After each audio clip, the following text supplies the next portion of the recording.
ruling class and different middle class forces, and so on, who are also trying to change the objective conditions in accordance with how they see their interests. All that's part of what we're working on, but working toward a very definite goal, getting to the point where it is possible and right to go all out for the seizure of power. I won't go into more detail about that here, because we don't have time right now, but I would strongly urge people to go back to and grapple with what's in those 6 paragraphs that begin Part 2 of Making Revolution and Emancipating Humanity, because it has everything to do with the correct orientation and strategic approach of hastening while awaiting. I will point to this in analogy with something said by Lenin that is discussed there. In the beginning of Part 2 of Making and Emancipating, Lenin analyzed that in imperialist countries there were certain sections of the working class that got bought off from the spoils of imperialism, and he said, nobody can say exactly where these more bourgeoisified, better off sections of the working class are going to fall out when the revolution actually comes. Nobody can say exactly, he insisted, we'll have to see in the actual event.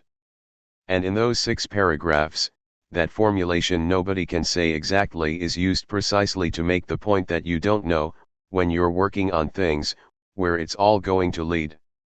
That point is also made in the strategy statement, on the strategy for Revolution 51, that you don't know where the jolts in society are going to lead. Uprisings of the masses, for example, you don't know what mix that might become part of. But what you do know is that you have to be working to push things as far as you can, as fast as you can, toward the goal of revolution, and consolidate, to the greatest degree possible, the forces for revolution out of each such situation, so that you've advanced through it and, as that strategy statement talks about, you're on a higher plane from which then to carry forward further work toward the goal of revolution. Now, I mentioned earlier that I'm constantly amazed by how things can get twisted into revisionism. You try to use a formulation to help concretize and concentrate things for people, and then it gets turned into something else. It was reported that, in a discussion about this point, nobody can say exactly where things will go when you're working to advance things toward revolution.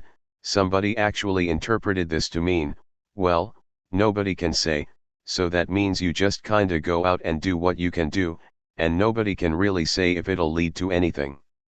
No. That's not the point. The point is exactly the opposite. Nobody can say in advance that there are gonna be X limits to where things might go. That's the point being emphasized. It is very frustrating, I have to say, how things seem to be refashioned into revisionism, far too often into a recipe for bowing down to the objective conditions, when the whole point is how to work as much as possible to transform the objective conditions, and not to, in advance, or at any point, set arbitrary limits on where it might go. We don't know where everything might go, because there are too many things happening in the world, and we can't calculate perfectly all of that at any given time. You don't know where all these things are going to go. One thing leads to another, interacts with another, leads to another, and maybe it goes certain ways and doesn't go further, and then maybe it does. And that's the point here, that we shouldn't set arbitrary limits on how far things might go at any given time, while we also shouldn't just try to overstep where things are at any given time. That's another contradiction we have to handle correctly. Navigating this is very difficult. You know, in Greek mythology you have Scylla, a dangerous rock, and Charybdis, an equally dangerous whirlpool, narrowly set apart, and ships had to navigate through this narrow opening. If you went too far one way, you hit the rocky terrain, you were shipwrecked. If you went too far the other way, you went down in the whirlpool. Well, that's what we have to deal with a lot. I mean, not the one or the other but neither. In making revolution, you have to navigate these kinds of things all the time, and you're not always going to do it in the best way possible, but we have to strive to handle this in the best way we possibly can, not just individually, but collectively, struggling with each other, in the appropriate ways, through the appropriate channels, in the appropriate spirit, in order to learn how to do this better, learn from our mistakes, but also learn from our advances and build on that. Moving on, here are some important questions relating to strategy. As I said, I'm not gonna do everything here, all the work. Some of it is gonna be in the form of questions for people to think about and grapple with. There are a couple of paragraphs that appear regularly on revcom.us, which are also found in Basics 330, some principles for building a movement for revolution. And, again, this is one of those things where the language is very carefully chosen and things are formulated in as precise a way as possible. Here is the first of these two paragraphs. At every point, we must be searching out the key concentrations of social contradictions and the methods and forms which can strengthen the political consciousness of the masses, as well as their fighting capacity and organization in carrying out political resistance against the crimes of the system, which can increasingly bring the necessity, and the possibility, of a radically different world to life for growing numbers of people, and which can strengthen the understanding and determination of the advanced, revolutionary-minded masses in particular to take up our strategic objectives not merely as far-off and essentially abstract goals, or ideals, but as things to be actively striven for and built toward. You notice that I'm underlining, emphasizing certain things here. Now, let's go back to the first part of this. At every point, we must be searching out the key concentrations of social contradictions. What's meant by that is the kinds of things that are formulated in the 5 stops that regularly appear on the revcom.us website. Those are all major concentrations of social contradictions, contradictions that the system cannot resolve, certainly not in the interests of the broad masses of people and ultimately of humanity as a whole. Now, why do I emphasize this? Someone who was criticizing this approach said, "Why do you want to go around looking for, searching out, the key concentrations of big social contradictions? Why don't we do something that will have real meaning to people right away? Why don't we do like the Panthers did and have a breakfast for children program and feed people?" Well, in the history of the Black Panther Party, when it took up things like the Breakfast for Children program, it didn't necessarily have to be, but it became in fact, something that was part of going in the direction of reformism. This was part of a trend that was later formulated as a basic line: survival pending revolution, meaning that what you are trying to do is meet the needs of the people under the system while you are just passively waiting for one day when you can have a revolution. But there are two things wrong with that, two very big things. 1. You cannot meet the needs of the people under the system.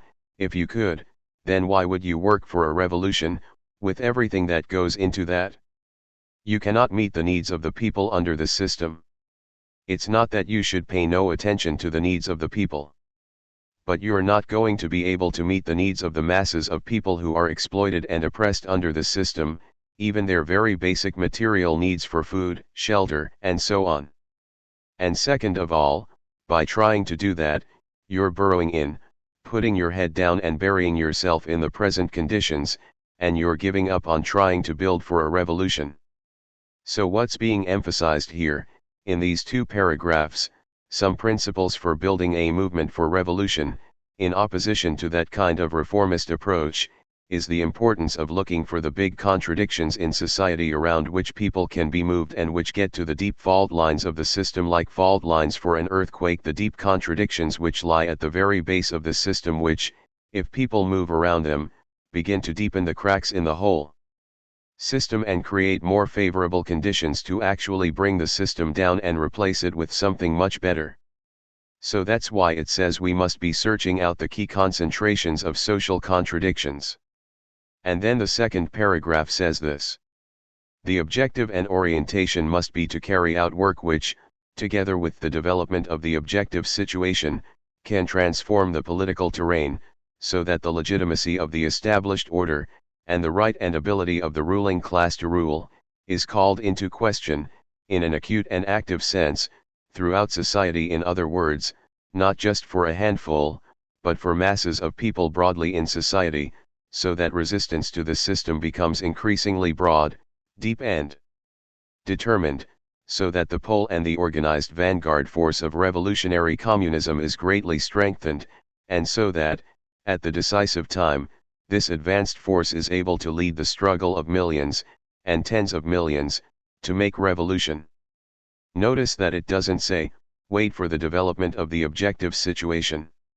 It says, carry out work which, together with the development of the objective situation, in other words, together with things that are happening that are bigger than what we can affect at any given time through the work and struggle we are carrying out. We're working on things, affecting as much as we can, but there are also bigger things happening that are beyond what we can affect at any given time. So we carry out work which, together with the development of the objective situation, hastens the development of things toward a revolutionary situation. Now, I've said this many times already, in speaking to important points that are being discussed, but it's worth saying again in relation to these two paragraphs. A tremendous amount is concentrated in this statement, which appears regularly on revcom.us and is also found in Basics 330. So this, in its various parts and as a whole, is something that should be gone back to repeatedly as both a guide and a measure of how or even whether we, in our particular responsibilities and as a whole, are really working to build toward an actual revolution. And this, obviously, is closely related to the more elaborated statement put out by the party, on the strategy for revolution. So, in relation to this, here are some more questions. Thinking about what this statement, on the strategy for revolution, says about hastening while awaiting, and in particular jolts in society, and the world, how does this relate, on the one hand, to the 6 paragraphs at the beginning of Part 2 of Making Revolution and Emancipating Humanity, which I touched on here, and how does it relate to what is said in what I just read, some principles for building a movement for revolution? To what degree, in how you are working to contribute to the revolution, do you continually go back to this strategy statement, as well as some principles for building a movement for revolution, as a guide and measure, and what is your sense of this in terms of how this is approached more generally by people in and around the party and the movement for revolution? Which brings me to the next point, and some more questions. Fight the power, and transform the people, for revolution. This is a formulation that is pivotal to the party's strategic approach to revolution, and is popularized through the work of the party. How do we understand the dialectical, the contradictory, relations in this, the contradictions between the two aspects of this, fight the power, and transform the people, and, in turn, how all this relates to preparing the basis for revolution? These are some questions to think deeply about and grapple with. Forces for revolution. Let's dig further into the strategic approach to revolution. What are the main forces for revolution, and what are other groups in society where large numbers of people have to be one either to be actively involved, or to be supportive, or at least to have a stance of friendly neutrality toward the revolution, in other words, at least not opposing it? Obviously, this relates to the point I was emphasizing before about not being encircled, surrounded, and crushed. What are key contradictions that have to be confronted where necessity has to be transformed into freedom and initiative for the revolutionary forces, in significant ways to create the basis to go all out with a real chance of winning? First, it is important to recognize that revolution cannot and will not be made by just spreading the idea of revolution around, and perhaps getting some positive responses. Hey, thumbs up on Facebook. Tweet out a message in favor of revolution. Yes, it is very important to propagate the need for revolution, in a living and compelling way, but here is a point that needs to be emphasized: accumulating organized forces for revolution is, and must be, a key objective in building toward an actual revolution, and whether or not real advances are continually being made in accumulating such organized forces is a key measure of progress or lack of progress in building the movement for an actual revolution. Here we can take something from Marx and adapt it to the current point: accumulate, accumulate, accumulate, accumulate more and more capital. That, said Marx, is the Moses and prophets for the bourgeois. Well, we can say for the proletarian revolution: accumulate, accumulate, accumulate, accumulate organized forces for this revolution. That must be a crucial commandment and guide. And it's not just accumulate over here, off in some corner. We could put it this way: it's accumulate, impact, accumulate further, impact more, accumulate further, and on, even while taking into account the larger picture of what's happening out in the world at large, as is pointed to at the beginning of part 2 of Making Revolution and Emancipating Humanity. What do I mean by accumulate, impact? I mean that when you have organized forces, you can have a magnified impact on political situations and on the political terrain overall. To just take an important but relatively small-scale example, compared to the society as a whole, imagine if, in these upsurges in Ferguson or in Baltimore, you had an organized force of revolutionary communists of even 100 people who were able to come on the scene, putting forward that program and organizing people around that program in the midst of that upsurge. Think of the way that you could change all the dynamics in that situation. Whereas, if you have a few people there, who are even doing very good work, your ability to impact that situation is gonna be so much more limited. Now, you still have to try to impact it to the maximum degree, and, to do that, one of the things you have to do is to get very good at agitation, which is something we really need to strengthen and develop. But imagine if you could have a major impact in situations like this. I was watching this thing on CNN when Don Lemon was out in the street interviewing somebody in the aftermath of the massacre of black people in that church in South Carolina. Now, someone portrayed Don Lemon this way, and I think this really captures something about the role he plays. I'm Don Lemon, I'm not really a black man, but sometimes I play one on TV. That gets to an important aspect of the role he plays as a puppet for the powers that be. But, in any case, Don Lemon was out interviewing somebody, playing his usual Uncle Tom role, and this black woman came up behind him and started yelling, and they were live, so it was hard for them to cut away. It took them a while to cut away. She started yelling, "Talk about the anger, Don. Don't talk about the forgiveness, talk about the anger, talk about the anger, Don. Obama's an Uncle Tom, too, Don. Talk about how Obama's an Uncle Tom, Don. Talk about the anger. Are you talking about the anger, Don? Don, you're an Uncle Tom."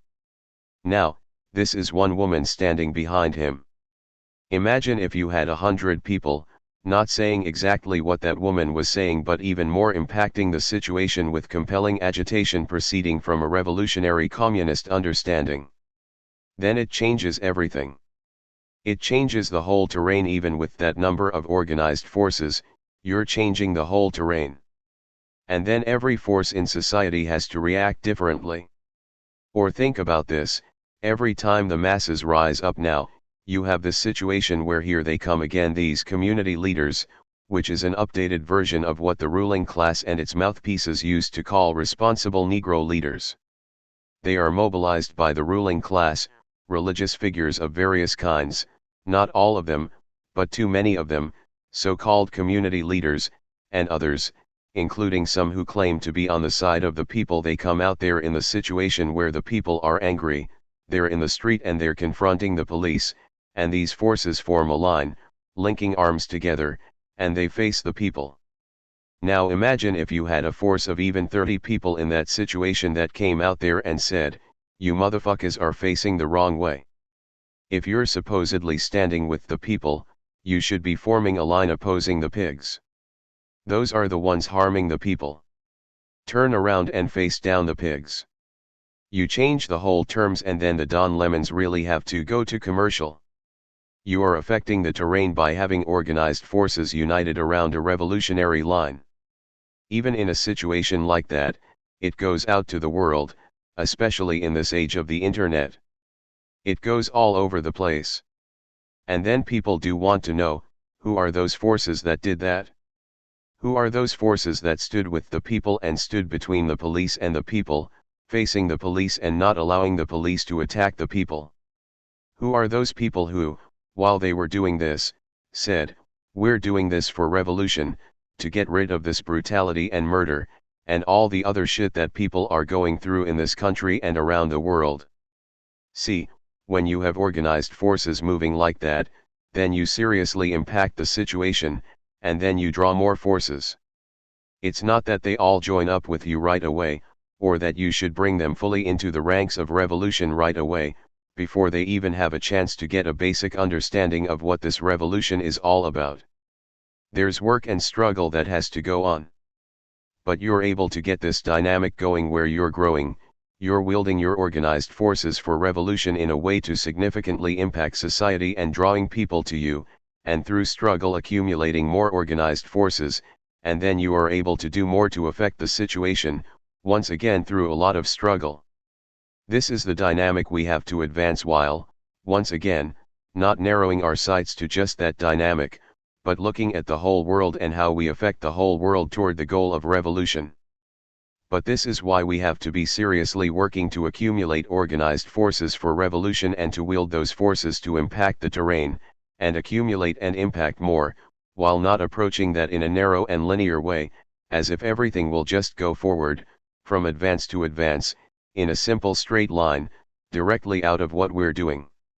This is the correct basis for the point that's made, and for correctly understanding the point that's made, on the strategy for revolution, about the thousands and their relation to the millions. It's not just some vague notion of thousands of people who sort of go thumbs up on the idea of revolution, or even are very enthusiastic about it. If you're talking about leading millions, you need an organized force of thousands of people, a growing number of people, in the thousands, who are oriented, organized, trained, and led to be an actual revolutionary force and pole of attraction, not some vague bunch of electrons floating around with no real solid core. Separation of the communist movement from the labor movement, driving forces for revolution.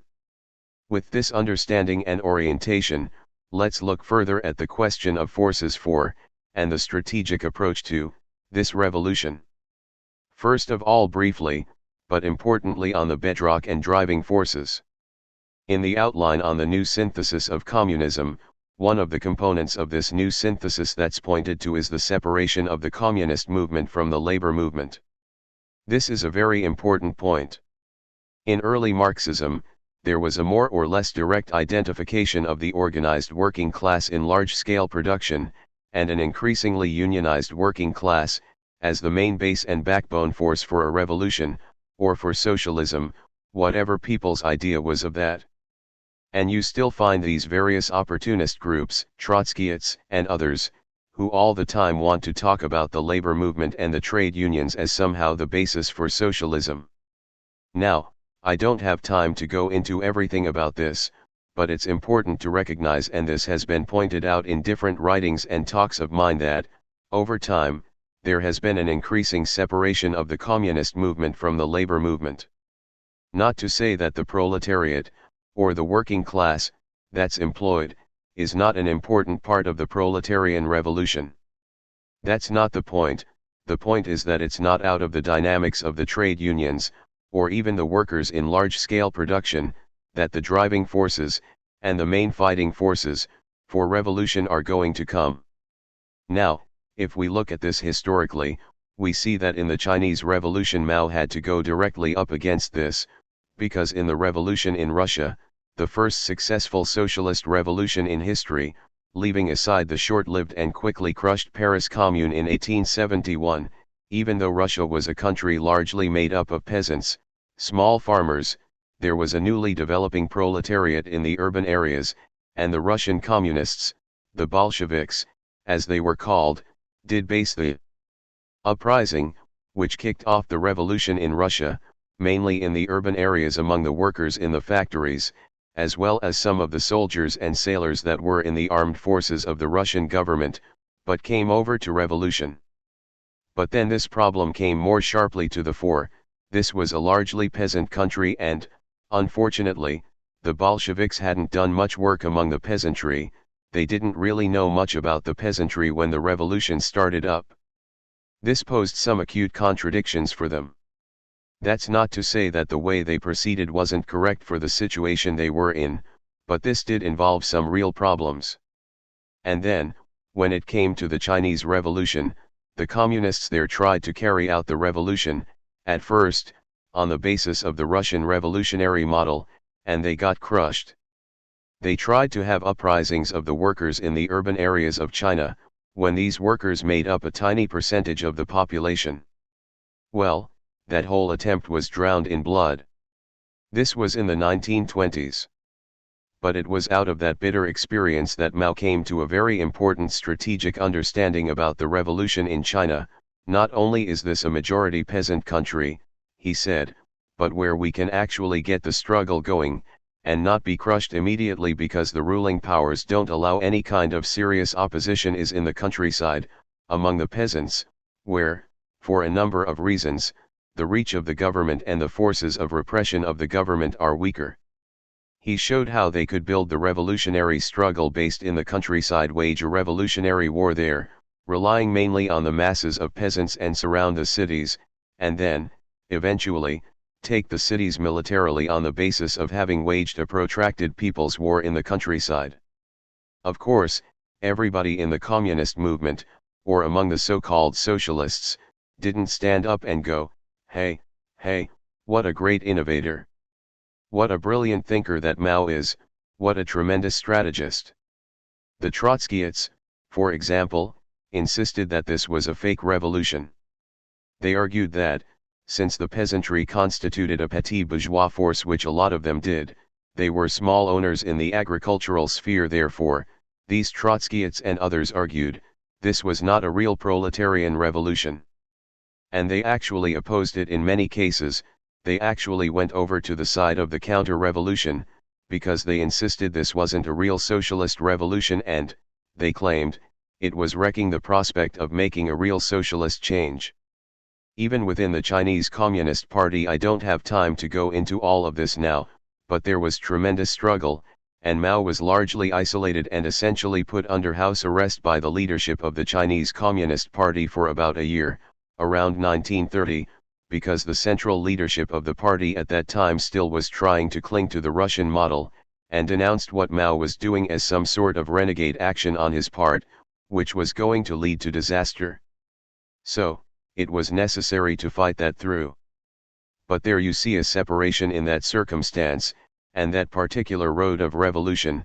There was a definite separation of the communist movement from the labor movement. Now, in a qualitatively different way, not with the same particular strategic approach, not with the same forms of struggle, we're not waging a protracted people's war, right from the beginning, as Mao led people to do in China. That's not what we're doing now, but in a different way, because of different material conditions. The same fundamental principles apply in this country. As noted earlier, Lenin pointed out that, with the development of capitalism into capitalist imperialism, you had what he called a split in the working class. You had a section that became somewhat bought off and bourgeoisified as a result of being bribed, as he put it, with the spoils of imperialist plunder in the colonial areas. And then you had what he referred to as the lower and deeper sections of the proletariat, a truly impoverished and severely exploited lower and deeper section of the proletariat, which was the social basis for a revolution that would lead to socialism, with the ultimate goal of communism.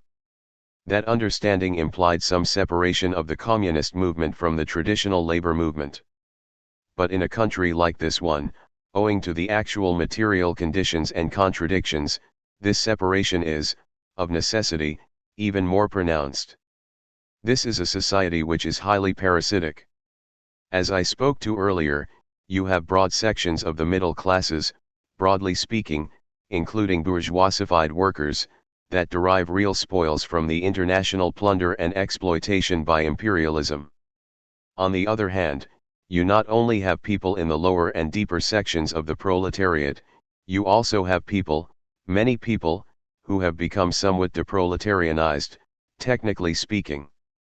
What do I mean by deproletarianized?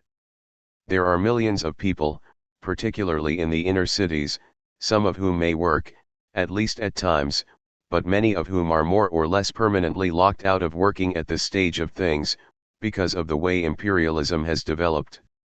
Look again at Baltimore. There used to be all these industrial jobs in that city.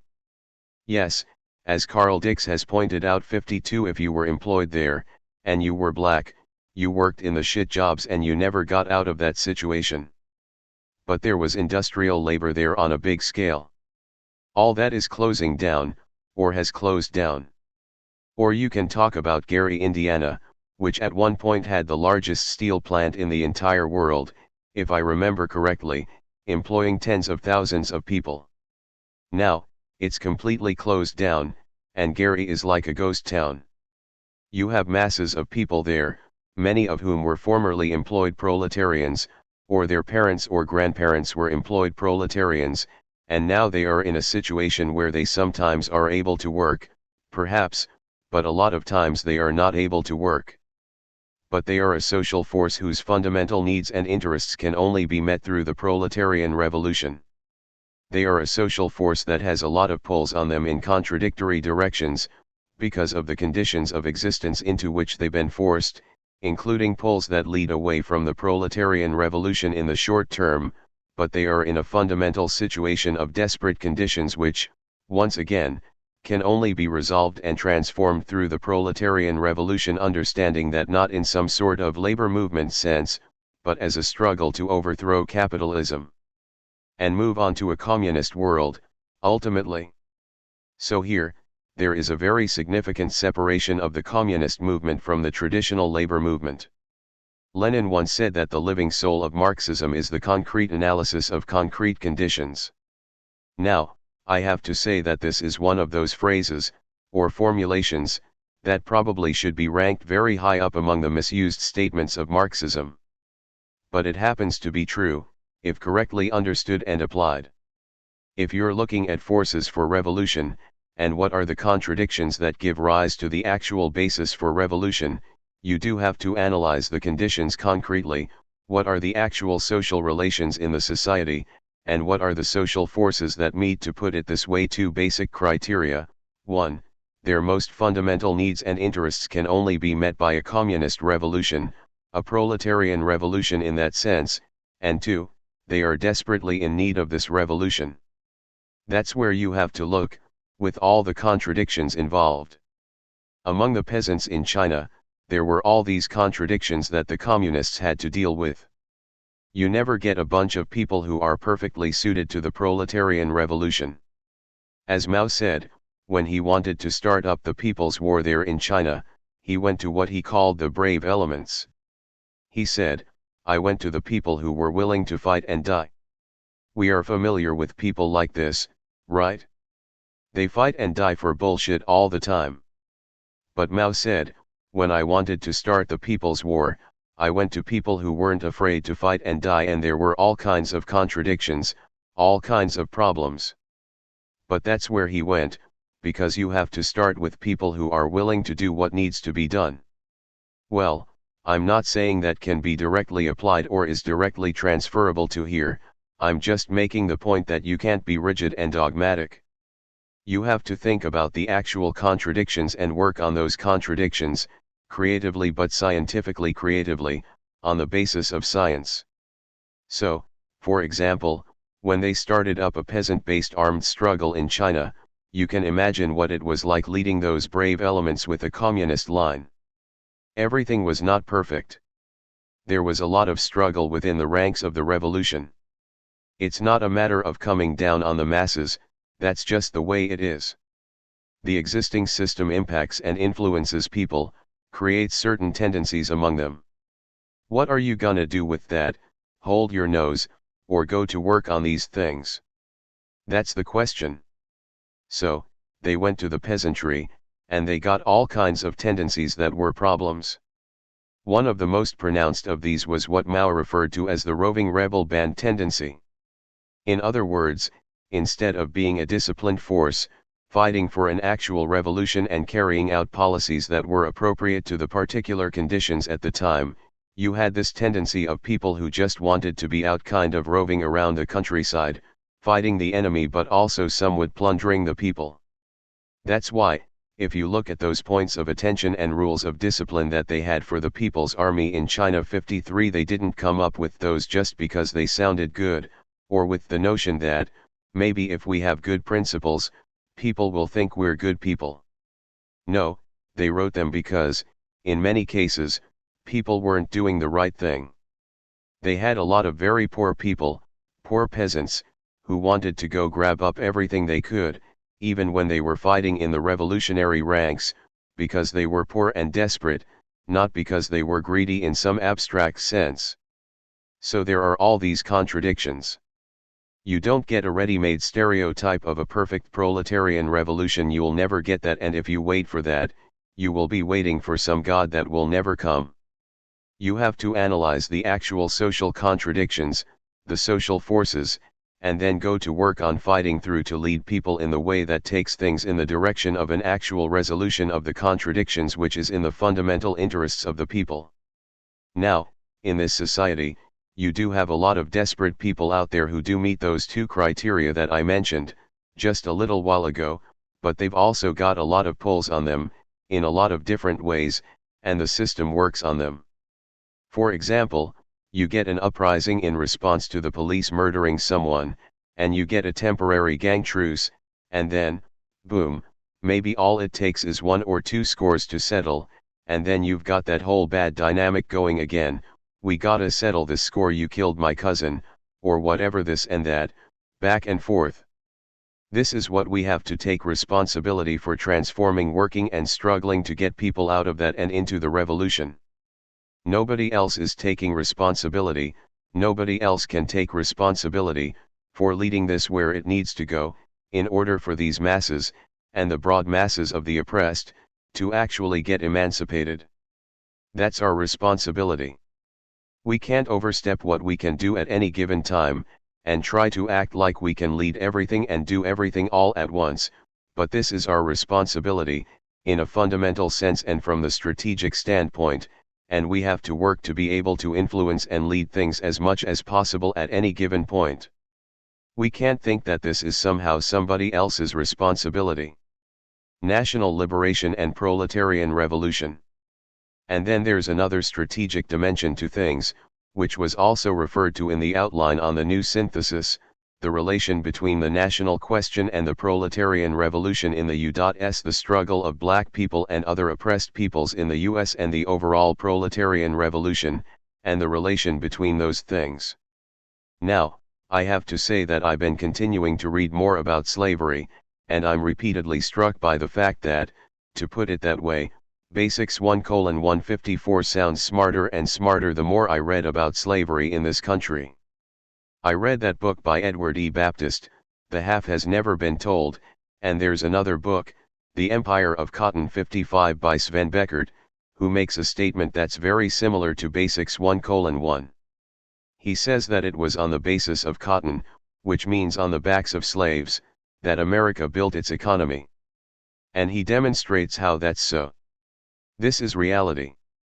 This is not just something we say to sound smart or to have a strong indictment of the system, or whatever. This is the actual reality of this country and its history, which has direct effects right down to today. And what is still operating in this country as a very important contradiction is something that was pointed out 2 centuries ago by a French visitor to the US who studied what was going on in this country, Alexis de Tocqueville. He was actually a conservative in the context of France, but he had some interesting observations and insights about the US. While he praised the American political system, he also talked about what we might call the money grubbiness of Americans, although he didn't use that particular phrase. In America, he said, everybody wants to know what any idea has to do with making money right away. So he had some insights about America and Americans. But his most important and strategically significant insight was his observation that in America, as he saw it, they have a really good system going there, but there's just one thing that could cause it all to come undone, and that's the question of slavery. He actually pinpointed what remains a very crucial contradiction in this country, this contradiction that's existed from the time of slavery down to today, this contradiction which cannot be resolved under the system, in a way that would put an end to oppression of black people, and can only be resolved through a revolution which puts an end to the system and replaces it with a radically different system, on the road to abolishing all exploitation and oppression. This has everything to do with the following statement of mine that continually appears now on revcom.us. There is the potential for something of unprecedented beauty to arise out of unspeakable ugliness, black people playing a crucial role in putting an end, at long last, to this system which has, for so long, not just exploited but dehumanized, terrorized, and tormented them in 1,000 ways. Putting an end to this in the only way it can be done by fighting to emancipate humanity, to put an end to the long night in which human society has been divided into masters and slaves, and the masses of humanity have been lashed, beaten, raped, slaughtered, shackled and shrouded in ignorance and misery. And, along with the role of black people, as a pivotal and potentially very powerful force for the revolution that is needed, there is the oppression of large numbers of people of other nationalities, including millions of immigrants, who have a potentially very important role in this revolution as well. At the same time, there are a number of contradictions among and between these different sections of oppressed people, some of which are acutely posed now, and once again it is our responsibility to lead people to struggle through these contradictions, to forge unity on the basis of their common, and fundamental, interests, and to fully realize and give life to their potential as makers of revolution and emancipators of humanity. The strategic importance of the struggle for the emancipation of women. The oppression of women, and the fight for their emancipation, has to be recognized, in its full dimensions, as a strategic question both within this country and in the world as a whole, something which can and must play a crucial role in the overall fight to uproot all oppression and exploitation and emancipate all of humanity. This is spoken to in Basics 3:22,56, and it's elaborated on more fully in Unresolved Contradictions, Driving Forces for Revolution Part 3:57, where the point is made that one of the things that stands out in the world today is the way in which the contradictions that are bound up with the oppression of women are becoming more and more pronounced and acute. Part of this is owing to changes in the way in which globalized imperialism operates. Let's put it this way, the exploitation of the proletariat in many parts of the world is, to a very significant degree, the exploitation of women. That's not entirely the case, but it's very significantly so. That is one objective factor which is clashing against some of the traditional forms of the oppression of women.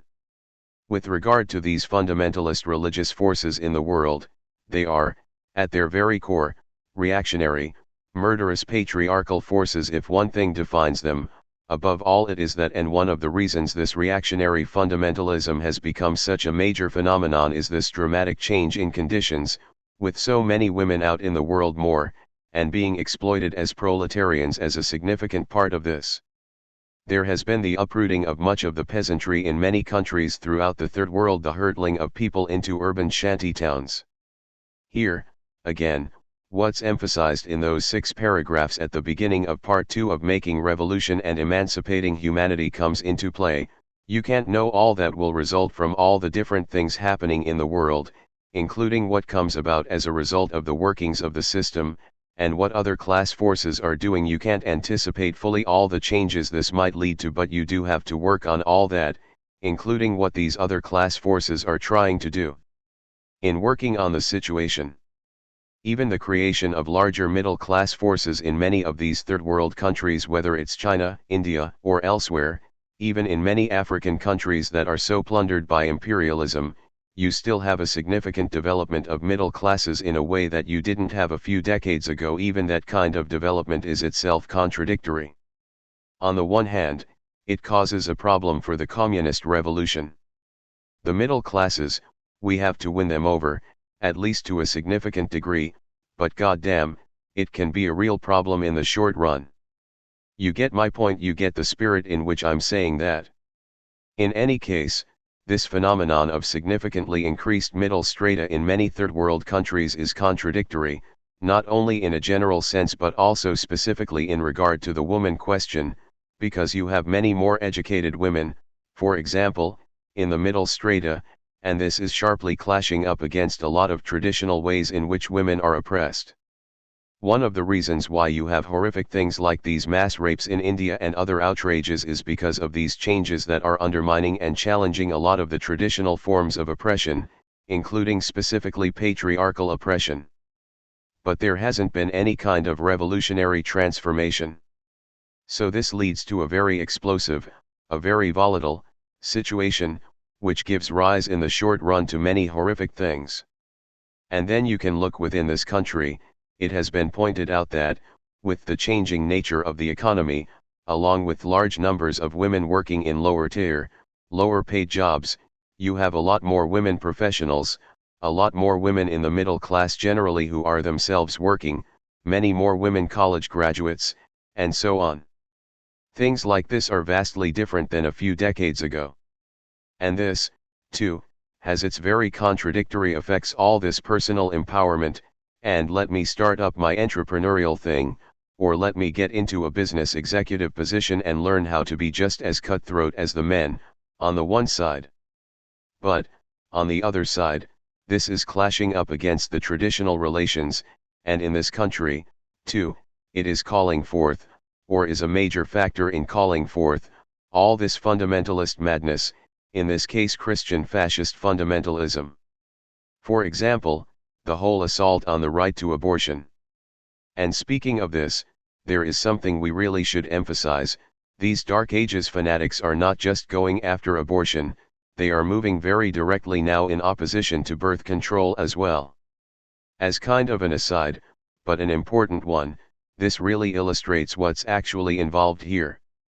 This point has been made before, but I want to really drive it home, that this opposition to birth control, as well as abortion, sharply illustrates how much this is about the subjugation of women and treating them as breeding machines, as well as sex objects, and how it's not at all about the killing of babies. But, to return to the main point here, the contradictions between significant social changes affecting women in particular, up against traditional expressions of the oppression of women, are assuming acute expression, and this question of the oppression, and the struggle for the emancipation, of women is objectively posing itself in a much more pronounced way. It needs to be taken up on a much greater scale, as a major part of the proletarian revolution, as an important fight in its own right, but also, in a fundamental sense, as a crucial part of the revolution whose ultimate goal is a communist world without any form of oppression or exploitation. Look at the treatment of women around the world and in this country. You cannot live in this country without being constantly assaulted with the degradation of women. Along with the widespread sexual assault and sexual degradation of women, as well as attacks on something as basic as their right to determine when, or even whether, to have children, think about child rearing. With the changes that have taken place, where a large number of births in this country involve single women, it's obvious who's taking responsibility for the child rearing in those situations. And within families with a husband and wife, it is still overwhelmingly the women who are taking care of the children and the household, while many of them are also working outside the home. This is not just a superficial phenomenon or just a relic of past relations in the family, it is linked to, and in an overall sense a part of, deeply rooted patriarchal relations, which, going back to the point about the mode of production, are rooted in relations of commodity production and exchange, where the exploitation of the commodity labor power is the means for accumulating capital, in competition with other capitals. All this is not incidental to the system. It cannot be abolished by reforms within the system or by getting more enlightened people in positions of authority. A scientific analysis, digging into the fundamental relations and dynamics of the system, will powerfully illustrate why it is not possible to abolish the oppression of women under the system. A couple of thought experiments, as they say, can help drive home this fundamental point. Could you abolish the traditional family under the system? And if you abolished that family, how would you deal with things like the inheritance of private property? Or how would you end the oppression of women under the system while maintaining the family? These are questions for us to grapple with ourselves, but also to pose to other people. If you're going to be serious about ending this oppression, let's talk just about whether you could do those things under the system. The truth is, you cannot. But, again, rather than just saying that and affirming it like religious dogma, we need to do the work to really get into why that is so, in order to have the necessary grounding ourselves to be able to win many more people to that understanding, as a crucial part of bringing them forward to the overall revolution we need. There is not going to be any communist revolution which tries to sidestep this question or puts it into a secondary, subordinate place. This must be recognized, not just out of moral conviction, although that, too, but out of strategic considerations. It obviously shouldn't be a goal to have a revolution without the emancipation of women being a prominent aspect of that revolution, but in any case it isn't possible. You're not going to be able to get seriously on the road of a communist revolution without this figuring prominently into everything you're doing. And, again, we don't go by populism or by superficial phenomena. We don't go by what most people are doing or thinking at any given time. We go by looking to and analyzing the more deeply rooted contradictions at the base of the system, of which the oppression of women is a very, very profound one. Right now there is not nearly the mass motion and struggle around this contradiction that there needs to be. But that does not mean that it's not a deep-seated contradiction. It means that there are other contradictions involved that also have to be struggled through to bring forward the kind of mass struggle around this that there needs to be, and to link it with the overall revolutionary struggle whose ultimate goal is communism. And this is strategically very favorable. It's bound up with a lot of contradictions which have aspects that are unfavorable in the short run, but in an overall sense, and strategically, this is very favorable. If you want to talk about a group in society whose fundamental need to be able to breathe, and to live as human beings, cannot be met other than through the communist revolution, there's no group for whom that's more true than the masses of women. The United Front under the leadership of the proletariat. We have based ourselves on the strategic orientation of United Front under the leadership of the proletariat, and it is important to say that this remains the correct strategic orientation even though the proletariat isn't going to make the revolution, and even though the middle classes give us a big headache. In light of what I have spoken to so far, I think you can understand that statement in the sense and in the spirit in which it is made. The revolution that is needed will not come about through some kind of struggle of class against class, the working class fighting back against the capitalist class in some narrow sense. The revolution that is needed is one that represents and embodies the interests of the proletariat in the largest sense, putting an end to all exploitation and oppression, and, proceeding in accordance with that orientation, it must unite broadly all those who suffer exploitation and oppression, all those who are outraged by this exploitation and oppression. Again, it's not that employed workers and their struggle are irrelevant or unimportant. Look, for example, at the strikes and demonstrations at places like McDonald's and Walmart. These are actually among lower-tier workers, and they are in fact important. We do need to relate to them, work to have them become part of the movement for revolution, or to bring growing numbers of the masses who are involved in these struggles closer to and into the ranks of this revolution. But that's not the strategic basis on which the revolution can be, and is going to be, made. Here again is the point on the separation of the communist movement from the labor movement.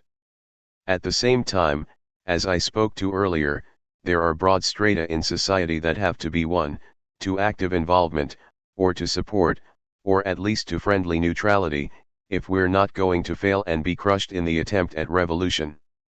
And, as for the most bedrock forces, the driving forces and main fighting forces for this revolution, which do number in the millions and tens of millions potentially if they're not organized into a revolutionary force and led by a correct strategy, even if they find themselves desperately rising up, but they are without support from large numbers of people from other parts of society, they will just be millions of people who are crushed and pulverized. So we have to understand that, as Lenin once put it, we have to go among all sections of the people in building this proletarian revolution, and not just go among those we can more readily identify as more urgently needing, or more fundamentally needing, this revolution.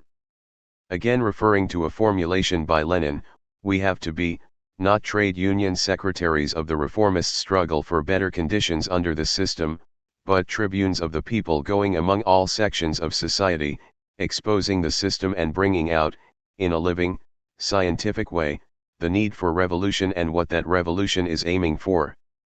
Otherwise, what we're looking forward to is the continuation of what is, presently, and the further development of what is presently, which right now is very unfavorable, a very unfavorable social and political polarization. You have all these reactionary forces tied in with powerful sections of the ruling class, they show up as oath keepers in places like Ferguson, arming themselves as potential forces of suppression of the uprising of the oppressed masses. They're in Texas and Arizona, chasing down immigrants and carrying out other reactionary actions. They're in other parts of the country as well. And these forces, if there were any attempt at revolution, would be organized forces, and actually armed forces, working hand in hand with the state, to crush this revolution. When it comes down to the struggle for the seizure of power, as is pointed out in Part 2 of Birds and Crocodiles, there will be a struggle, a civil war, between two sections of the people. This will almost certainly be a significant part of the struggle for the seizure of power. We shouldn't think that it is just going to come down to the masses of people against the state. There are gonna be these reactionary forces in the field. But, on the other hand, we shouldn't acquiesce to and consign ourselves to an unfavorable polarization. We need to be working, as we've said many times, on repolarizing as much as possible, winning as much as possible of the middle strata, and other forces which are not the bedrock basis for this revolution, to active involvement, to support, or at least to friendly neutrality toward this revolution. Here is a point that's been made before. You have this kind of pyramid, with the ruling class at the top, and on one side of this are openly reactionary and fascistic forces, like all those clowns and worse than clowns competing even now for the Republican nomination. Jesus Christ. Donald Trump. 75% of the news these days is about Donald Trump. But there's a reason for that. Not just one section of the ruling class, but the ruling class as a whole feels it's important to have this atmosphere of anti-immigrant hysteria, and other reactionary fascistic kinds of programs, put forward as part of legitimate political discourse. And the more openly reactionary and fascist section of the ruling class, on one side at the top of this pyramid, is very aggressively pushing its program, while the other side is continually conciliating with that, and even when they fight back, they mainly fight back to conciliate and compromise more. Then you go down the two sides of the pyramid, and you get the different social bases in society. You get those forces in society that more spontaneously gravitate toward the ruling class programs and policies that are promoted as liberal or progressive, and, on the other side, you have those who more spontaneously gravitate toward openly reactionary fascistic type programs and policies. Well, we have to repolarize this to a very great degree, and we not only have to win over large numbers of those who are presently under the wing of the section of the ruling class presenting itself as liberal, or progressive, as embodied, more or less, in the Democratic Party. We also have to win over, or politically neutralize, as much as possible, those who now look to the section of the ruling class that is more openly reactionary and fascistic, as represented by the core of the Republican Party. It is important to be clear on this. There are decisive and deep-going contradictions around which there are very real differences within the ruling class, in terms of how to deal with those contradictions and the sharpening of those differences, to the point where it becomes increasingly difficult for the ruling class as a whole to maintain relative unity in its ranks and continue ruling in a way that maintains the normal functioning of its system, is one of the key elements in the development of a revolutionary situation. But the coming civil war is not going to take shape in terms of the liberal section of the ruling class waging some kind of all-out fight against the fascist section of the ruling class. That's not how it's gonna go, and that's not the situation, and the polarization, that we want and need. The alignment in society has to be radically transformed, winning growing numbers of people, not just among the basic masses but more broadly as well, away from a position of subordination and allegiance to one or another section of the ruling class and to the system that this ruling class as a whole represents and enforces. These things are, here comes that word again, complex. An actual revolution might involve a significant element of fighting against attempts to undermine or to eliminate certain aspects of bourgeois democratic rights, things like the right to protest, and we, as scientific communists, have to know not only how to correctly wage but to lead that aspect of the fight, without allowing it to be, or to remain, on the terms of bourgeois democracy, just preserving the bourgeois system with the rights you're supposed to have under the system. In the book Democracy, can't we do better than that?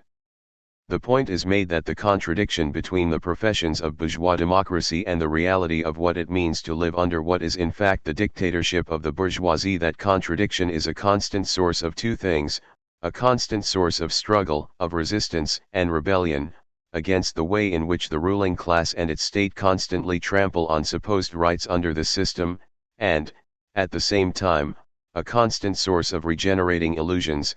If we could just have our rights, if everybody could just be treated equally, and so on and so forth.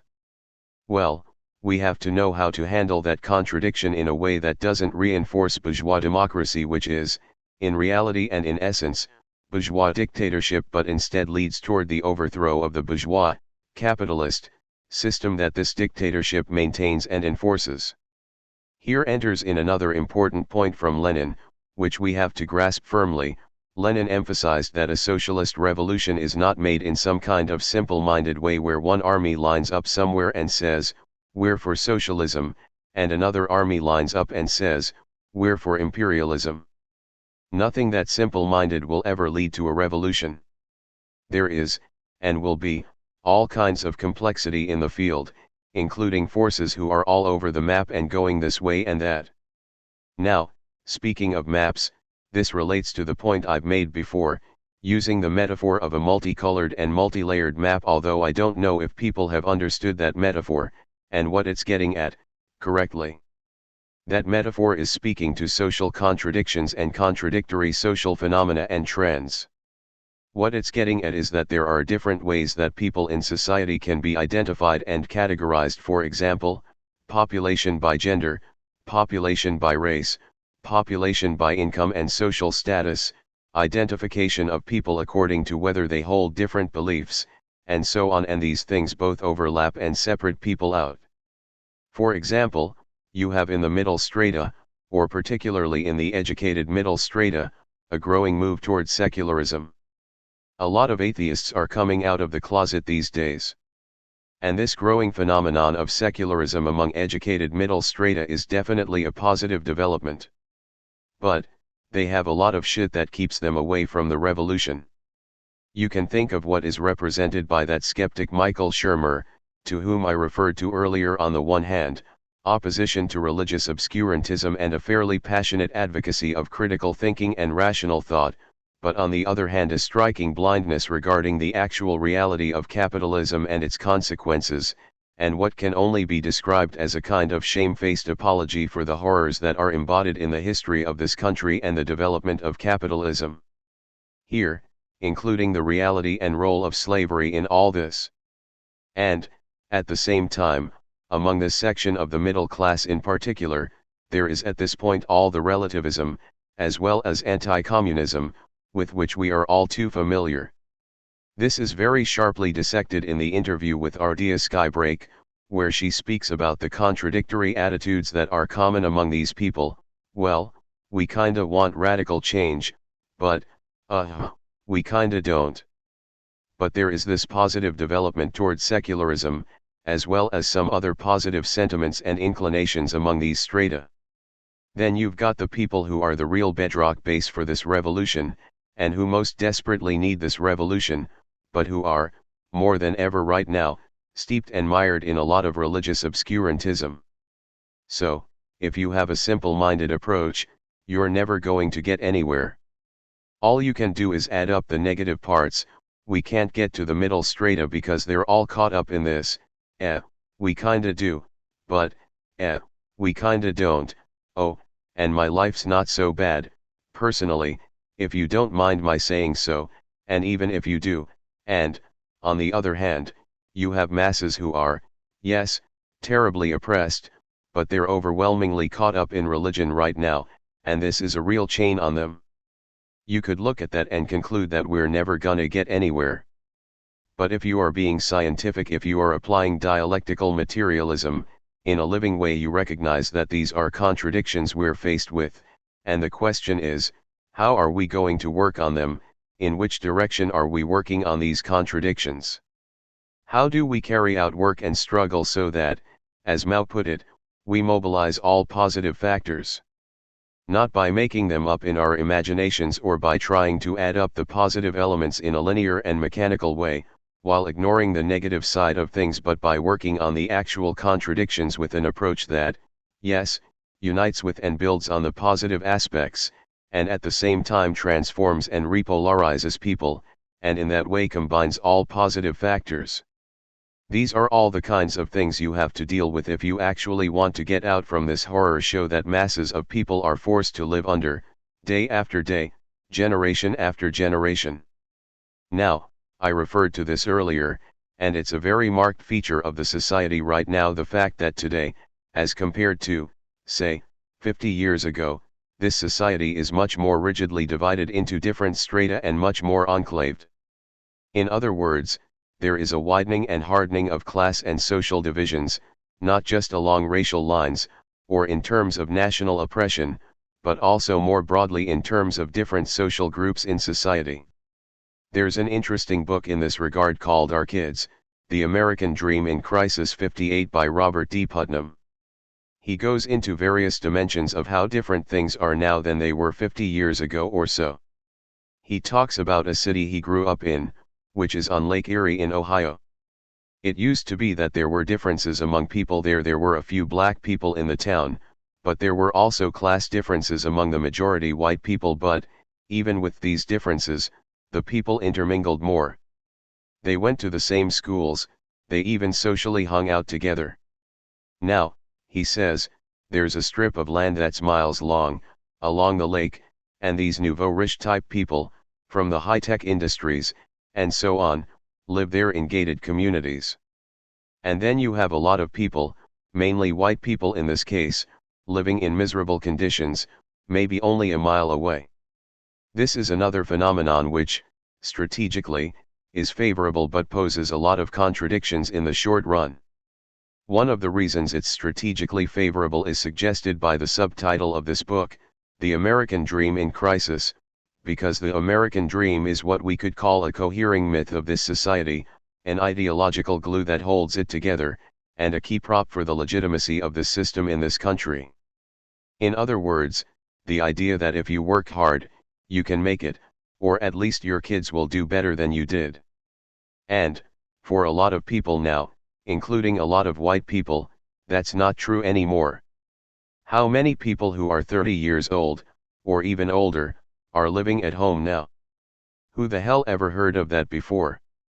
When I was growing up, nobody wanted to live at home when they were in their 30s, not even their 20s. But this is a significant social phenomenon now. If you look back to the period coming off of World War II, at least for many white people, even if you were in the working class, you could make a jump into the middle class by going to college. A lot of people went, in one leap, into a fairly significant middle class position off of going to college. That is not what's going on now, on anything like the same scale, and that's significant. There's about a quarter to a third of the population that's doing very well, economically, is even very well off compared to earlier periods. But there are large sections of people for whom wages and earnings have stagnated, and they even find it difficult to get a job a lot of times. This is a phenomenon we should understand more deeply. But it is really important, from the strategic standpoint, the degree to which the American dream loses its grip, ceases to be quite such a powerful force as a cohering myth and a prop for the legitimacy of the whole system. Now, once again, this relates to what is being gotten at, with the metaphor of the multi-layered, multicolored map, understanding that, again, to refer to contradictory trends among different sections of the people, as well as in society overall. There are definitely negative aspects that go along with this undermining of the American dream. In some expressions, it drives people into openly reactionary and fascist-type positions and organizations, while in some other cases it just leads people into demoralized ways of life. One expression of that is the growing phenomenon of people, including people throughout rural areas and in small towns, addicted to drugs like OxyContin pain-killing drugs and then going on to heroin. But, at the same time, there are positive factors which we should also recognize and work on, from a strategic standpoint, toward revolution. It's all to the good, strategically, if the American dream myth is undermined. It doesn't immediately produce all positive results by any means, but, strategically, it's a favorable factor, and one we have to actively work on, in moving things toward revolution. Youth, students, and the intelligentsia. In this connection, we have to recognize the important potential role of youth. It's true that, right now, a lot of the youth are not in a very good place, or it's hard to tell what place they're in, because you can't get their faces out of their phones. Nonetheless, it's not the case that they never think about anything bigger than their apps. In any case, they still have the qualities of youth. And, in a minute, I'm going to come back to the George Carlin point that I referred to earlier. There is definitely a struggle to be waged with youth, and the potential for something positive to come out of this, because youth are at that crossroads in life where the question of what your life is going to be about does pose itself, objectively, and many do wrestle with that question. But right now, as I spoke to earlier, even the better parts of this are mainly funneled and channeled into making your way within the world as it is, or giving up on doing so. So there is a big struggle to be waged with these youth to inspire them, but also to rupture them out of the pit and the rut into which they're cast and maintained. And here comes the George Carlin point. He's not gonna say that the youth should turn against their parents, the way they did in the 1960s, is he? Well, yes, he is. But the way youth turned against their parents in the 1960s was not just to consign their parents to the garbage dump, as hopelessly backward and reactionary. It was to break with the way the parents were conditioning them to just go along with the way things were, and it involved struggling like hell with your parents about these big questions in the world, and to try not without any success to win them over to a significant degree, the parents and the older generation.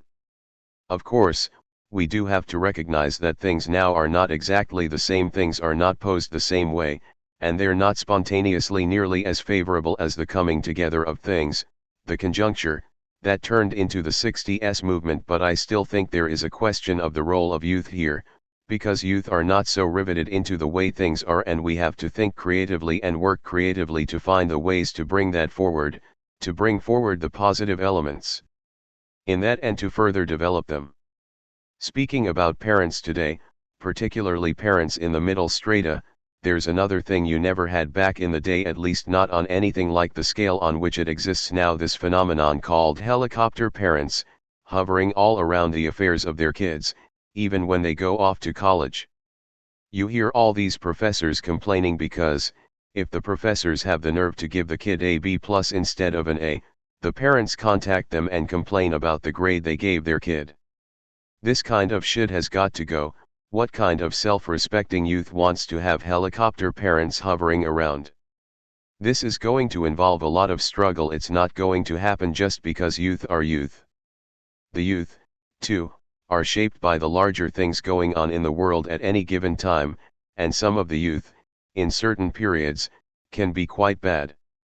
So, it's not some kind of romantic idea about youth, but I do think there's still that contradiction of being at that crossroads of life, objectively, and that is something we have to think about, and work on, from a strategic standpoint.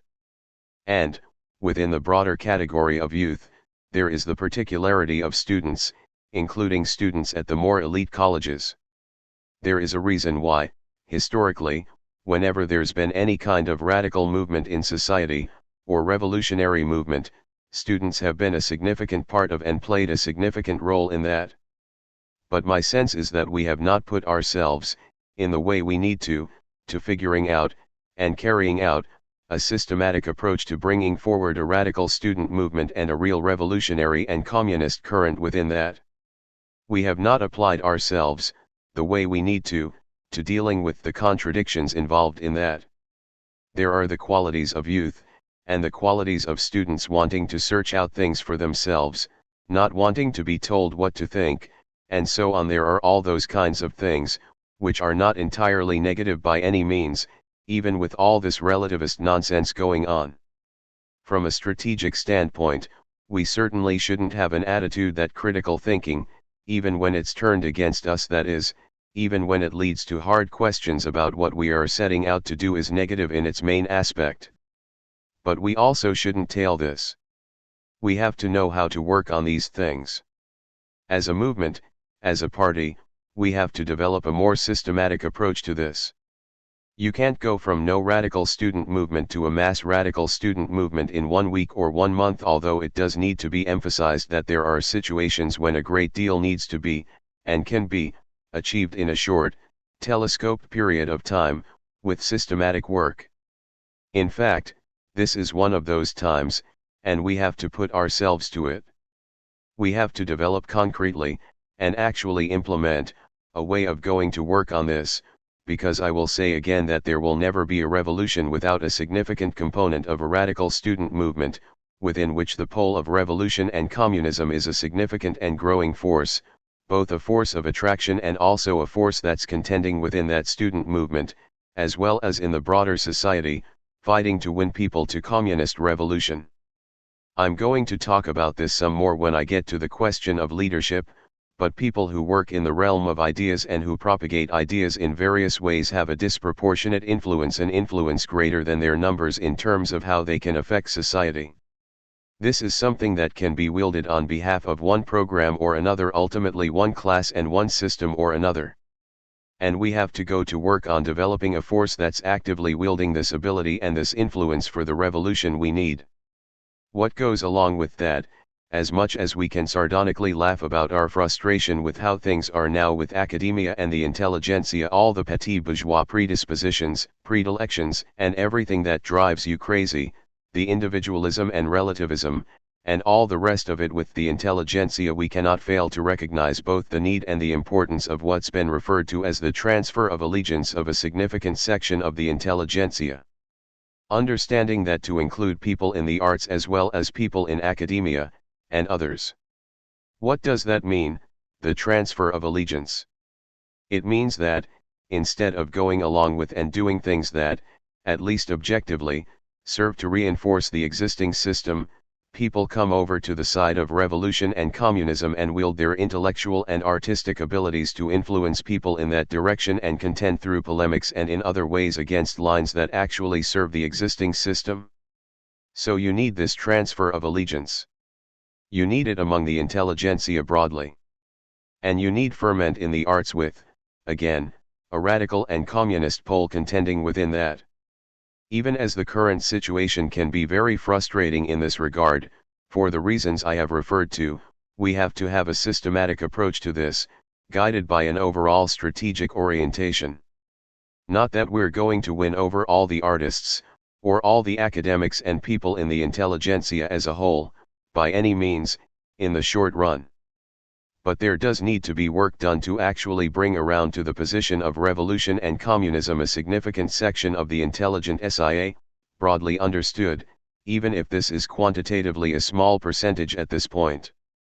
Yes, we know we have heard from these people all this stuff like, you have some good things to say, but I really don't like the way you always promote BA and make so much out of one person all the time. Well, we have to take that on, straight up, in a compelling way. And we have to work through these contradictions. What is this about? What is going on in the world, and what is people's responsibility in relation to that? This goes back to a point I made in Observations on Art and Culture, Science and Philosophy 59 about Bob Dylan back in the day, not so much now. I made the point, look, if we had tried to sit down with Bob Dylan and tell him everything about what he should do with his art, it would have turned out very badly. Not only because of his individualist streak, but for larger reasons. But, if we had been in a position to sit down and talk and struggle about the world, that might have led to some very positive things. And some people were struggling with him, by the way, people in Progressive Labor, PL, people in the CP, Communist Party, they were doing a lot of work with him, a lot of very bad work with bad lines. And, along with his own individualism, that contributed a lot to the sour place he ended up in, becoming cynical very quickly, writing the song My Back Pages, which is almost explicitly an anti-communist song. I don't want to get off into all that right now, but the point is that we should be engaging and struggling, in a good way, with people, first and fundamentally, about the world. Okay, let's talk about the world. We don't do this enough. What do you think about what's going on in the world? Do you see problems in the world? What do you think the problems are? What do you think they stem from? What do you think the answer to that is? Well, I don't know. Well, then, let's talk about it. Now, if people want to discuss their particular approach to art, or something like that, of course we should do that, but we should have a very broad approach to this, as opposed to a narrow one and an instrumentalist one just trying to get people to be an instrument of what we are doing at any given time, just trying to get them to do things without discussing the bigger questions with them. We should be struggling with people about the world. I remember when I met with one artist a number of years ago, and we had talked about a lot of things including the point I made about James Brown in the dialogue. We found we both had that same position on James Brown, going way back, so that was a good thing. Don't come around, James, with all that I'm black and I'm proud bullshit. We know what you've been doing all this time, fronting for the powers that be. Anyway, after we talked about that for a while, then this artist said, very sincerely, you know, I'd really like to produce a great work. And I responded, well, that's not really something I set out to do, to produce great works. I just set out to meet great needs. I think this is the kind of thing we should be talking about with artists, as well as people more generally.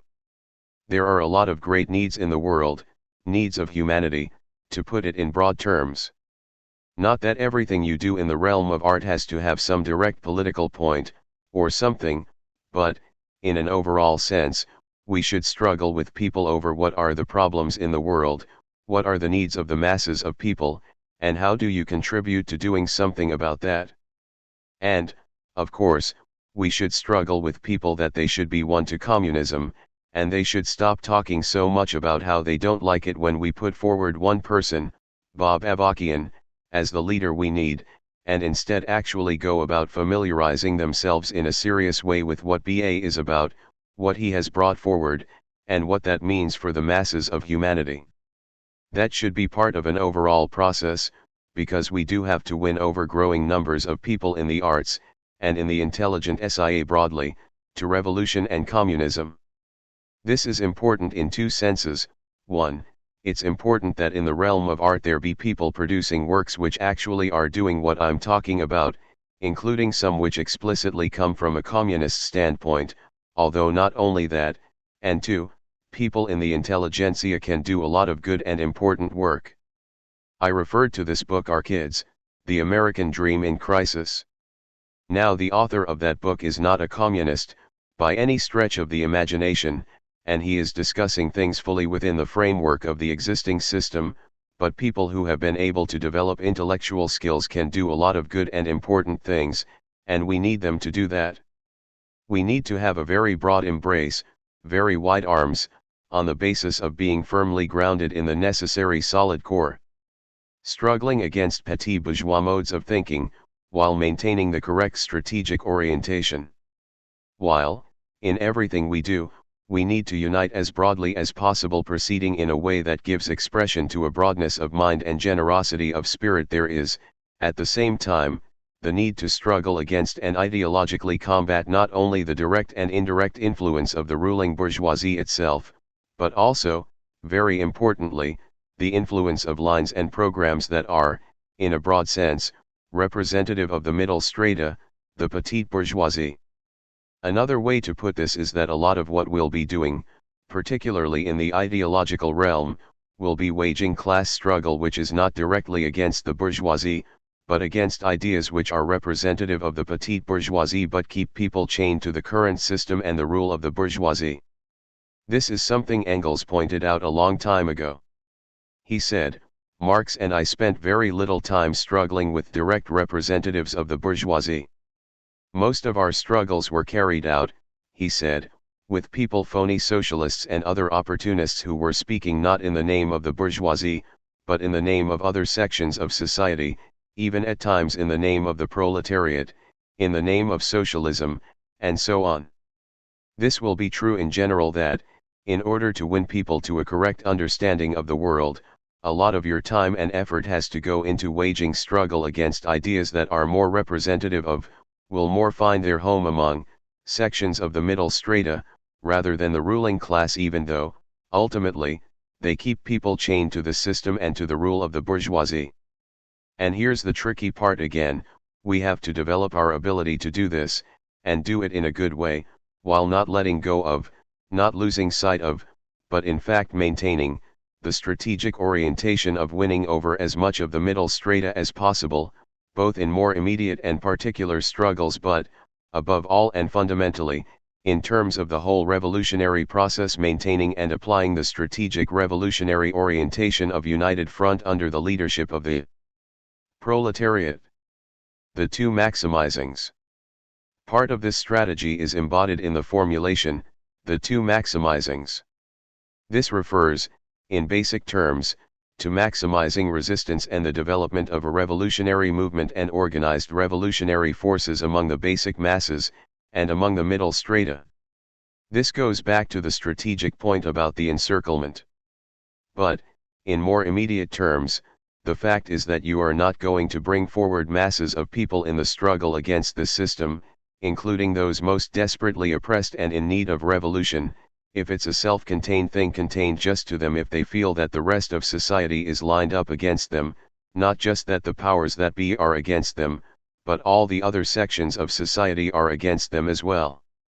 And on the positive side, to the degree that people come forward from among the middle strata to join with the basic masses, as we've seen happening recently, it both is heartening to the basic masses in the immediate sense, but also gives them a sense that maybe bigger change could be possible. I was thinking about this in looking at the revcom.us website recently when it posted responses of different people to that statement I read earlier about something of unprecedented beauty arising out of unspeakable ugliness and the role of black people in relation to making revolution. One young black guy was quoted as saying, "I agree with this, it is really heavy. It has all the ugliness right there, and it says that can bring out the beauty. I think something beautiful I've seen is more white people backing up black people. That is beautiful. We do need a revolution, but how? This is the kind of thing that not only heartens people but gets them to thinking about the possibility of really big change. But that's never going to fully develop, in the way it needs to, if the people who are kept on the bottom of society are isolated among themselves, no matter how heroically they stand up and struggle. At the same time, from an overall strategic perspective, middle strata people, or as many of them as possible, have to be one, not only to be supportive of things in a general sense, but to be part of the movement for revolution and, in more immediate terms, part of important resistance against the crimes of the system. And, besides just having these two sections of the people in motion, we need to develop the positive synergy, so to speak, the positive back and forth dialectical reinforcement between these two sections, the ways in which they positively reinforce each other and give each other a sense of strength and a sense of the larger picture and the basic relations. We need to maximize that, as well. A lot of opportunists who look at oppression, and the struggle against oppression, as a cottage industry, or, in the parlance of the times, as a start-up business, get very upset when people from other strata, or other social groupings, encroach upon their territory, as they see it. This is our struggle, you have nothing to do with this and no right to say anything about it. But the masses of people, who don't have capital invested in their own oppression, are very heartened when they see people involved from other strata. They know that this means something significant. They want more people like that involved. They don't want people coming in and ordering them around acting like they're idiots who don't know anything and telling them what to do in that kind of way. But they do want people, more and more people, to join in, because they have a basic understanding, even if not a fully developed scientific understanding, that the more that's the case, the more favorable things are going to be, even in fighting against their immediate oppression, and all the more so as they get a broader and deeper strategic perspective. So this is a very important principle, these two maximizings getting these two sections of people in motion, and mutually supporting and mutually reinforcing each other. Here again is Mao's formulation, mobilizing all positive factors, and mobilizing as well the positive interaction, even with all the contradictions that are involved in all this. The 5 stops. Here I want to talk about the 5 stops that appear regularly now on the revcom.us website. This is not just, oh, here are 5 good things to talk about, or 5 things that are wrong in society, in some general sense. This is a strategic formulation. If you go back to some principles for building a movement for revolution, these 5 stops represent concentrations of major social contradictions, and they are contradictions which are not resolvable under the system. Think about this: the genocidal persecution of black and brown people, police brutality and murder and mass incarceration, the oppression of women, and oppression based on gender and sexual orientation, what's happening to the environment, the hounding and terrorizing of immigrants, and the wars of occupation and crimes against humanity being carried out under the domination of the system. All these are major concentrations of social contradictions, contradictions which are not resolvable under this system, certainly not in a way that would be in the interests of the masses of people, or ultimately humanity as a whole. So that's the point: they represent concentrations of major social contradictions, and they are contradictions that the system cannot resolve in the interests of the masses of people. Both things are very important, they have strategic implications. It's not just, oh, they're concentrations of social contradictions isn't that interesting. But because they are, and as a reflection of the fact that they are, concentrations of major social contradictions, they speak to what a lot of people are concerned about in one way or another, or to one degree or another. Not everybody is concerned about all 5 of them, but probably everybody is concerned about at least one of them, and some people are probably concerned about all of them. It's kind of like that Lincoln statement, or was it Bob Dylan: you can fool some of the people all of the time, you can fool all of the people some of the time, but you can't fool all of the people all of the time. Sorry, I couldn't resist that detour. Anyway, this is the point: these 5 stops speak to things that, in one way or another, to one degree or another, people are concerned about, because they are concentrations of major social contradictions. Way back in the days of the RU, Revolutionary Union, we used to have this formulation: develop fighters on one front into fighters on all fronts. And we should go further and say, strategically develop them into fighters for the whole thing. But there is an important point to this: people get drawn into motion by their concern about one thing or another, but people are not closed-minded. Everybody's not closed-minded and narrow-minded. Many people don't say, oh, this is my issue, I don't care about that other stuff. Not everybody thinks like that, even though some opportunists do. In fact, a lot of people don't think like that. As they learn about other things, many people get interested, they develop a broader vision, as they come in contact with people who bring this to them. This is an important part of why I have been giving emphasis to Lenin's point about going among all sections of the people. There is the apartheidization of this society, but we can't accept that. We have to knock that down. We have to send parents whose kids have been killed by the police onto the college campuses to talk to students. This is the reality of what goes on out here. It's not that most students, when they hear about that, don't care. But right now, for the most part, they don't know anything about it. And, look, I hate to say it, but a lot of them have had their thinking conditioned not only by the ruling class in a general sense, but also by other people.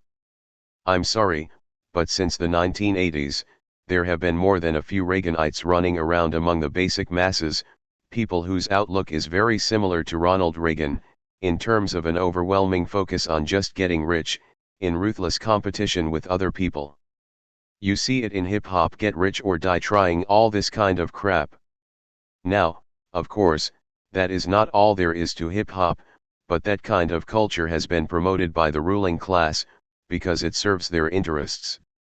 And it's had an effect, not just on the basic masses, but on a lot of these middle strata people, their view of the basic masses is, to a significant degree, influenced by and filtered through that culture. They don't know the basic people, but what they know, or think they know, is filtered through that culture.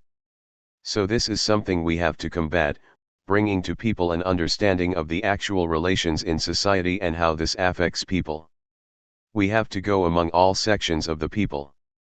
Through work and struggle with people, we have to enable them to develop from people concerned about, and fighting on, one front into fighters on all fronts and, fundamentally, fighters for the whole thing, to get rid of this, all these 5 stops, and everything that's concentrated there in terms of the whole system which gives rise to this repeatedly, spews it forth like a sewer backing up. So this has strategic importance, these 5 stops. People should understand how this relates to our strategic orientation of united front under the leadership of the proletariat, because it's not just a question of different interest groups, oh, you are interested in this, and you over there are interested in that, and somehow we can sort of add that all up intersectionalism that will somehow add up to a proletarian revolution. No. There needs to be the solid core running through all this. But these 5 stops are areas of concern for people and, if you want to use a somewhat homely phrase, or metaphor, they are on-ramps for people to get involved with the struggle, and to connect with people who are concerned about many different things, as well as people who are concerned about the whole thing. I'm not sure to what degree these 5 stops have really been understood in the way they should be. Why is it we keep having them on the website so prominently? People should think about that. What are the strategic implications of that? The 2 mainstays. And then we have what the party has identified as the 2 mainstays of its overall work to build a movement for revolution, and the party as its leading core. What do we mean by mainstays? We mean the basic things that are the ongoing foundation for all the work we do, the foundation on which we carry out our overall work to build for an actual revolution. There is the first mainstay, the leading edge of our overall work, the promotion and popularization of the new synthesis of communism and the leadership of Bob Avarkian, B.A. This now takes a concentrated form in the BA Everywhere Campaign 60, a campaign of massive fundraising to project the new synthesis of communism and the leadership of BA broadly, with major impact in all parts of society. In the interview with Ardea Skybreak, the importance of the promotion and popularization of the new synthesis of communism and the leadership of BA, as concentrated now in the BA Everywhere campaign, is emphasized. And here are some more questions. How should we understand the importance of this, the BA Everywhere campaign, and beyond that this first mainstay as a whole, the importance of this overall in building a movement for revolution, with the party as its leading core, the importance in terms of carrying out the strategic orientation of united front under the leadership of the proletariat? And what does this have to do specifically with the aspect of leadership of the proletariat? Why is this one of the 2 mainstays? Why, in fact, do we say that this is, that it must be, the leading edge of our overall work to build the movement for revolution and the party as its leading core? In this connection, I want to talk about some formulations that we've developed in relation to this mainstay and the work around it. The first is what we call the role of Huxley's. When Darwin came forward with the theory of evolution, as you can imagine, it was very controversial. In fact, Darwin held off, for some time, in actually publishing The Origin of Species because he not only wanted to work things through and get everything right, but also because he knew that a shitstorm would come when he put this out, that he would be attacked by all kinds of religious forces and other people who were upholders of tradition. For a number of reasons, Darwin himself, while he was prepared for that, was not in the best position to go out broadly in society and fight for what was represented by what he'd brought forward. But this guy Thomas Huxley, who was a scientist himself, recognized the importance of what Darwin had done, what a breakthrough it was, what a revolution it was in human understanding. So Huxley said, I'm gonna go out and fight for this, I'm gonna go everywhere. He went among the intelligentsia, he went among the poor people in London, he went everywhere, and explained to people what this theory of evolution was and why it was so important. And he was not ashamed to call himself, in fact, he very boldly called himself Darwin's bulldog, taking on all comers who attacked the theory of evolution. Analogously, we have people whose role is to be out in the world, propagating and fighting for this new synthesis and the leadership that has brought forward this new synthesis, acting as pit bulls in fighting for this. We know that this is controversial. It's going up against a lot of things that people are invested in, people who want to play around the edges of the system but keep everything going the way it is, in fundamental terms, with attitudes like, well, we kind of want some kind of changes, but not too much, or this is our turf here, we're pursuing our petty interests by pimping off the oppression of people and the fact that people are rising up against it, so we don't want you to bring that stuff in here that might do away with all this, because then what's gonna happen with the capital we've invested in this? Our Huxleys have to take on the responsibility to go everywhere, propagating and fighting for the new synthesis and the leadership that has brought forward this new synthesis, not only in order to take on the petty opportunist attacks on this, but for the more positive reason that people really need to know that there is a science that has been further developed through this new synthesis of communism that people can take hold of and fight consciously to achieve their own emancipation, and the emancipation of people everywhere, and advance to a whole new world and a whole new future for humanity. The other formulation which speaks to the role of people far beyond just these relatively few Huxleys who are focusing on this, in this kind of concentrated way, is drawn from the Chinese Revolution, and in particular the Cultural Revolution in Socialist China. And that is the role of what they called barefoot doctors.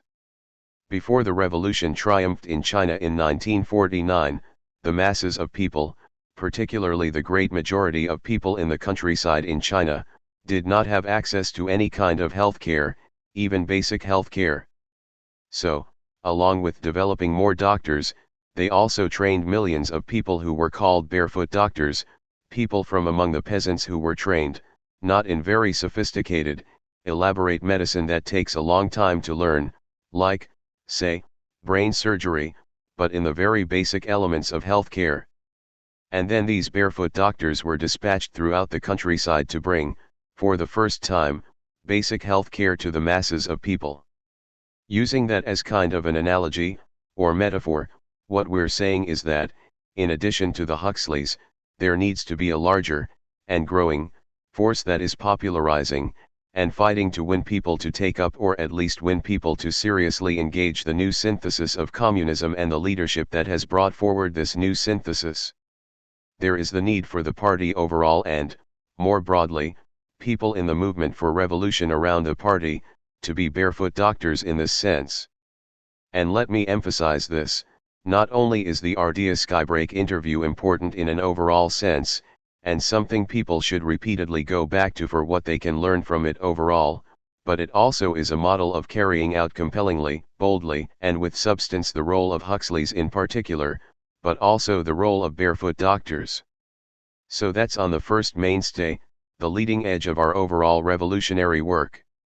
And then there's the other mainstay, the pivotal role of the website, revcom.us, and the newspaper, Revolution. Here, another important statement by Lenin deserves serious reflection. He said that, in the revolutionary movement in Russia, the role of the newspaper, and today this involves the website in particular, as well as the print newspaper, constituted the better part of preparation for the eventual insurrection, the struggle to seize power. So, here are some more questions. Why is the website/newspaper one of the two mainstays of our revolutionary work? What is said on the website about this? What does it mean to wield this pivotal instrument for revolution in line with this understanding of its role, as that is put forward on the website? In this connection, I want to speak briefly about the importance of agitation and propaganda, which is something the website puts forward in a concentrated way, puts it out to the world, especially these days given the role of the internet. Lenin talked about agitation and propaganda, what they have in common and how they are different. What they have in common is that they both involve exposure of the system and bringing out to people the need to overthrow the system and move beyond it. Propaganda, Lenin explained, does this in a more complex way. It might take a number of different contradictions and show how they interconnect and are all rooted in the same system, and, therefore, to get rid of these things, you have to overthrow and move beyond the system. Agitation, Lenin explained, speaks essentially to one contradiction and deals with it in a very sharp way. And especially with agitation, Lenin emphasized, it is very important to, as he put it, catch the enemy, the ruling class, red-handed, when there is yet another murder by police, or another one of the crimes against humanity committed by the imperialist military in the course of their endless wars, or their exposed torturing people whenever these outrages, and countless others, happen. You have to be able to jump on it, quickly, and bring out the essence of what it shows about the system. Without going, right then, into all the complex relations that might interconnect with that on different levels, which is the role of propaganda. Lenin made the point that, through powerful propaganda, but especially through sharp and penetrating agitation, you can move people even more powerfully than you can through direct calls on them to act, although such calls to act also play an important role.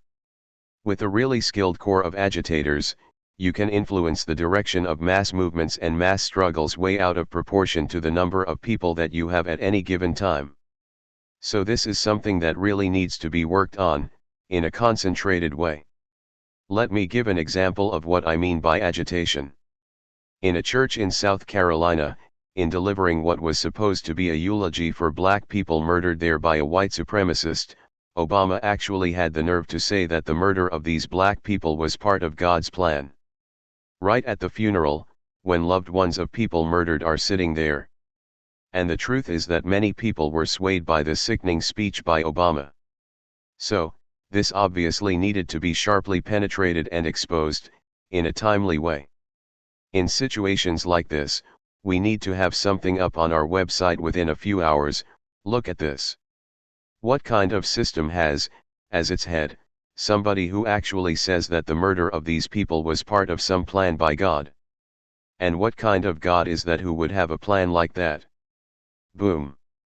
And then, you could go on after that and, through propaganda, draw out different connections, showing how this relates to the whole history of the oppression of black people and the nature of the system.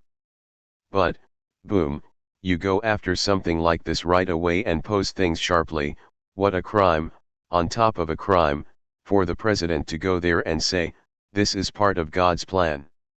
Your loved ones who were slaughtered, that was God doing that with his greater plan. That should have been called out, boom, like that. We can't let them get away with outrages like this. We have to catch them red-handed when the ugliness of their system is sitting out like that for everyone to see, but people are blinded by the way they've been indoctrinated and shaped by the system. We have to cut through that, like a sharp knife, and bring out what the real relations are. And I can guarantee that, if there had been a few good agitators in that church at that time, who'd gotten up and done just that, with really sharp agitation, you would have had a really good shitstorm in that church. Not everybody would have liked it, but it would have caused a really great ripple throughout the whole thing, throughout the country, throughout the whole world. We have to be able to move to do that kind of thing quickly. If you go into the Bob Avarkian portal on the revcom.us website, where there is a bibliography of my works, you will find in that bibliography putting forward our line in a bold, moving, compelling way 61. It is about agitation and propaganda, and one of the important points it makes, which I want to stress here, is that in doing agitation especially, but also propaganda in general, in exposing the system and showing why it can't be reformed, and needs to be overthrown, we really have to start. Not from definitions or abstract things that we just play around with in our heads, but instead we need to proceed from real life and draw out the real relations of things. As part of illustrating this point, an example, a very negative example, is cited, drawing from when I was in China in 1974. I was in the northern part of China near the border with North Korea, and we were having a meeting late in the afternoon. And China at that time was still coming from being a very poor country, so they didn't have heat all the time, even in the guest houses where they put up people who came from other countries. They only had the heat on for a few hours a day, in order to save electricity for the country as a whole. So I was really cold. It's cold up there in that part of China at that time of the year. It was in the fall.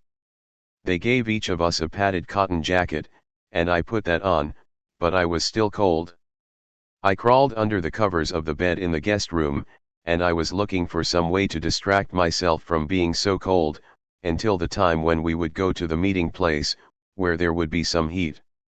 Well, there was a shortwave radio there, so I put on the shortwave radio and searched for an English language broadcast, and finally I found one, a news report from North Korea.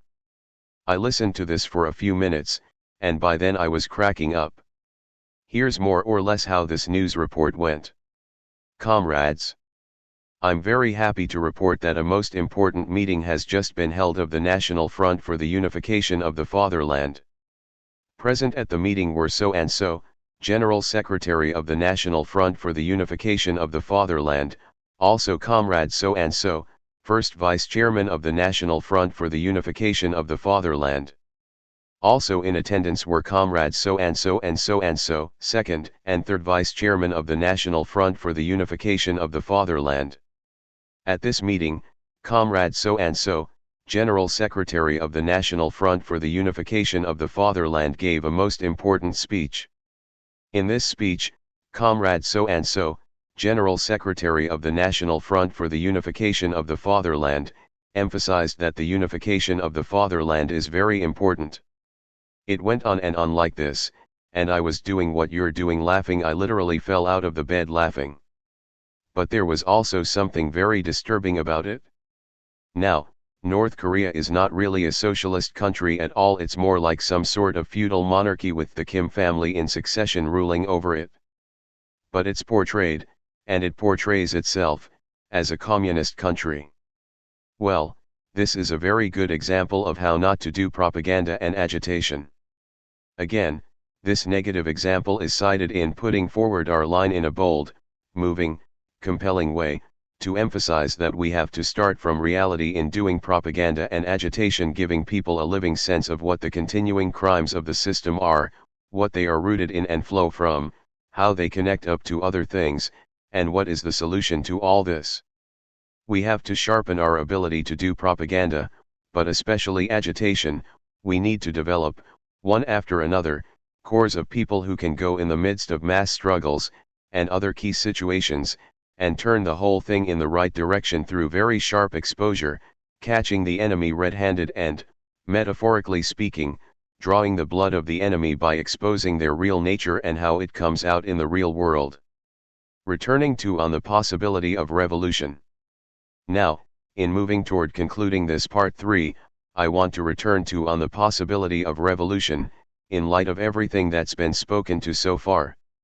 As is pointed out in part 2 of Birds and Crocodiles, there is a need for continual grappling with the strategic problem of how we would actually carry out the struggle for the seizure of power and, more specifically, the problem that I've been repeatedly, and for good reason, hammering on, the problem of breaking out of the encirclement, of the areas where the most bedrock and driving forces for revolution will be concentrated, particularly in the inner cities.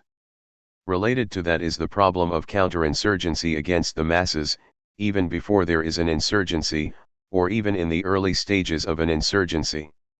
This, again, is what we have seen happening with what they're doing in places like Baltimore. Oh, the masses rose up, well, we had to indict some pigs for murdering somebody, which we don't usually do, so now there's this big crime wave, and we gotta bring the police back in full force and come down even harder on the masses. This is all part of a counterinsurgency by the ruling forces when there's just a beginning of an uprising by the people, before there's an all-out struggle for revolution. The powers that be are not just trying to put down the immediate struggle, they are thinking strategically, from their side, putting in place things that they can see they will need if the struggle breaks all out of bounds and becomes much more full-blown, and especially if it links up with the revolutionary communist forces. That's one of their worst nightmares, and for very good reasons. If these black and Latino masses, concentrated in the inner cities and among the immigrants, link up with communists bringing them a scientific understanding of what the problem is, and what the solution is, that will become a tremendously powerful force that will be very difficult for them to contain, and very difficult for them to keep from spreading its impact and influence throughout society, seriously undermining their system and its standing in the world at large. Related to that, we can see that they are working consciously on their counterinsurgency against the masses, even before there is a revolutionary situation. They are not sitting around waiting for when this becomes full-blown, or waiting for the time when the spontaneous outpouring and upsurge of these basic masses links up with people bringing a scientific understanding and a disciplined revolutionary organization to that. Everything related to what is characterized as the militarization of the police, this is not just to keep the people down now, although it is that. It is also conscious preparation. Because, on some level, even though they do not have a scientific understanding of this, in a very basic way those who are the representatives and operatives of the ruling class know that they have no solution for the miserable conditions of these millions and tens of millions of people they have concentrated right in the very heart of their empire. If we allow that to go on unopposed, along with the apartheidization in society, then this problem of the bedrock forces for the revolution being encircled, suppressed, crushed, and pulverized, becomes all the more acute, even in the short run, but especially in strategic terms. Now, along with what's spoken to on the possibility and in part 2 of birds and crocodiles, there is a basic analysis that should serve as a strategic guideline, when it comes to the actual struggle for the seizure of power, when people are, in their millions, fighting all out for the seizure of power at the beginning of this, the side of the imperialists, of the ruling class and reactionary forces in their camp, would likely still be very powerful in military terms, although weak, and in crisis, politically, while the side of the revolutionary people would be weak, at the beginning, in military terms, but strong, and on the rise, and having a great deal of initiative, politically, which then would have to be transformed into initiative militarily. So, in terms of the overall implications of that, proceeding from that strategic analysis, what would then be required would be to work to transform the situation to where the other side becomes increasingly weak, militarily, and eventually isolated and finally defeated, while the side of the revolutionary people gains more and more strength, in terms of its fighting capacity, without, at any given time, overstepping the bounds of what it's capable of doing, without engaging prematurely in battles which would be decisive in determining the whole outcome of the struggle, and which, if engaged in prematurely, would almost certainly be lost by the revolutionary side. So, in an overall sense, it would be a matter of pitting strategic strength against strategic strength, but also, at any given point, and all along the way, pitting strength, including strategic strength, on the revolutionary side, against weakness on the other side, pitting political strength, and what that can translate into at a given time, against the political weakness of the other side, and how that can be taken advantage of, in what would then be an actual military struggle for the seizure of power. To explain this a little further, we can make a comparison to an approach Mao developed in the People's War in China. This was concentrated in the formula, in strategy, 1 against 10, in tactics, 10 against 1. Now, what he meant by that was that, at the initial stages of the People's War, the forces of the government, the forces of the old order, were much stronger than the revolutionary forces, not only much more heavily armed, but also much bigger, with many more soldiers, something like 10 times as many. So, Mao said, in terms of our strategic situation starting out, they are 10 times stronger than we are, but, in every fight we wage, we must take the initiative to shape things and to engage in battle where we have the advantage in the exact opposite ratio, where we, in a particular engagement, are 10 times stronger than the other side. In other words, only fight a small part of their overall force, at any given time, don't try to take on the whole thing all at once. So, these are things that need to be thought about and grappled with. It's not what we're doing now, whoever's listening, but it is necessary to be carrying out preparation mentally, if you will, developing theory and strategic doctrine that could be applied when there are the necessary conditions, when the system is in deep crisis and there are millions of people who are ready to fight, all out, and are willing to put everything on the line for that. So, this is something we have to be thinking about, even now. We can't have the idea that, oh, some fine day we'll start thinking about how we're gonna actually go about the seizure of power, because, if we do that, then in fact we've given up on the goal of seizing power. This is something I've been emphasizing, over and over again, and for very good reason. It is something that can't be emphasized too many times. We have to be serious about this, and we have to approach all of it strategically and do the work that has to be done in the right way, and not in the wrong way, so we don't set ourselves up to be pulverized, but we do give the masses of people a real chance to go at it and win. Internationalism, revolutionary defeatism. What do I mean by revolutionary defeatism, and why is it so important? Revolutionary defeatism means that you oppose the actions of your own government and ruling class in carrying out their wars, which are wars for empire. It means that you welcome any setbacks they suffer in those wars, because that weakens their oppressive hold over masses of people, here and in the world more generally. Now, we do have to recognize that we have a different situation than back in the day with the war in Vietnam. In those days, the National Liberation Front, NLF, in Vietnam was a revolutionary organization of the people in South Vietnam who were waging the fight, along with the government and people in North Vietnam, against the US imperialists. And the leader of that struggle, until he died in the late 1960s, was Ho Chi Minh, who called himself a communist but was actually more of a revolutionary nationalist. Beginning soon after the end of World War II, Ho Chi Minh led the armed struggle of the Vietnamese people to drive out the French, who had colonized Vietnam, and then to drive out the Americans, who, beginning in the 1950s, attempted to replace the French as the colonial master of Vietnam. Now, back in those days we used to go to demonstrations and people would march through the streets chanting, Ho, Ho, Ho Chi Minh, NLF is gonna win. It felt very good, and it was right to do it. It was right to be on the side of the Vietnamese people and Ho Chi Minh leading them. It wasn't just that you wanted your government to lose the unjust war it was waging, you could actually be on the side of the people fighting against your government, because those people represented a righteous cause, they represented a real struggle against imperialism. They weren't going around attacking civilians. They were fighting against the military of US imperialism that had invaded their country and was bombing it massively. So, in those days, you could actually be with the people fighting against the US government, the US imperialists.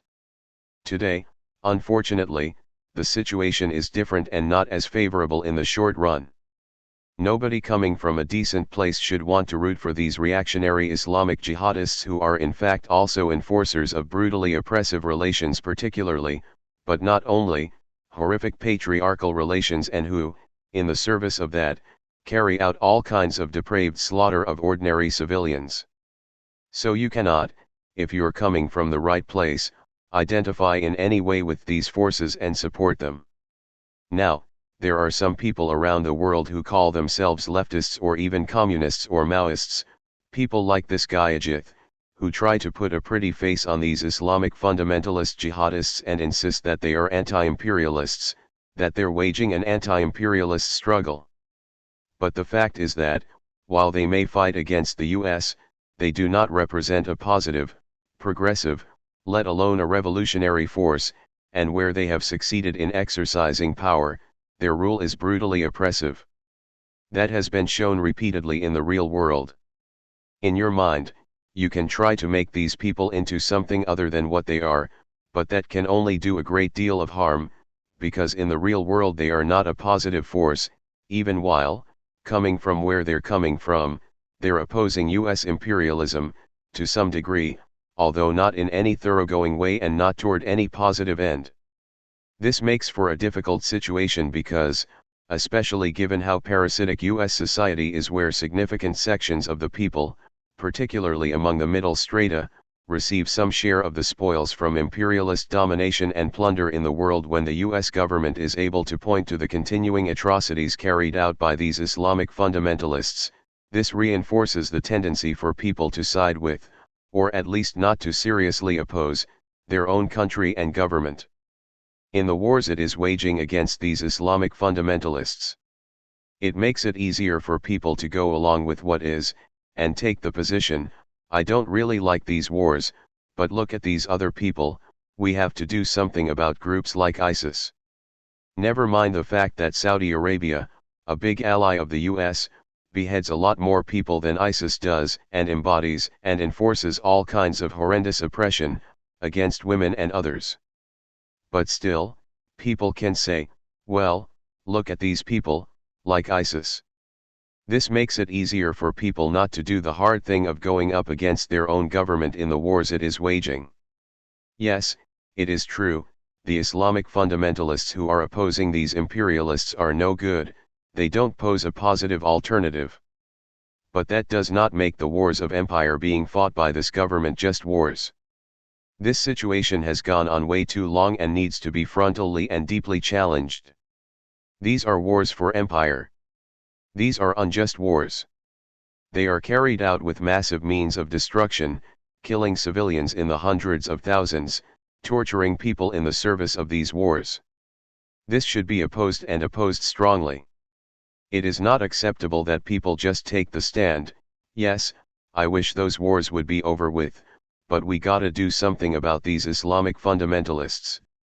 It is crucial that people come to see what the nature of these wars being waged by their government actually is, and why these wars have to be actively opposed, and even if you can't, and shouldn't, support the other side, you still have to have the basic approach of welcoming the defeat of your own government in the wars it is waging. The defeat of these imperialists should be welcomed because, number one, their wars are unjust, even if the people opposing them are also unjust. And, 2. Every such defeat weakens the system and its ruling class and brings closer the time when people can actually bring it down and bring something liberating into being in its place. Now, if you think back to around 2002 to 2003, with the Bush regime in power, as the core of the ruling class, when they invaded Iraq there was massive opposition to that invasion, for a short period of time. In fact, in terms of numbers, there were more people in that period demonstrating against the invasion of Iraq than there were people protesting against the Vietnam War, except for a few very high points of mass opposition to that war. But, unlike the situation with the Vietnam War where people learned more and more about the nature of the system and came to see their own country and their own government as imperialists, however they understood that, and came to view the violence that this government was waging in wars like Vietnam as totally illegitimate. The opposition to the invasion of Iraq in 2003 was much more superficial. It didn't last as long because it didn't go as deep. And there was a lot of what I call Bill Maherism in this opposition. Now, if you watched Bill Maher on TV at the time of that invasion of Iraq, you heard him put forward this basic position: it is a mistake to go into Iraq. We should be going after the actual terrorists, we should be going harder into Afghanistan, we should be going more after these Islamic fundamentalists. Iraq really has nothing to do with what happened on September 11, 2001. It's wrong to be sending our forces into Iraq, instead of sending them where they need to go. That kind of stand did contribute to people opposing that particular invasion of Iraq. And think about the mess they made by going into Iraq. Now, I don't usually find myself in agreement with someone like Rand Paul, a reactionary Republican, but I do have to say I agree with his assessment on this point.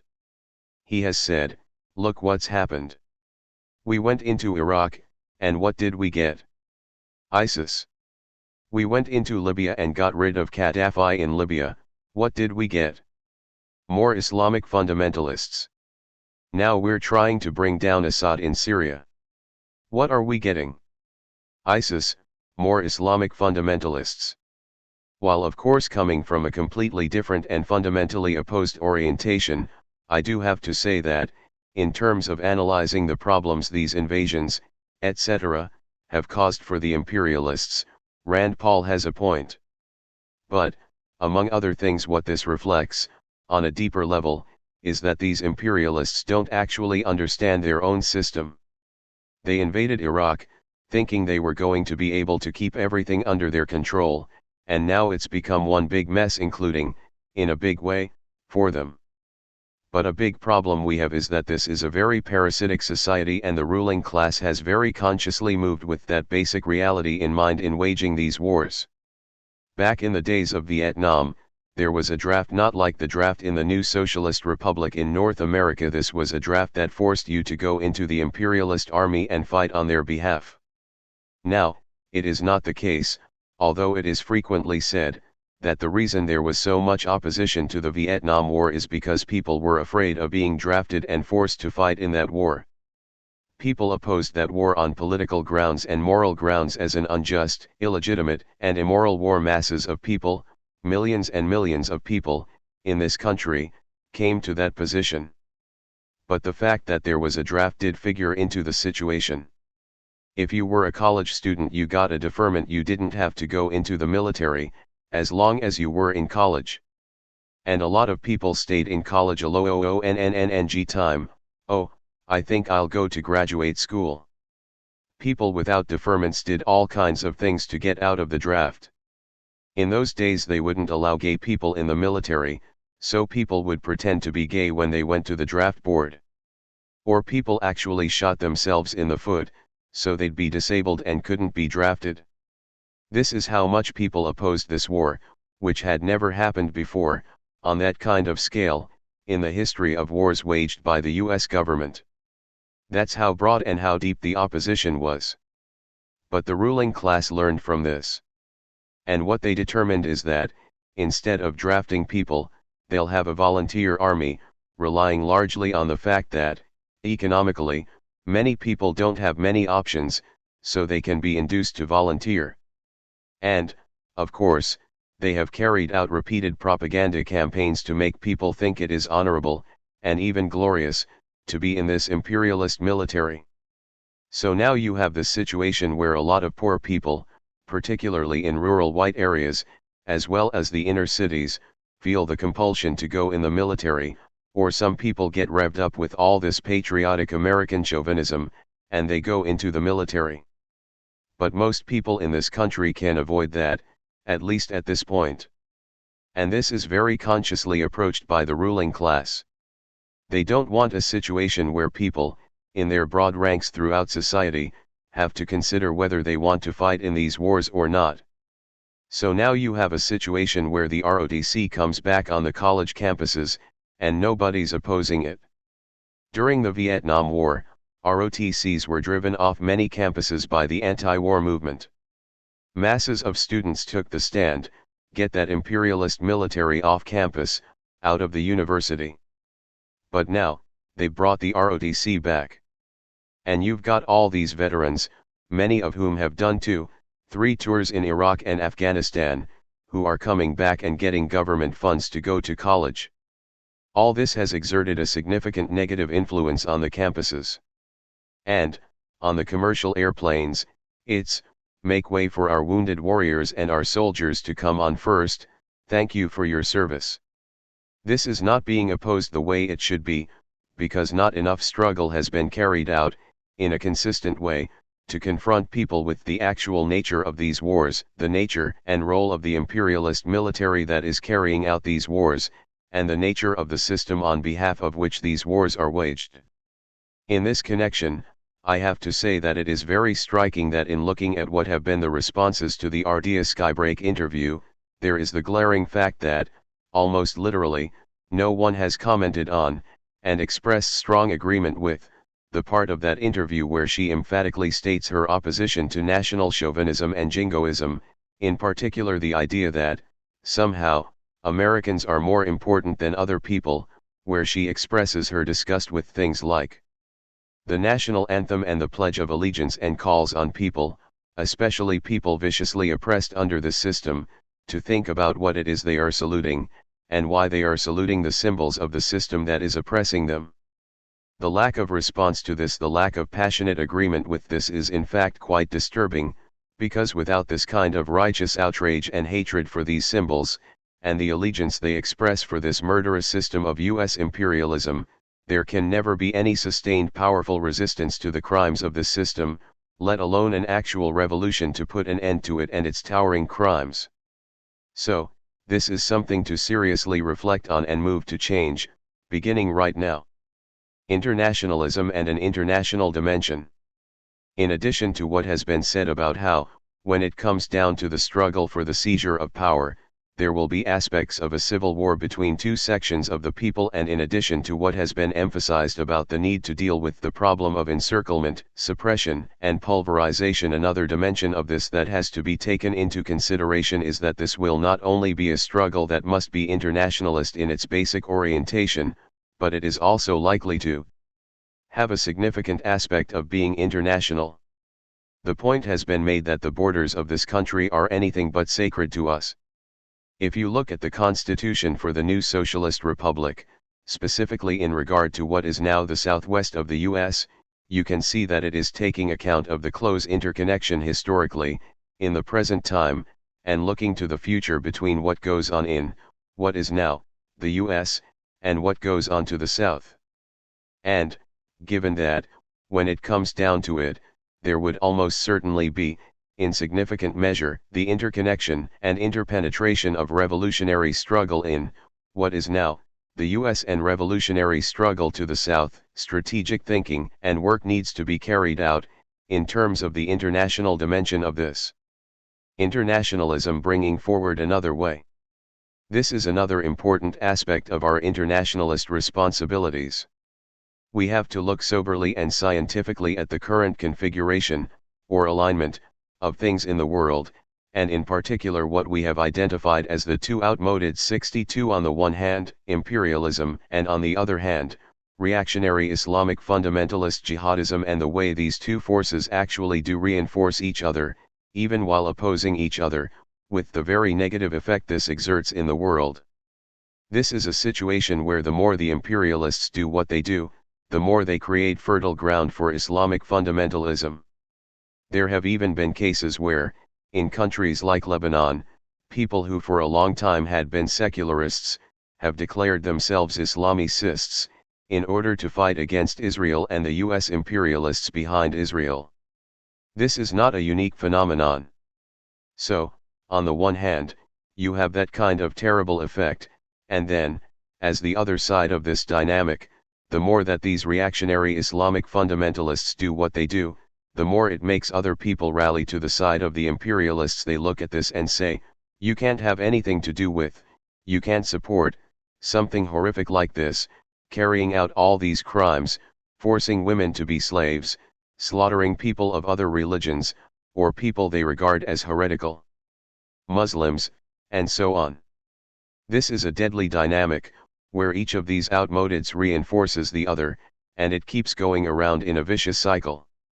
When you look at that, you see the great importance of breaking through this in the world as a whole, bringing forward another way, bringing forward revolution on the communist road, as a radical emancipatory alternative to that dynamic, to both of these outmodeds. Even while this is far from all of our internationalist responsibilities, it is a major part of our internationalist responsibilities. To give this a living expression, imagine if there were a force of people coming forward in the hundreds of thousands in this country who were taking a stand against the wars being carried out by the government of this country, making clear that they were not in favor of Islamic fundamentalism, but putting their emphasis on opposing the wars of their own government, of US imperialism. Imagine the effect it would have in the world if, instead of people here either passively going along with, or even actively supporting, these wars carried out by their government in the name of fighting Islamic fundamentalism, there were thousands, tens, and hundreds of thousands, actively mobilizing to oppose these wars. Think of the message that would send to people around the world, and the way it would enable them to see that what the government of the US does and represents is not what the people of this country stand for, and that there's a different way than rallying to Islamic fundamentalist jihadism, that people can oppose what the government of this country is doing. That is a very important part of our internationalism.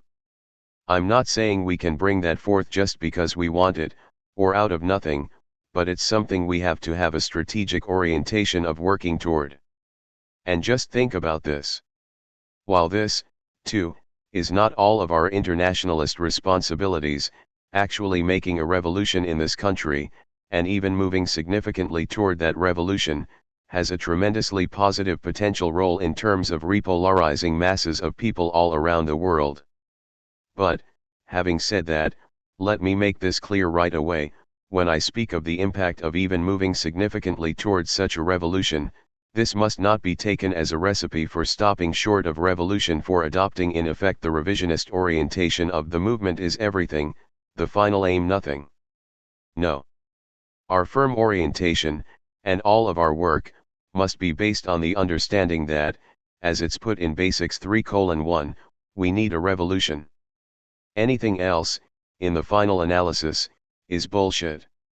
Now, notice it says in the final analysis, it doesn't say that every struggle short of revolution is no good.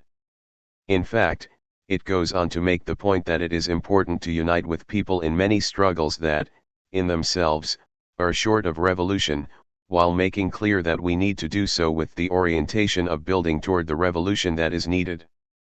It is really, profoundly true that nothing short of revolution can put an end to the deep-seated contradictions of the system, and the outrages this continually gives rise to. But, with that orientation, and proceeding on that basis, making real advances toward that revolution can have a major and very powerful impact in the world, in a very positive way. The emergence of a really powerful movement aiming toward revolution in this country, think of the effect of that throughout the world. What? A revolution in the United States? People actually going for the overthrow of this imperialism. That would change, almost overnight, the way a lot of people think about what is possible, and desirable. It would have a major impact in the world, contributing very greatly to the positive repolarization that is urgently needed. And that, in turn, would strengthen the basis for actually making revolution here, which, in turn again, would obviously create much more favorable conditions in the world. A number of people have commented, including some of these fundamentalists themselves, that, a few decades ago, many of these Islamic fundamentalists would have been Maoists.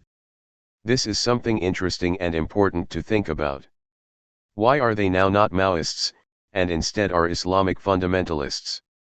Because of what has happened in China, with the restoration of capitalism there and what China has become, because of the way things have gone in the world overall, with the effects of imperialism, and so on, many of these people have turned to a fundamentalist jihadist ideology and program as a very misguided way of opposing imperialism, or at least some of the crimes carried out by Western imperialism.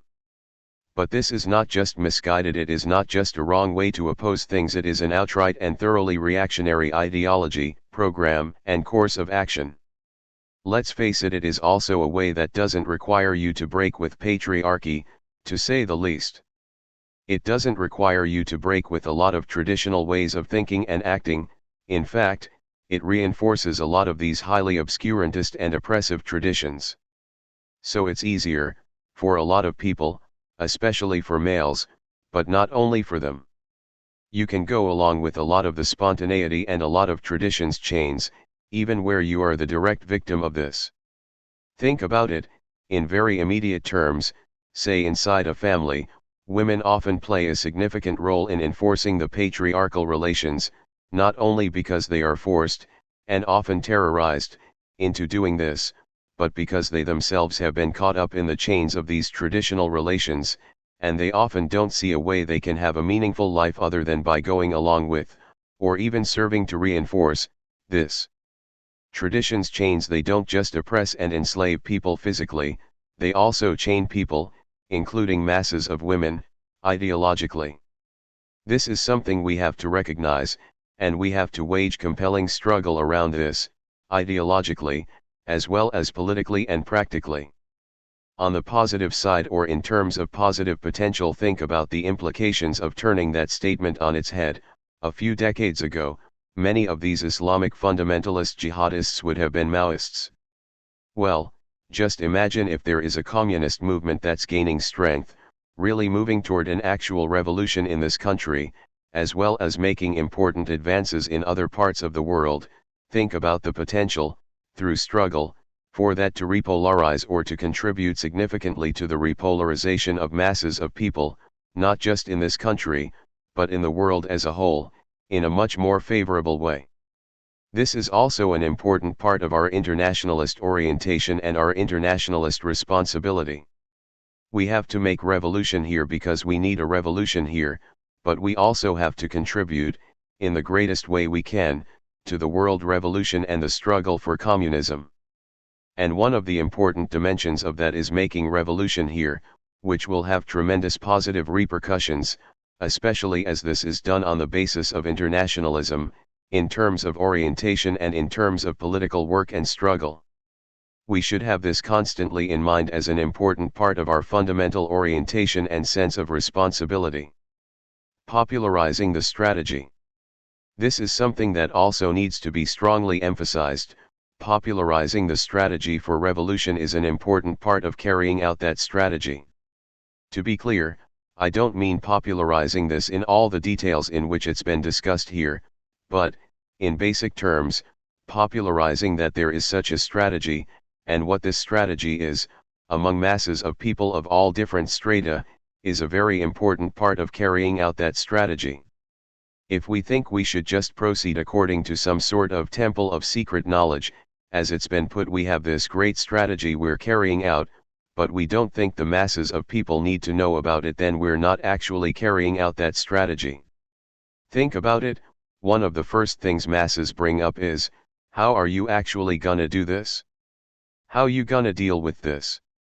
How you gonna deal with that? Yes, sometimes this kind of thing just gets raised as an excuse for not getting involved. But many times these are very serious questions that people have.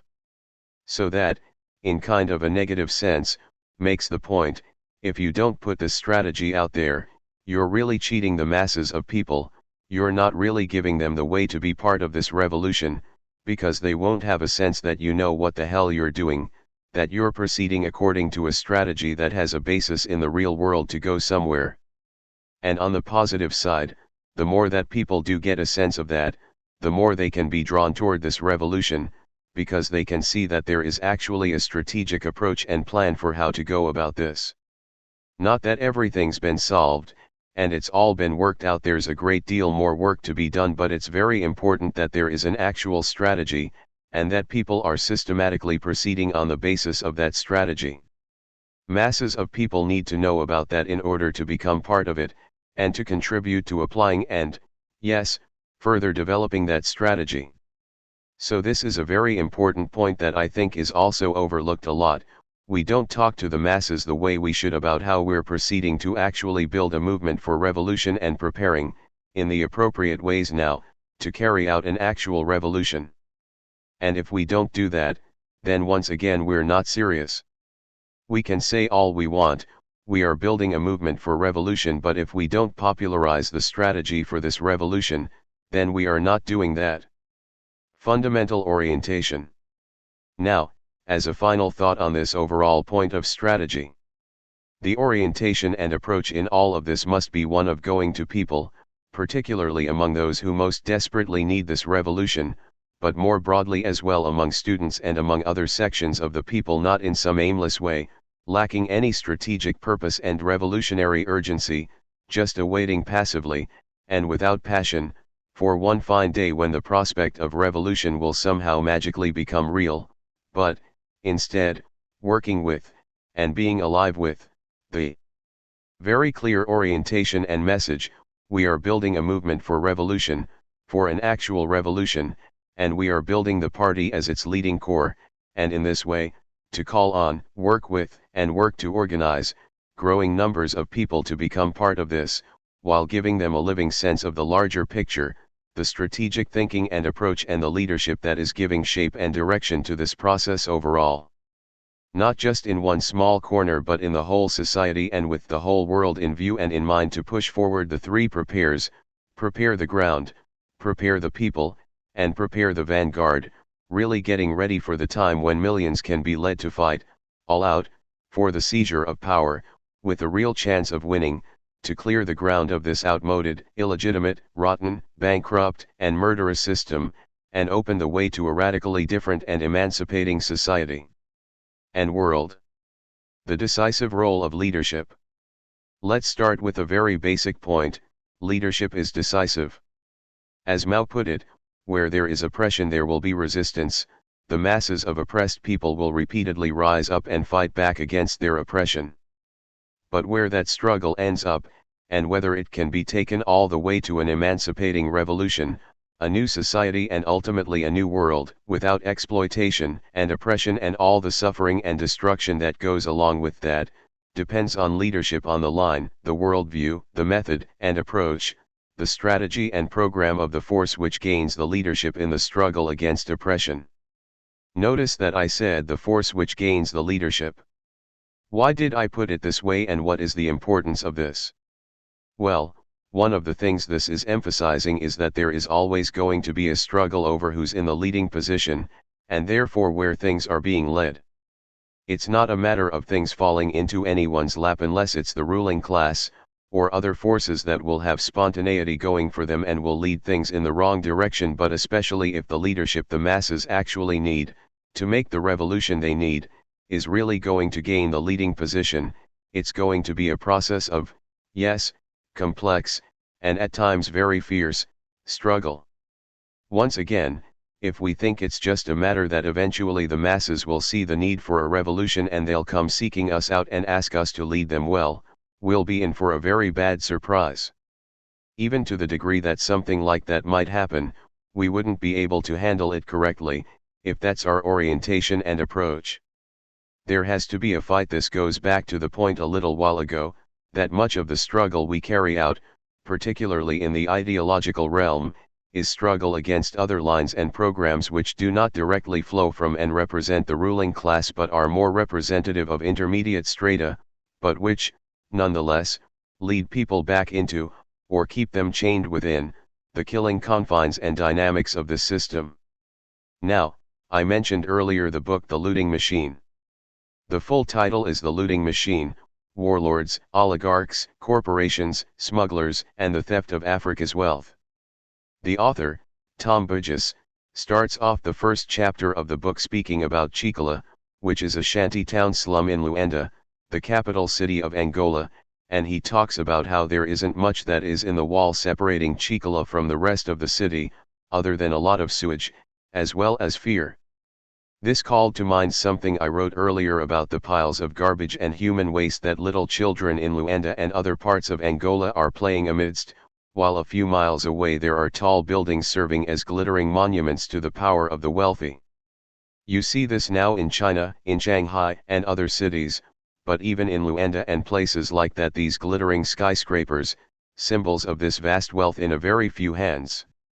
And Angola is a particularly poignant example, because the ruling force now in Angola is what proceeded from the Movement for the Liberation of Angola, the MPLA, which was the nationalist force leading the struggle against Portuguese colonialism, which dominated Angola, and then a civil war against forces backed by apartheid South Africa and the US.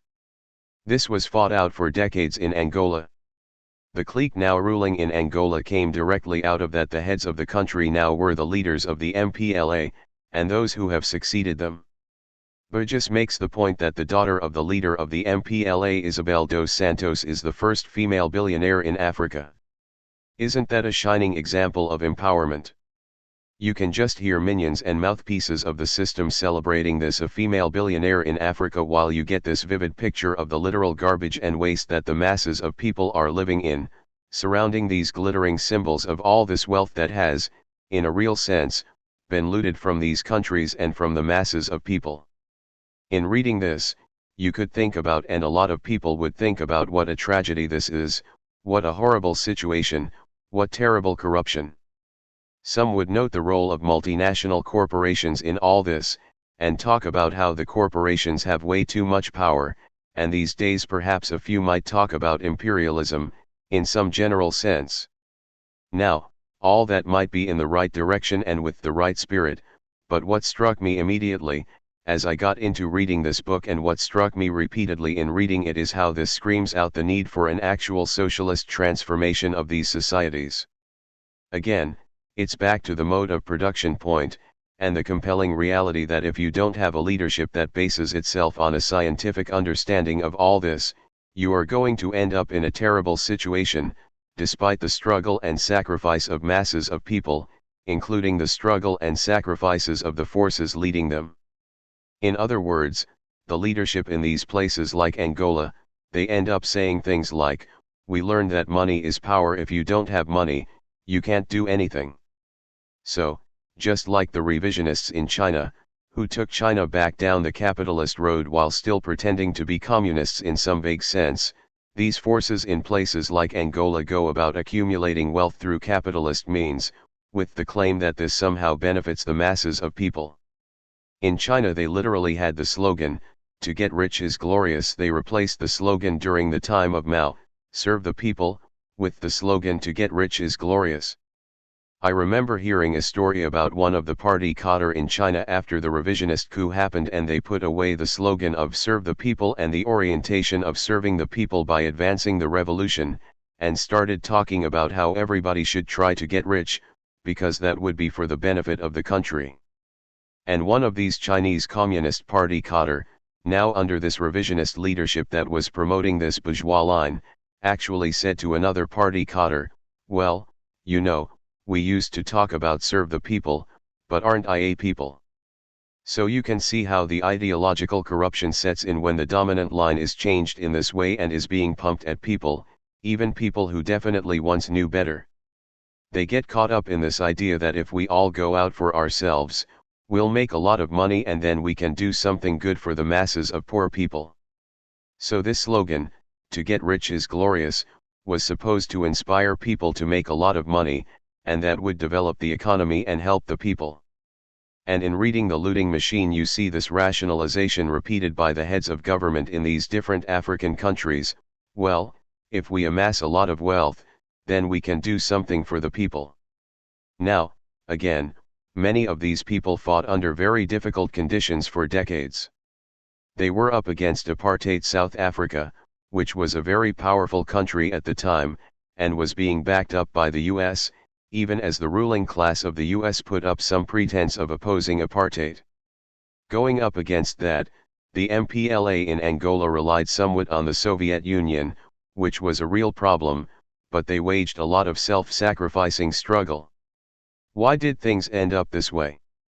Well, there were major shifts in the world and world relations, including the fact that the Soviet Union as such collapsed and its empire went out of existence in its previous form, with Soviet social imperialism, socialism in name but imperialism in fact, being replaced by an openly capitalist imperialist Russia, and China now on the road of capitalism.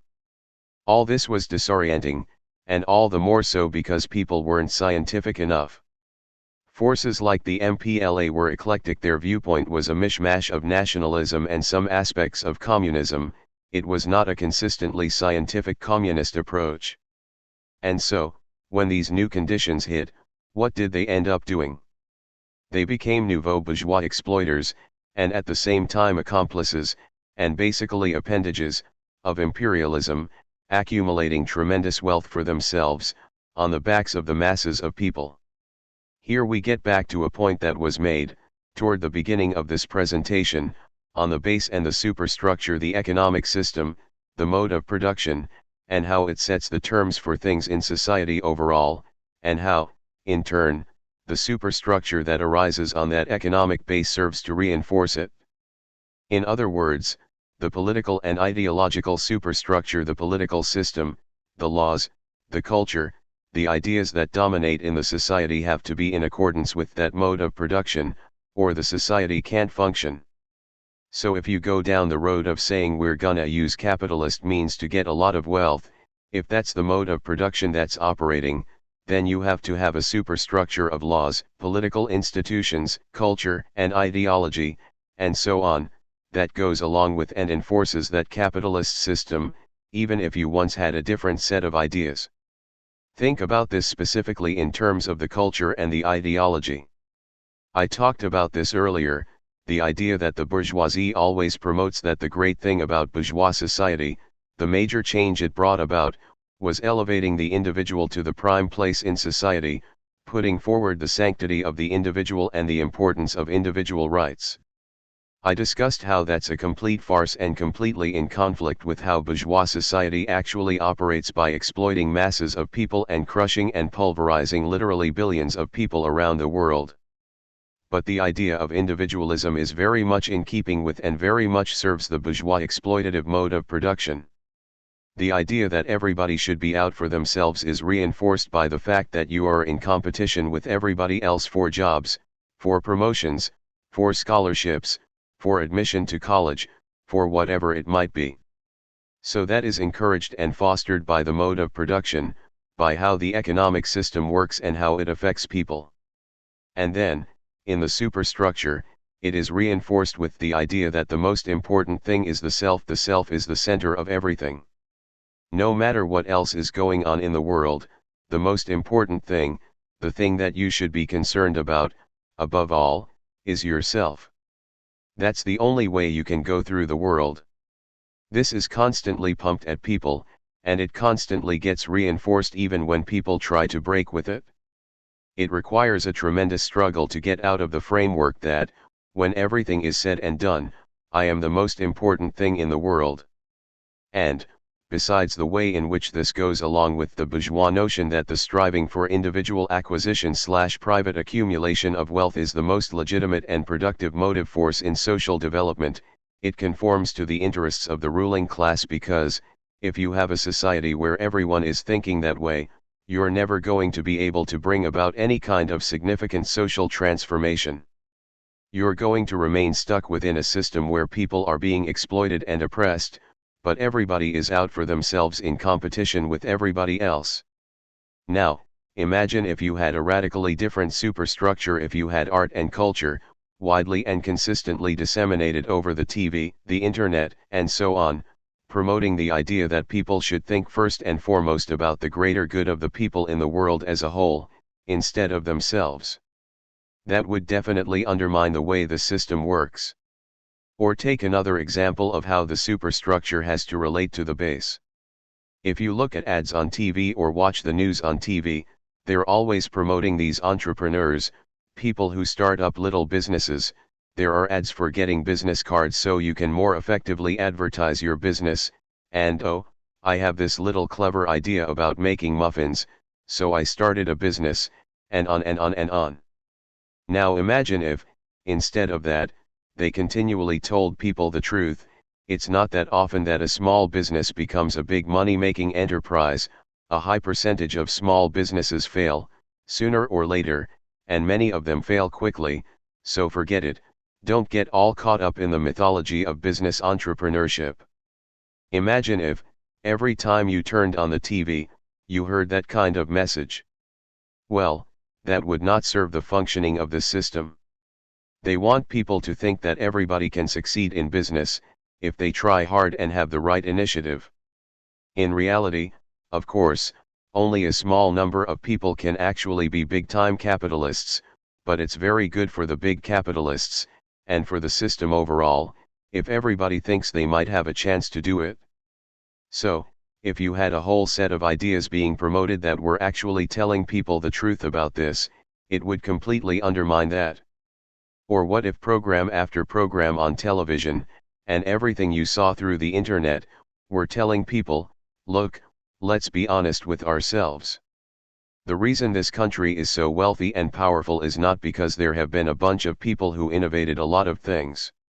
It's because we brought millions of people from Africa in chains and drove them viciously to produce wealth, while we killed off large sections of the indigenous population and stole their land. Through a war of aggression we seized half of Mexico's territory and extended the slave system into large parts of that territory. We grabbed up places like the Philippines and Puerto Rico as colonies as we moved to dominate more and more of the world, and now we're plundering throughout the world. Especially the Third World, ruthlessly shackling large swaths of humanity to our juggernaut of exploitation, threatening and unleashing massive slaughter and destruction to enforce all this.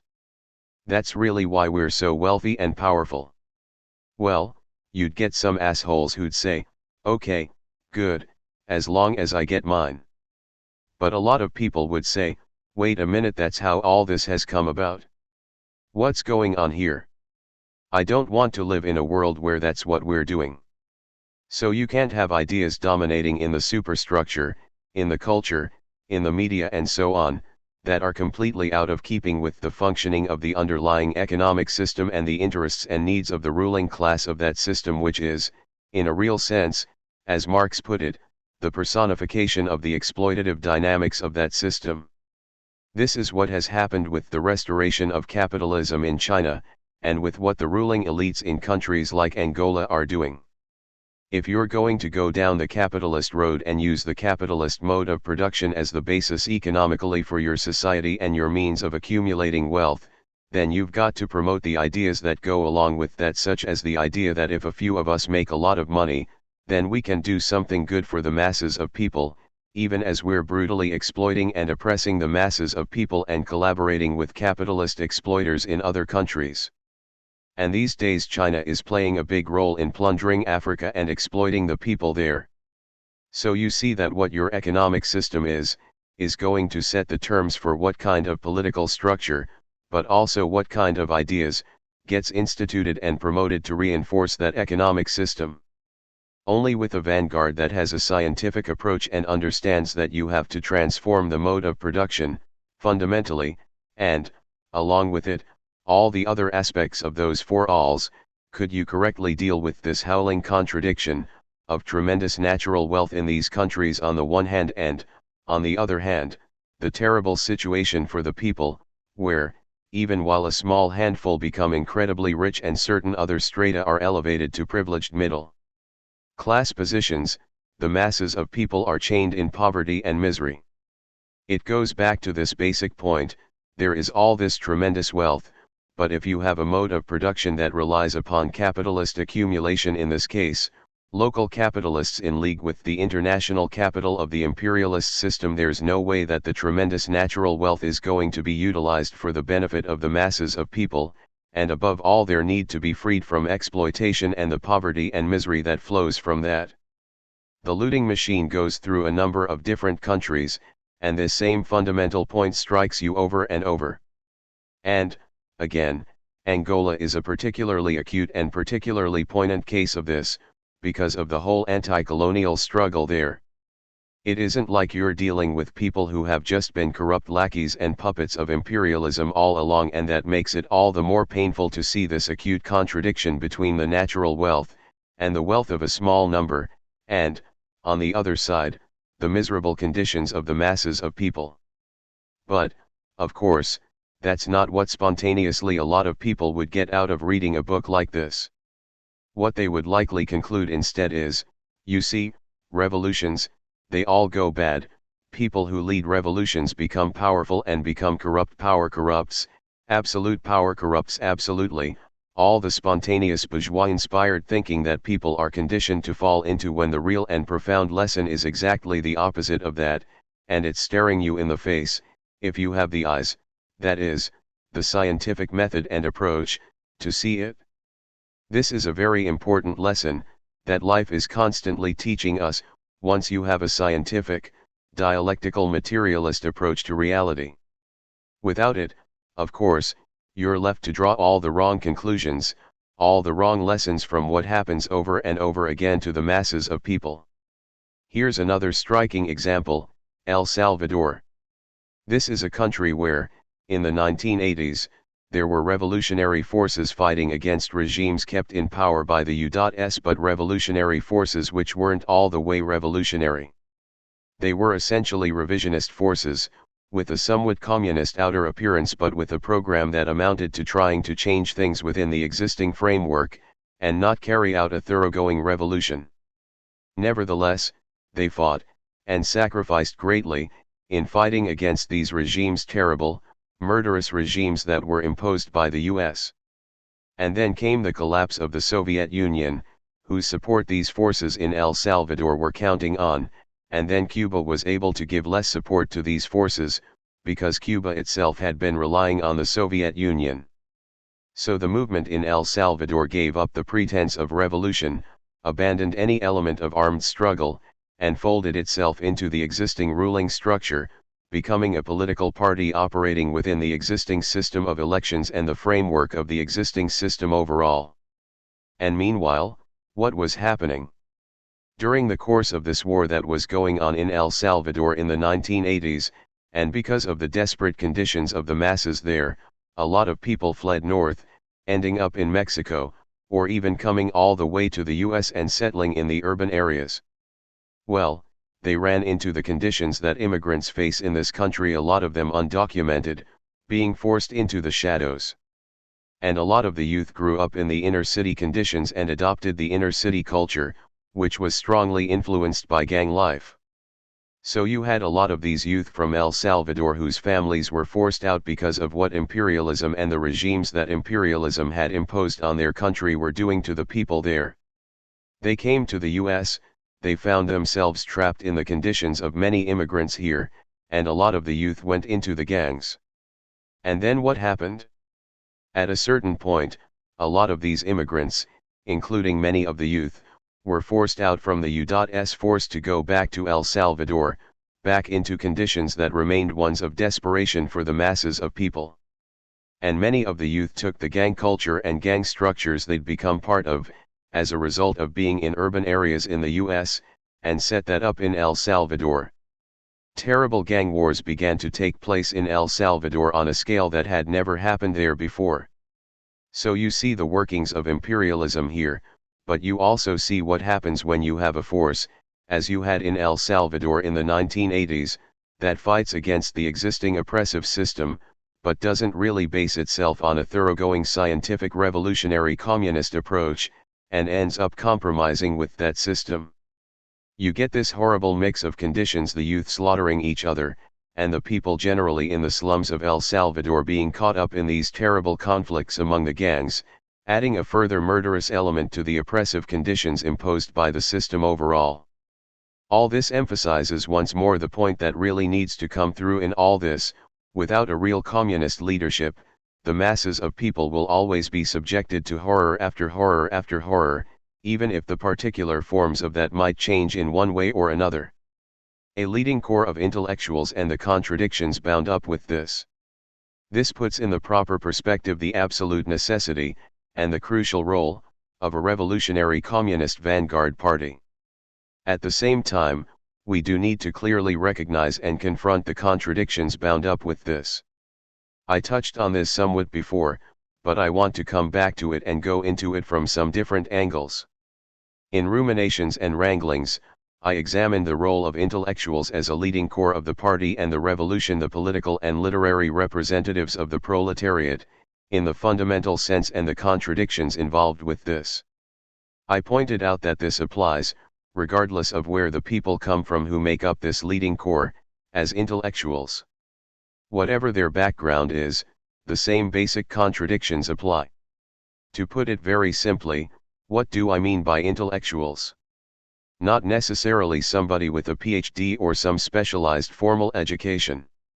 I mean people who have developed the ability to work with ideas and grapple with theory systematically, if not always correctly.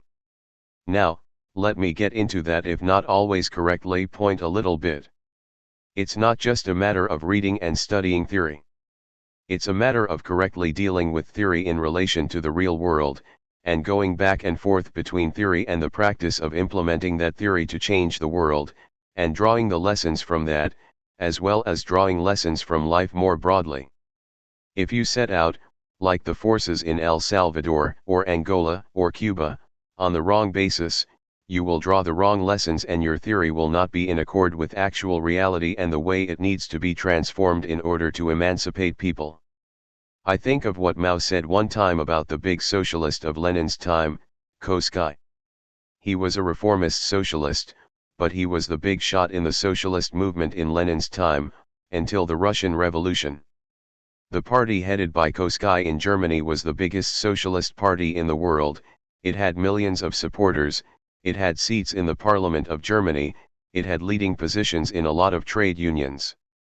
Well, in his typically provocative Mosk way, Mao said, reading and studying theory is important, but it's not just a matter of reading. With people like Koskai, the more they read, the stupider they get. This gets to a very basic point: what method and approach are you applying when you're grappling with theory? Is it scientific, or is it some other kind of method and approach? It's worth getting into this further here. Spontaneously, among the masses of people, there is both a lot of respect, even exaggerated respect, for intellectuals, and a lot of resentment toward them, at one and the same time. But, given where we are, right now, in the actual development of human society, not in any sense of how things were bound to go, but where things have actually developed to, it's a simple fact that the leading core of the revolution that is needed is going to be, of necessity, people who have developed intellectual skills and abilities. You cannot lead a revolution just on revenge. We're back to the Ajith polemic. You cannot just go on simple class feelings, just on a hatred for oppression, or a sense of resentment toward those a little better off. And you cannot do it with an anti-intellectual attitude. The theory that we need to lead this revolution has to deal with very complex reality, and it takes work and struggle to develop the ability to grapple with theory on that level. Now, again, this applies regardless of where the people come from who make up the leading core.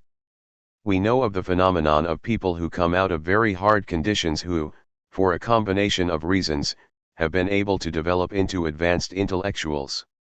We've cited the example of our comrade, whom we lost, Wayne Webb, Clyde Young, who came out of prison. He didn't come out of a university with the privilege of having a highly developed education there.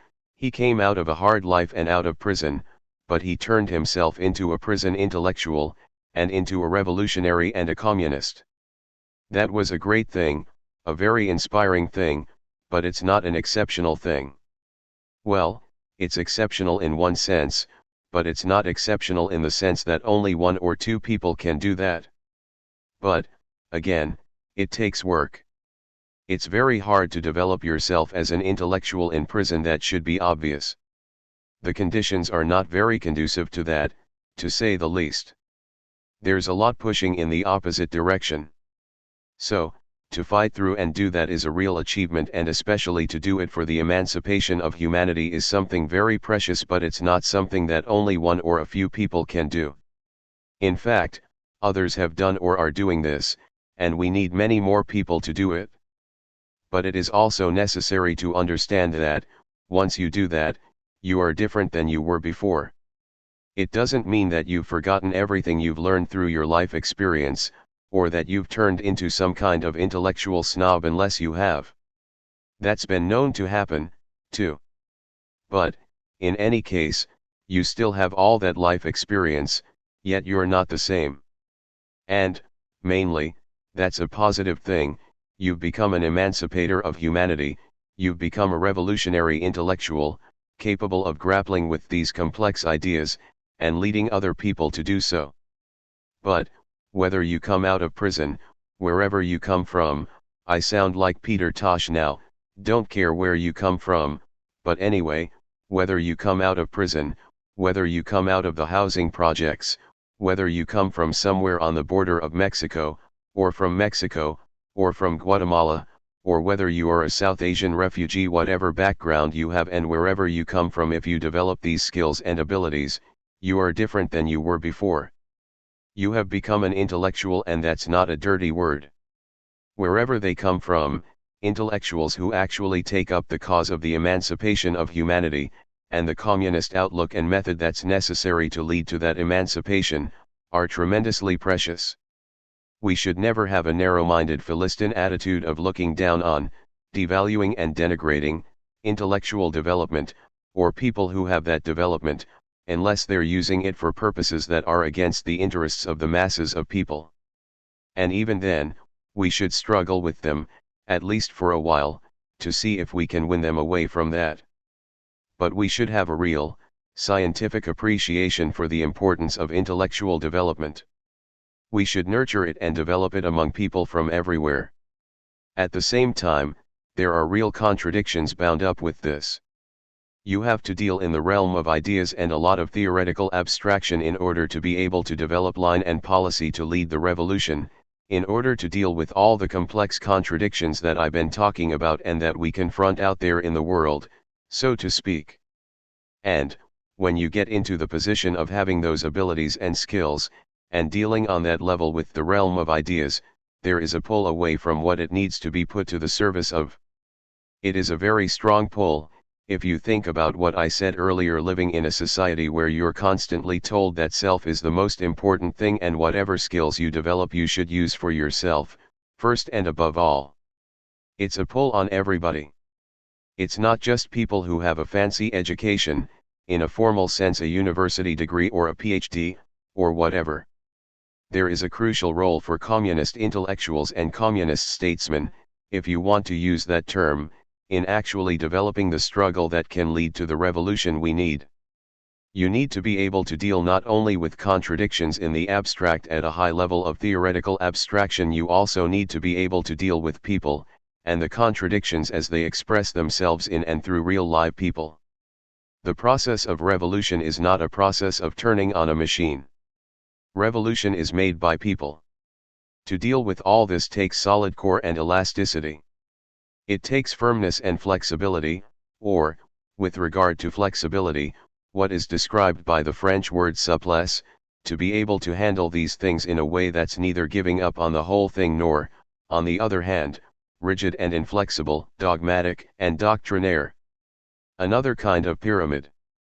I've spoken earlier about the pyramid point, the pyramid with the ruling class at the top, the contention among the different forces within the ruling class at the top, and how this relates to contradiction and struggle in the larger society and world.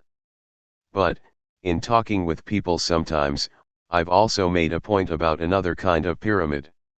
I got to thinking about this when Nixon went to China in the 1970s and met with Mao, as well as others in the leadership of the Chinese Communist Party. And, even more than Nixon, I was thinking about Henry Kissinger, who conceives of himself as more of an intellectual than Nixon, who liked to think of himself and present himself as more of a practical politician, or even a regular man of the people. But anyway, Kissinger was Nixon's right-hand man, particularly on foreign policy, and he traveled with Nixon when Nixon went to China in the early 1970s. Kissinger sat down and talked with Mao in Mao's study, surrounded by all these books, and they had all these philosophical discussions. Here was Mao engaging in all these philosophical discussions with Henry Kissinger, a representative of US imperialism. And, in reflecting on this, I've wrestled with this, besides the problems with the opening to the West on the part of Mao and the Chinese Communist Party, the whole policy bound up with this opening, and the very real problems I mentioned earlier about the way they promoted the Shah of Iran, and other oppressive rulers, as part of an anti-Soviet united front. Putting the problems with that aside, the fact is that, as a leader of a revolutionary movement, or as part of a vanguard of the revolution, whether you're a leader of the vanguard or just a regular member of the vanguard, and then as a leader of a new socialist society and state, you are going to be in situations where you are representing the proletariat, in the largest sense, in interacting with people who are coming from different places and, at least objectively, are representatives of different classes. Think about it, even in building struggles now, isn't there a significant aspect of diplomacy that gets involved, where, if you're building broad movements, you have to meet with lots of different forces and you have to have unity, as well as struggle? A lot of times, there needs to be a lot of struggle, but you still have to strive for unity on a certain level. For example, if you're gonna take up the battle around mass incarceration, you have to unite with a lot of forces who are coming from a lot of different places, and there is a bundle of contradictions, some aspects of which may not be very good at all. And here's where the statesman role and having a certain amount of diplomacy comes in.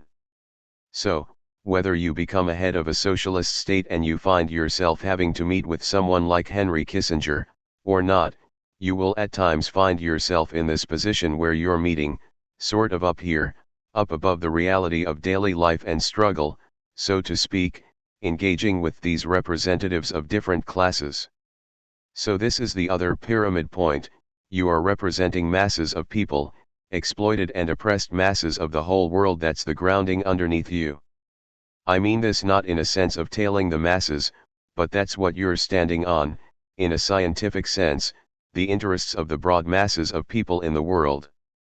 But then, you get up there, where you meet with these people, you sit in a room, you go out to coffee, whatever you do, you're engaging with somebody who, at least objectively, represents some other class, and, as somebody who's a leader and has developed certain intellectual abilities, you can get into all kinds of discussions about all kinds of questions with people, and it's not necessarily bad to do so. Overall, it is good to do so. But you can feel a certain pull to lose sight of what you're standing on and what you represent when you're doing this. You can get kind of pulled into this realm that seems to be somehow above the fray. It may be literally out of the fray at a given moment, that is, not immediately in the midst of a struggle, but it appears to be above the struggle of classes, appears to be above the fundamental conflicts that are going on. Well, this can exert a pull on you to forget what it is you represent and what has to guide everything you do. So, this is a different kind of pyramid contradiction. I have to say, I felt this very acutely in the dialogue with Cornel West. You can't have a narrow Philistine attitude, a dismissive attitude, toward people who hold religious beliefs, for example, and this makes it very complicated. In that dialogue I did my very best to be really scientific and all-sided in dealing with something like the ideas of the black theologian James Cone. I emphasized that I didn't want to oversimplify this, that it's not simple. I went into the complexity and the contradictions involved in the ideas he puts forward, and I didn't present it as all negative, because that would not have been correct, would not have corresponded to reality. And then, after the dialogue, he attacks what I did in the dialogue. You end up being attacked because you criticize and bring to light the limitations and wrong directions that some of these ideas represent. But that is not the end of the story. You still have to persevere in carrying out the approach of unity, struggle unity, so long as there is an objective basis for that approach. This is a matter of principle and of strategic orientation. In situations like this, dealing with people with whom there is a basis for unity, as well as some significant differences, you do have to extend the hand of unity, and it isn't just a mechanical process. Now, if you want to use that term, this process is not devoid of social content, or class content, but there is the human aspect to this, too. You're dealing with real human beings. You're not a machine, and you're not dealing with machines. So, you can get caught up in all that, and it can pull on you. You can do two things wrong. First, you can refuse to do this, refuse to engage with people with whom you may have significant differences, and then there's not going to be a revolution. This relates to an important point from Lenin.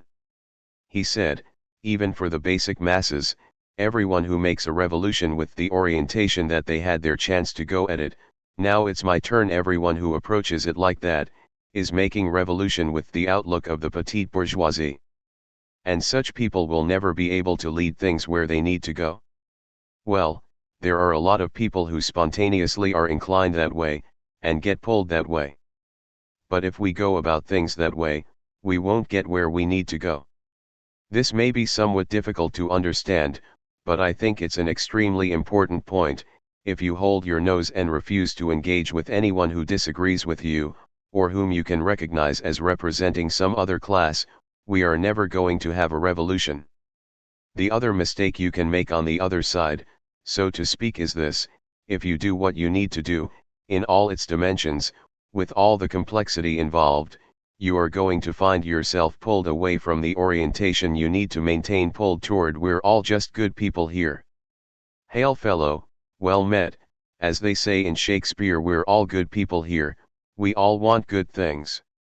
But, the fact is, we don't all want all the same things.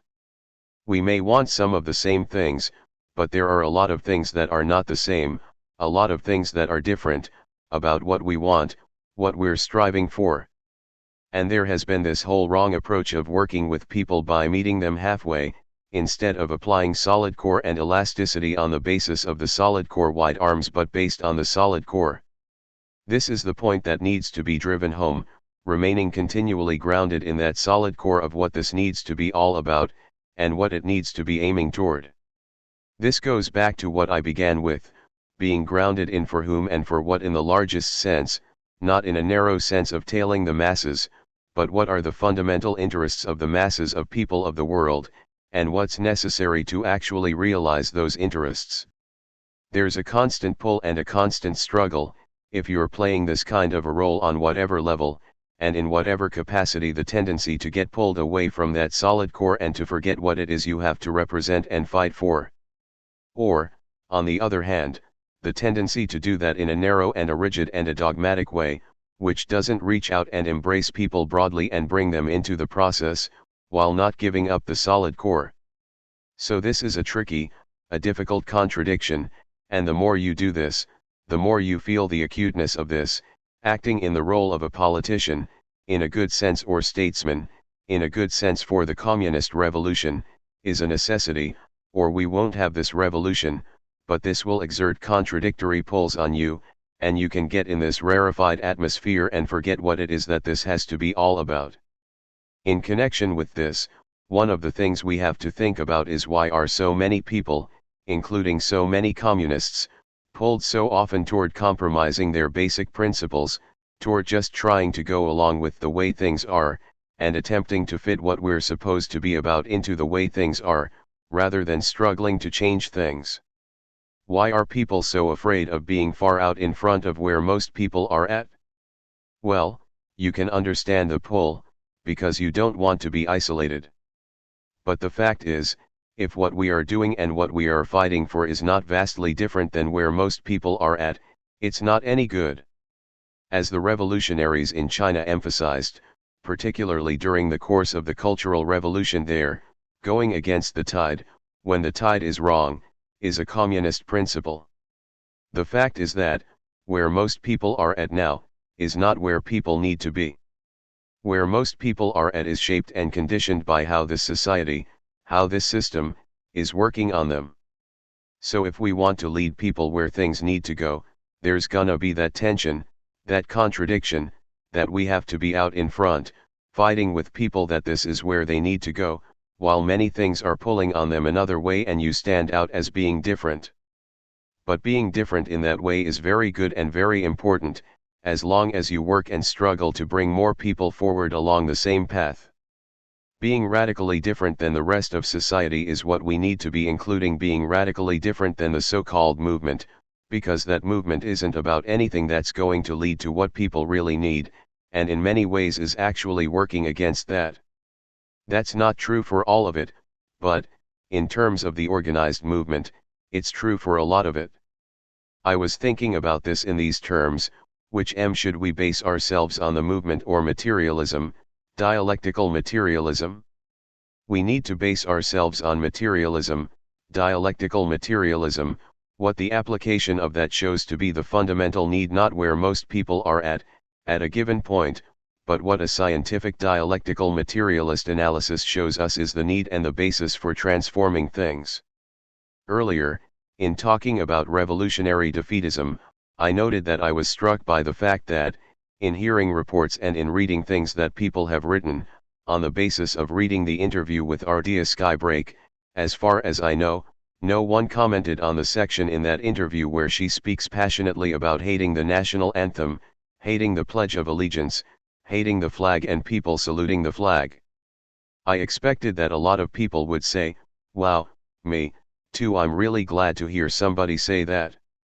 And the fact that this didn't happen, that people commented about a lot of things that struck them in that interview, things they learned a lot from, but there was a glaring lack of commenting on, expressing agreement with, this part of the interview raised the question, particularly in terms of revolutionary defeatism: is this another case where people don't want to be standing out? Do people not want to be out there, opposing this "thank you for your service, and hand over your heart," saluting the flag? Skybreak points out, it's terrible, you go to a sporting event, or some other event, and they play the national anthem, and these basic youth, not all of them, but way too many of them, stand up and put their hand over their heart. Maybe they even join in singing about the land of the free and the home of the brave. For God's sake, if you'll pardon the expression, here's the system that's crushing them, has enslaved them, exploited them, oppressed them, and people all over the world, and they've got their hand over their heart, singing along about the land of the free and the home of the brave. And we don't hate that. We don't see what a terrible thing that is, how much harm that's doing to the masses of people, that they're told that this is the way to be respectable and make your way in the world, and you should be loyal and patriotic toward your country that's brutally oppressing you and people all over the world. We don't think we should stand up against that. I'll tell you one thing, if even a couple of people went to an event like that, sat among basic masses of people and called that shit out when it started to happen, a lot of good things would get turned loose, a lot of good struggle and a lot of sentiments that are just barely beneath the surface. More than a few people would say, yeah, what the hell am I doing, anyway? We have the responsibility to do this. Once again, we need to clearly understand that masses of people are never going to come to the place of seeing the need to overthrow the system, and bring into being a radically different system, if they don't learn about and act on the real nature of the system they live under and the government and ruling class that presides over it, and what it does to people all around the world, as well as to themselves. So this struck me in a negative way, that people weren't commenting on this. We should be out there challenging this shit. We used to have that shirt, I think it's still around, the t-shirt which has, on one side, Tommy Smith and John Carlos, from the 1968 Olympics, when the national anthem was played and they raised their fists in the air with their heads down, as an act of protest and rebellion. For that, they were thrown out of the Olympics, and their entire lives were conditioned in a very negative way because of that stand they took. These were world-class athletes, but they weren't being built up into doing commercials for Pepsi and Wheaties and so on and so forth. They had to scramble to find any kind of a job after that. But they took this stand, a defiant and heroic stand.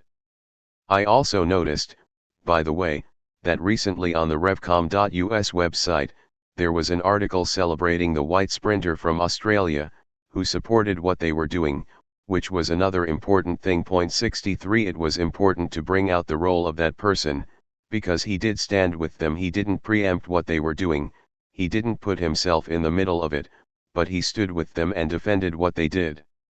Anyway, we have had that t-shirt and, along with that picture of Tommy Smith and John Carlos, it said, "We need a lot more of this." And then, on the back, there is an athlete down on one knee pointing towards the sky in that all too familiar religious posture, and the caption says, "Not this." Well, we need a lot more of this, the kind of stand taken by Tommy Smith and John Carlos, and not this, the slavish posture of down on your knees, praying and giving praise to some non-existent God. But to return to intellectuals, and their relation to revolution, another contradiction bound up with the role of intellectuals as, in Marx's formulation, the political and literary representatives of a class, is that in every revolution that has taken place so far, the political and literary representatives of a class are different than that class itself. This has been true in the bourgeois revolution, and not just in the proletarian revolution. Here we get to another important point of Marx's, about the shopkeeper and the democratic intellectual. Marx points out that, in terms of how they approach the world, in their daily lives, they may be as far apart as heaven and earth, but the democratic intellectuals, much as they may philosophize in lofty realms and talk about the rights of the people and so on, do not, in the world of ideas, get beyond the limits of bourgeois right, any more than the shopkeeper gets beyond this in the realm of practical everyday activity. This same basic principle applies when such intellectuals lead a bourgeois revolution. They are different than the actual class of capitalists that they objectively represent, even as they remain within the same realm, within the same limits of bourgeois relations and the rights that correspond to that. But this contradiction between intellectuals and the class they lead in making revolution becomes much more acute when it comes to the proletarian revolution. In the bourgeois revolution, the masses fight and die, and an exploiting class comes to power. If that revolution is successful, an exploiting class led by its intellectuals, its political and literary representatives. In the proletarian revolution it has to be different, but it isn't automatically different. So here's a very sharp contradiction, This revolution, too, is led by people who are different than the masses of people they are leading, even if some of them came, originally, from among those masses. That was my point earlier, they are different. They have developed these intellectual capacities. Here again is that other pyramid point, you can use those capacities you have developed for one class or another. You can go over to using them for the capitalist system, even if you didn't start out intending to do that. That's one of the things about intellectuals, as I pointed out in Ruminations and Wranglings, they can detach themselves, so to speak, from one class and attach themselves to another class, even though their position in society corresponds, more or less, to that of the petite bourgeoisie, the middle class. In other words, they can take up the cause of one class or another, and use the same intellectual skills, more or less not the same science, but the same basic intellectual skills on behalf of one class or another. In the bourgeois revolution, it doesn't matter that an exploiting class comes to power, and it doesn't matter that the intellectuals who lead it are in the service, ultimately, of that exploiting class. I'm being deliberately provocative here. By saying it doesn't matter, what I mean is this: that's the nature of the bourgeois revolution. I don't literally mean it doesn't matter, actually it matters a great deal, but that's the nature of the bourgeois revolution. The proletarian revolution, however, has a whole different character and aim. The proletarian revolution has to lead to the end of exploitation, as its ultimate goal, the end of all oppression. But it still, for a long time, requires a group, even if it's a growing group, of intellectuals to lead it, and those intellectuals can detach themselves from the proletarian cause and go over to the cause of the bourgeoisie, not just as an act of willfulness they consciously decide to betray the revolution, but mainly because the material contradictions in the world still provide the basis for the capitalist road to be taken, instead of the socialist road leading to communism. And this will be true for a long time, even in socialist society. So, as opposed to the bourgeois revolution, it matters a great deal whether this revolution, the proletarian revolution, ends up bringing to power, or bringing back to power, a group of exploiters, or proceeds on the road of communism, with the goal of doing away with all systems and relations of exploitation and oppression. These are some of the contradictions that have to be confronted, if you're going to play a leading role, at various levels, in a revolution. It doesn't matter where you start out, the more you develop and the more responsibility you have, the more these contradictions are going to be part of what you have to deal with, in your own role, but beyond that in the larger world, because this is not just a matter of individuals, it's a social phenomenon. It has to do with the conditions that still exist, and will exist for a long time, even after you've overthrown capitalism, even after you establish the dictatorship of the proletariat and embark on the socialist road.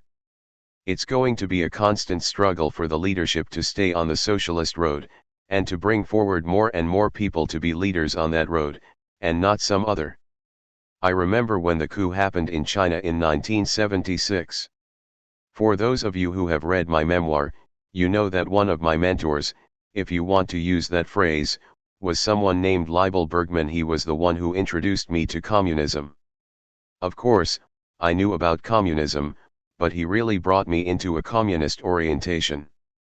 At the same time, he was strongly influenced by revisionism, meaning ideas and programs that are put forward in the name of communism or socialism but actually cut, or revise, the revolutionary heart out of it and keep things within the framework and confines of capitalist relations and capitalist political rule.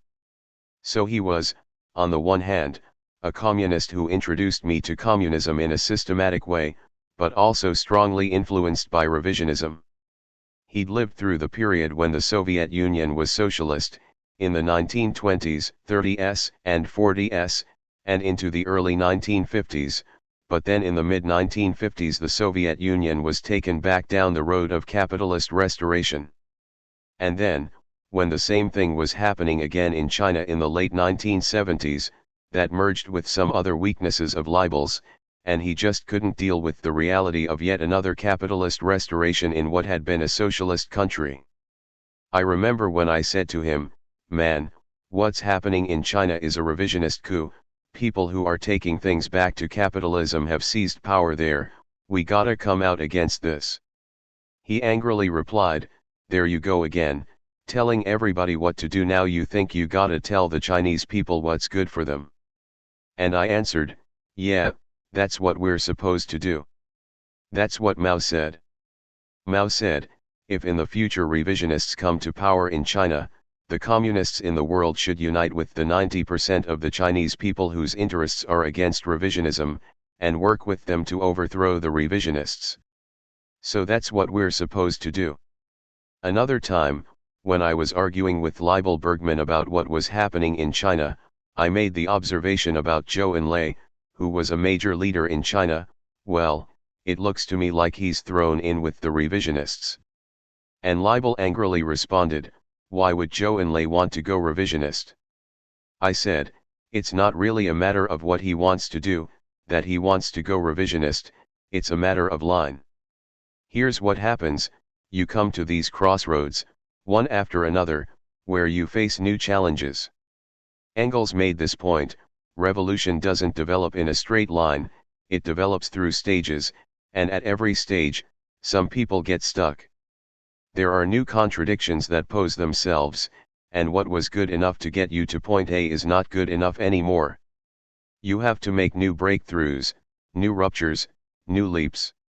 As I've been speaking to, very acute contradictions pose themselves repeatedly along this road, and there are very powerful pulls to come back within the bourgeois realm, to put it that way. I mean, think again about these people in Angola, those who are in power there now. We can't say that they all started out as corrupt, self-seeking profiteers and looters. No, even though their outlook was an eclectic mishmash nationalism mixed in with some communist inclinations, and that was a real problem, most of them were sincere revolutionaries of a kind, with a mixed bag of nationalism and communism, which wasn't good enough.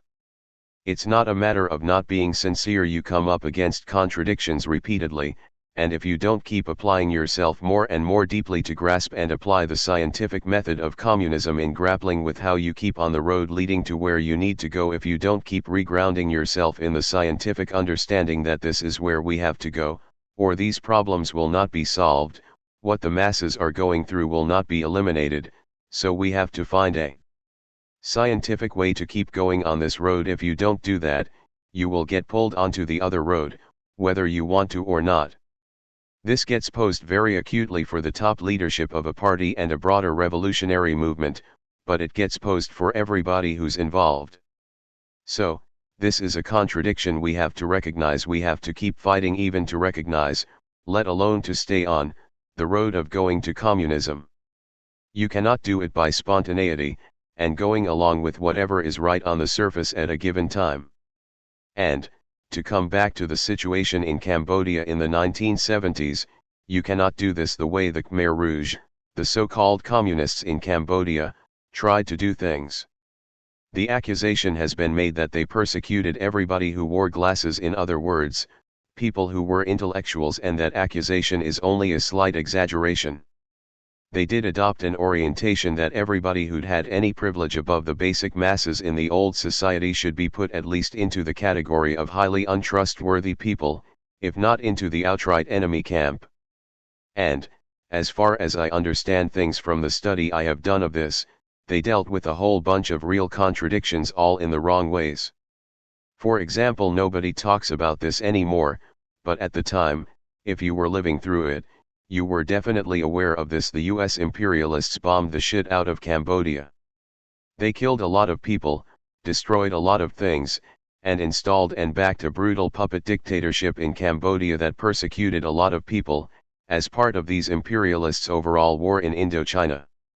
In fighting this US-backed regime, the Khmer Rouge had their base areas in part of the countryside in Cambodia. When the US stopped the bombing and pulled out its main military forces from Indochina, that regime collapsed and the Khmer Rouge came to power. But then they took real contradictions and grabbed a hold of the wrong ends of them, repeatedly. For example, they took this position: there are some people who lived in the base areas that got bombed and attacked when we were waging the war against the old regime, and the US behind it. Those people in the base areas really had it hard, so those are people we can trust. But the people who didn't live in the base areas, they're not very trustworthy. So those people were all put under suspicion. Well, there was a real contradiction there, which was part of larger contradictions, but that was absolutely the wrong way to deal with it. You're making potential enemies out of many people who should not be enemies. And things are more contradictory than that. Not everybody, including not all the basic peasants, who lived in the base areas were highly advanced revolutionaries either. It was more complicated than that. So they just made a mess out of these real contradictions. And they did the same thing in the economy. They basically tried to eliminate, or largely eliminate, right away, any kind of commodity exchanges, because they calculated, if we allow commodity exchanges and money, and some private property, and so on, those things are just going to eat up what we're trying to do. Instead of the correct approach of Mao, who said, these are real contradictions, but under the dictatorship of the proletariat, these things can only be restricted, you can only restrict bourgeois right, you can't eliminate all these contradictions, especially not right away contradictions like those between mental and manual labor, the use of money, the persistence of commodity relations, all those things we can only restrict, Mao said, until we get to a whole different place, not just in China, but in the world as a whole. I talked earlier about what the material basis is for why that is the case, that for some time under socialism you can only restrict these things. So, Mao had the correct way of dealing with these contradictions, but the Khmer Rouge had a really crude way of dealing with it, which was this way of thinking, because these things will tend to give rise to capitalist impulses, we have to stomp them all out.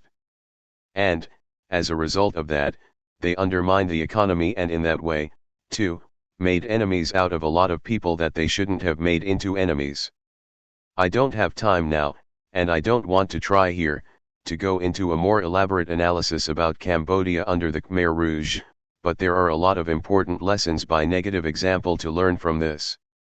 These are the kinds of contradictions you have to deal with, if you're gonna be part of leading a revolutionary movement.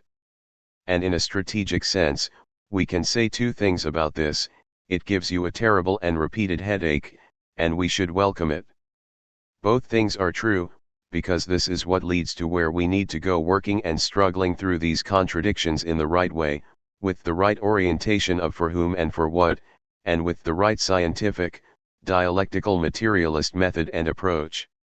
And then, whether you're in a socialist country and are a party in power, to use that as shorthand, or if you're in a country where a revolution has not yet been made, another contradiction that you face is the influence of the larger world, the outside world in a certain sense, the influence of society and the world as a whole on and within the vanguard party that's working to transform that whole world. This is a lot of what we're dealing with. We can put it this way: the necessity to have a vanguard party is an expression of and flows out of the very contradictions that you're working to overcome through the communist revolution. While you're working on this, those very contradictions, including the contradiction between those people who work in the realm of ideas and those who work more in physical labor, pose the need for a vanguard party to lead this process. All these deep-seated contradictions that can't be eliminated once and for all, right away, those contradictions are the very things that both require you to have a vanguard, and that pose the possibility of that vanguard being pulled off the correct path. And, again, there is, in a more general sense, the influence of the larger world out there, the prevailing society, and what prevails in the world at large, not just ideologically, although that's very important, but practically, in terms of the economy, in terms of the social relations, and all the influences this exerts on everybody in society, including people in the ranks of the revolution. All this finds its expression within the vanguard, both before and after the revolutionary seizure of power. This negative influence, to put it that way, has been especially pronounced in this recent period of the last few decades, since the defeat of the revolution, the overthrow of socialism and the restoration of capitalism, in China. And you can think about a country like the US, which is not just any old country, but the most highly parasitic imperialist power in the world as a whole, and certainly one of the most parasitic in the history of humanity, with the effects of this on broad strata of the people, the constant pulls, all the things I was talking about earlier, in terms of the self, and commodity relations, all the ideological pulls toward individualism, and so on, as well as the effect of the material conditions, rooted in the mode of production and the corresponding social relations, the necessity and pulls all that exerts on people. The party that needs to play the vanguard role in the revolution is not, even if it tries to be, it cannot be sealed off from the larger society and world, and if it does try to seal itself off, there's something very wrong to begin with, which we'll talk about. So, in a country like this, all these influences are particularly pronounced and exert a powerful pull, even among the revolutionaries, even within the vanguard party. This is true before and in even more pronounced and acute terms after the seizure of power, when the party is then the leadership of the new socialist society, and is in a position either to lead people to continue on the socialist road, toward the final goal of communism in the world as a whole, or to drag society back toward capitalism. That's not a contradiction we can just wish away. It's something we have to recognize and struggle with repeatedly, on the basis of a scientific method and approach. The cultural revolution within the RCP. Now, those general observations bring me to this party in particular. There has been, it was recognized, more than a dozen years ago now, that there was a need for a cultural revolution within this party, with everything that implies, a thoroughgoing struggle to transform the whole direction the party was taking, and the whole character the party was taking on. This stood in very acute contradiction to the indispensable need for this party to actually be a revolutionary communist vanguard. Why was it necessary to do something as drastic as this, and it was and is something drastic, to have a cultural revolution within this party? Because, owing to a lot of the factors that I've mentioned, and some others that I'll touch on, the whole character of this party was beginning to turn into its opposite, was very seriously on the precipice, on the very edge, of descending into not being a revolutionary communist vanguard, and degenerating into just a clique of reformists who had lost the whole orientation of scientifically going after the problem of radically changing society, bringing about the kind of profound transformation that's represented by the communist revolution. All this had become very powerfully asserted within this party, despite and in opposition to the official line of the party and my work and the leadership that I was struggling to provide, to keep the party on the road of revolution and communism. There were a lot of different manifestations of this. People here should be familiar with much of this, but there was a whole way in which the party was turning into what we've described as an alternative lifestyle, just a place to hang out with other people who didn't like the way the world was. The goal of revolution was going out of consideration. It was some far-off, abstract thing that maybe, one fine day, some other people would make, while this party would just sort of keep the banner fluttering weakly in the wind. There was a turning inward, there was a tailing after identity politics, and other reformist trends, rather than an approach of solid core with a lot of elasticity on the basis of the solid core, even if that specific formulation had not yet been brought forward. That was the basic orientation and approach that should have been what people were basing themselves on, but instead they were going somewhere else. The work that I was doing, which has been further developed since but which was already quite developed in the direction of what I have outlined about the new synthesis of communism, all of that was being ignored, perhaps appreciated on one level and then put on a shelf to gather dust, or it was being opposed, either directly or, to use the parlance of the times, passively aggressively. The whole orientation of being a vanguard of an actual revolution was being given up, on which, it hardly needs saying, was a betrayal of everything the party is supposed to be about. In confronting this, it was necessary to approach and analyze it scientifically. Are we still for? Do we still understand the need for the dictatorship of the proletariat?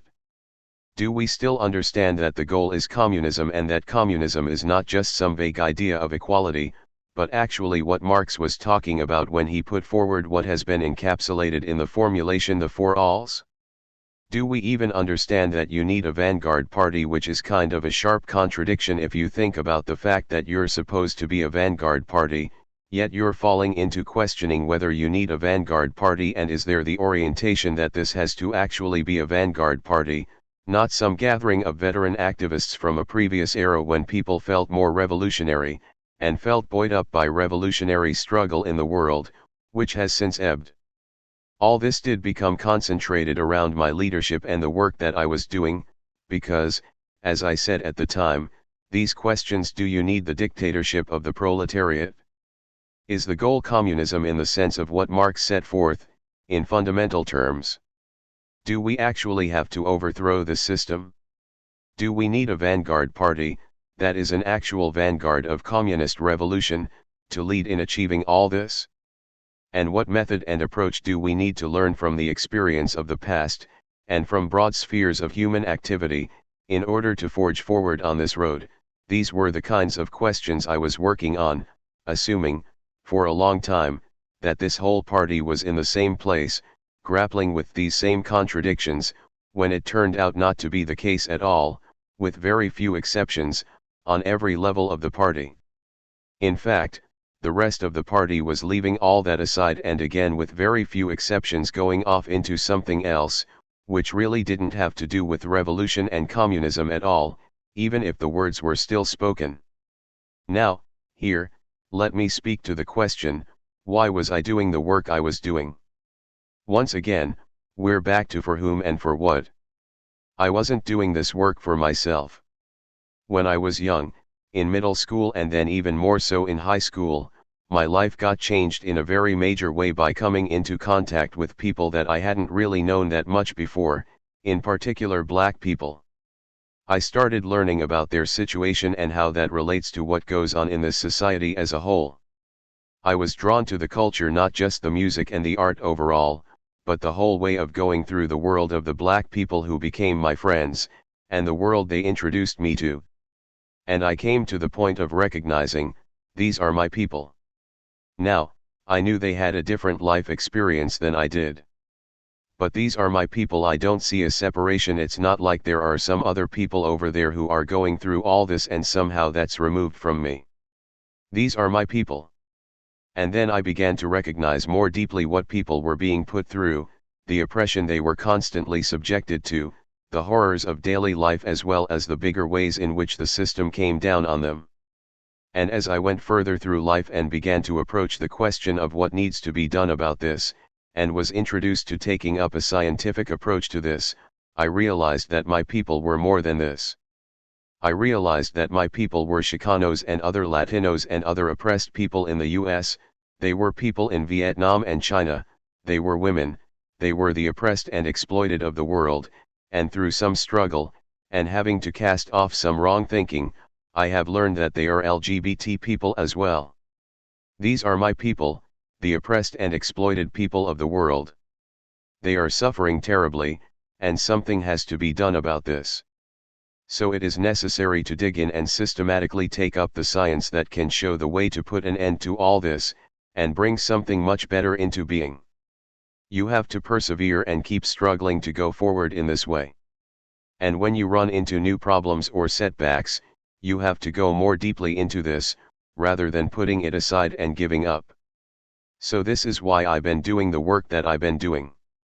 And this question of what I was doing, the leadership I was providing and what this had brought forward, became the central question, or, as we have put it, the cardinal question of this cultural revolution within the RCP, because this concentrates the fundamental question of whether this party is going to be a vanguard of the future, or a residue of the past. This was a very sharply posed, in fact a very dire, situation, because a real vanguard party is a really precious thing for the masses of people. Look, how many times can the masses of people say in going through life in this shithole of a system, how many times can they say, we have a force that's really on our side, all the way, and won't stab us in the back, or stop short of what we need? How many times can people say that in the course of their lifetime, and can it really be true? So, it is a precious thing for the masses of people to have a party like that, which did come out of the upsurge of the 1960s and into the early 70s, and was, in fact, the most important achievement that came out of that whole period and that whole upsurge in this country. Lots of things went backward, lots of forces either got crushed, or went off track, or gave up, lots of people got demoralized, settled in and accepted, went along with, the way things are, or got broken down by the workings of the system, people who'd once been much better. This party came through that and didn't do that. But over the decades since, it was worn down by the workings and the influences of the system, and by the fact that people had not been carrying forward the struggle to resist and overcome that, and to follow the leadership that was leading them to have that not happen, and instead to fight to forge further forward on the road we need to be on. Still, you just can't throw away a party unless it's absolutely clear that it can't be brought back from the road of revisionism and is going into the sewer. I have to say that, in the 12 years since the cultural revolution in this party was initiated, there have been many times when I've said, well, we're just not succeeding with this cultural revolution, we're still not getting this party back on the road it needs to be on. This comes up in lots of little ways as well as big ways. For example, I was reading a report about somebody working around Rise Up October, and they were carrying out correspondence with a minister they wanted to get involved in this important struggle.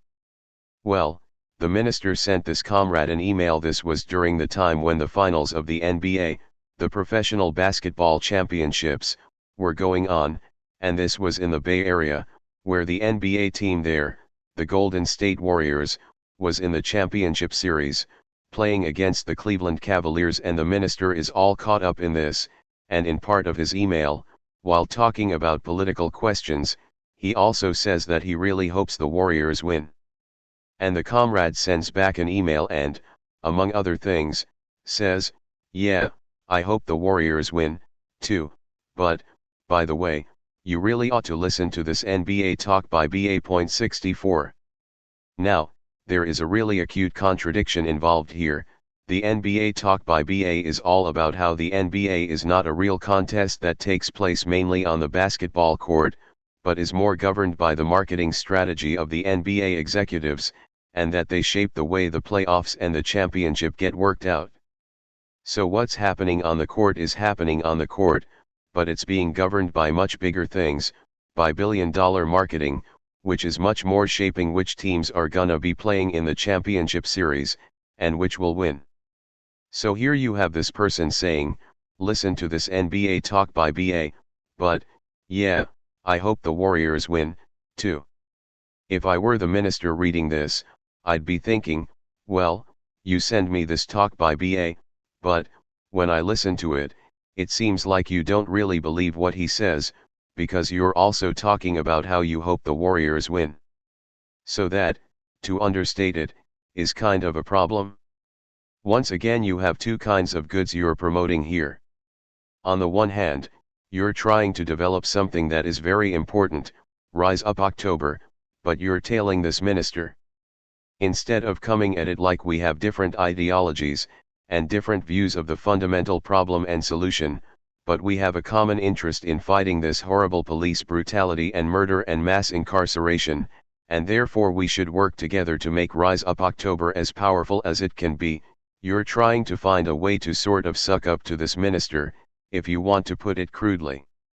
Yeah, I want the Warriors to win, too, instead of presenting the world the way it actually is, including what the NBA is, and then uniting and struggling from that standpoint.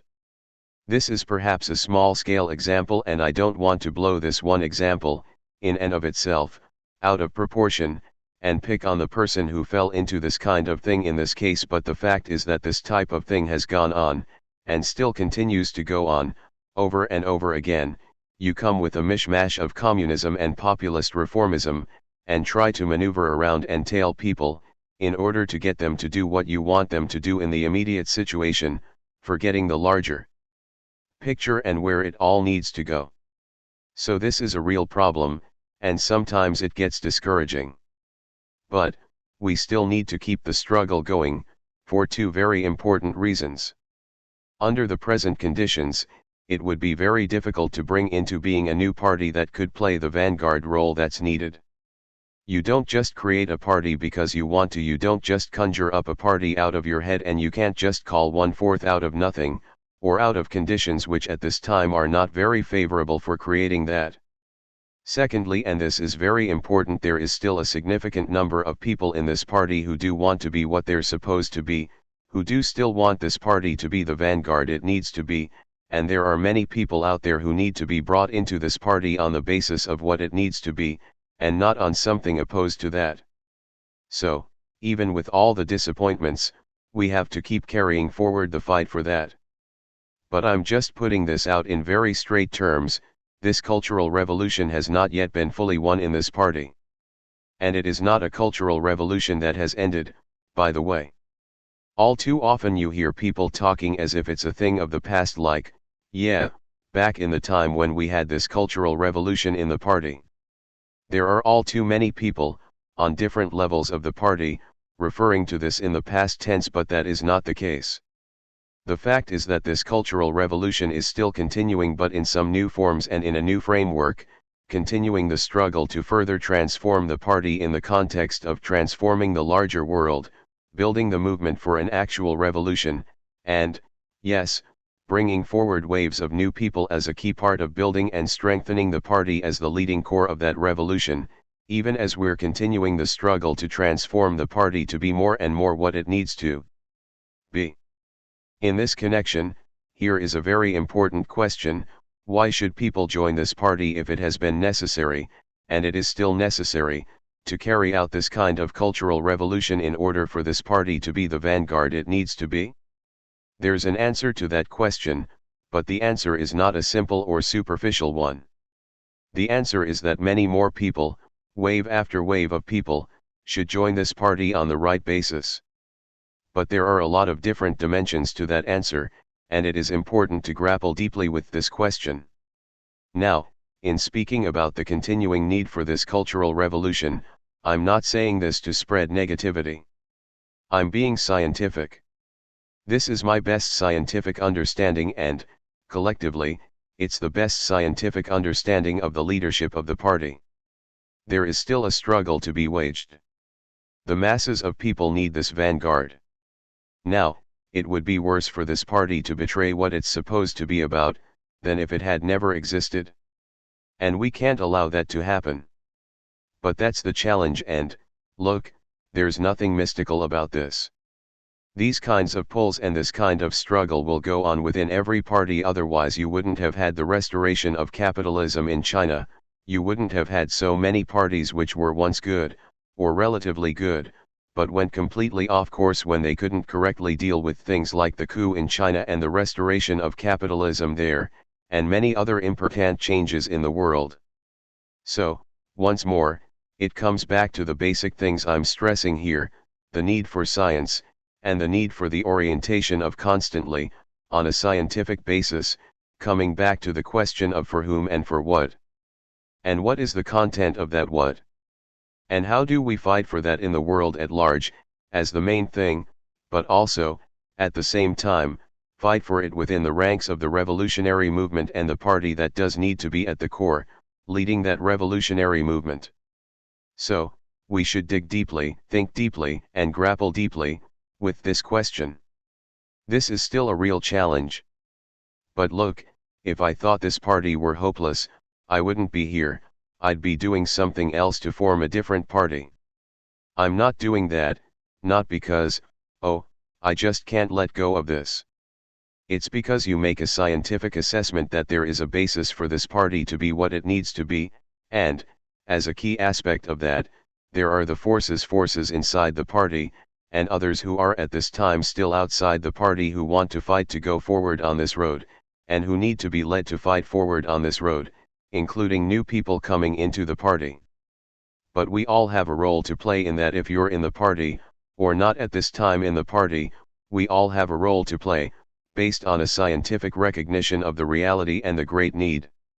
This goes back to what I said earlier: leadership is decisive, and without a vanguard party based on the science of communism and, yes, the new synthesis as a further, qualitative advance of that science of communism, the masses of people, ultimately, have nothing, whether they know that or not at any given time. It is not an exaggeration to say that, without that leadership, they are ultimately left completely at the mercy of this merciless system. That's just how real and how great the stakes are. The need for communists to be communists. This raises another point I spoke about at the beginning of this cultural revolution in the RCP. And that is the phenomenon that, as I put it then, most of the time, most communists are not communists. Now, this is obviously a problem. So, what do I mean by that?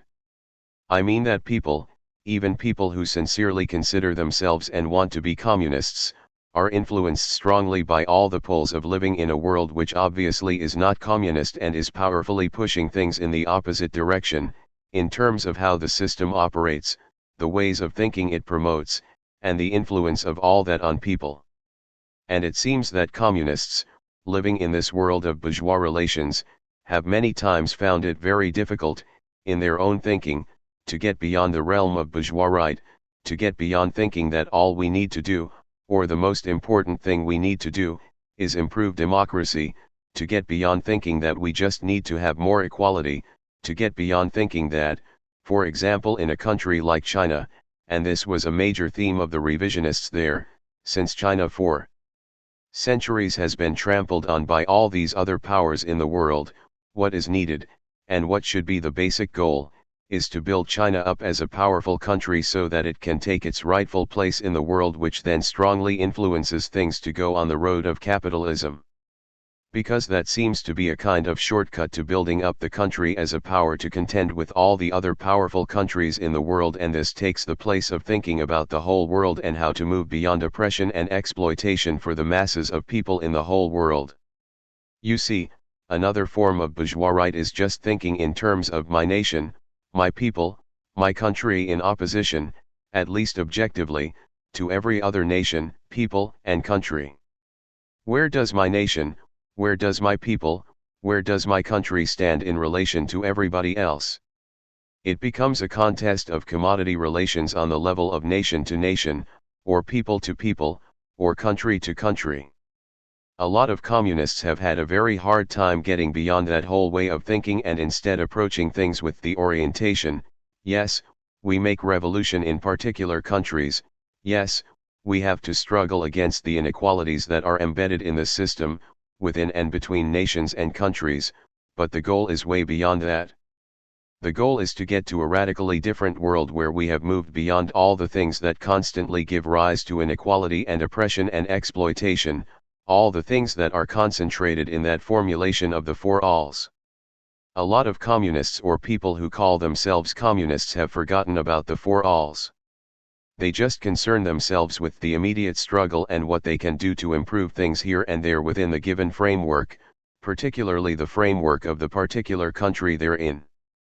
I've referred a number of times to the polemic in Demarcations number 4, Ajith, a portrait of the residue of the past. I've also referred to another important polemic against Ajith, by the OCR of Mexico, communism or nationalism, which is also in Demarcations number 4. These polemics go deeply into the difference between actually being a communist and working toward the four alls, on the one hand, and working for something less, even in the name of communism, on the other hand. What all this points to is the need for a continuing struggle for communists to actually be communists, to be guided by what communism is really about, the application of the scientific method and approach of communism, aiming for the goal of what's concentrated in the four alls, all over the world, and not looking at things in terms of something more short-term, more narrow and limited. In other words, communists, too, have to continually struggle to break themselves out of the confines, beyond the narrow horizon, of bourgeois right, in terms of their basic orientation and approach. This struggle is ongoing, and will be ongoing, because this is not happening in a vacuum. It is happening in a world where bourgeois relations and bourgeois right are constantly asserting their influence on people, in the way the system works and the way it conditions and propagandizes people to think and act.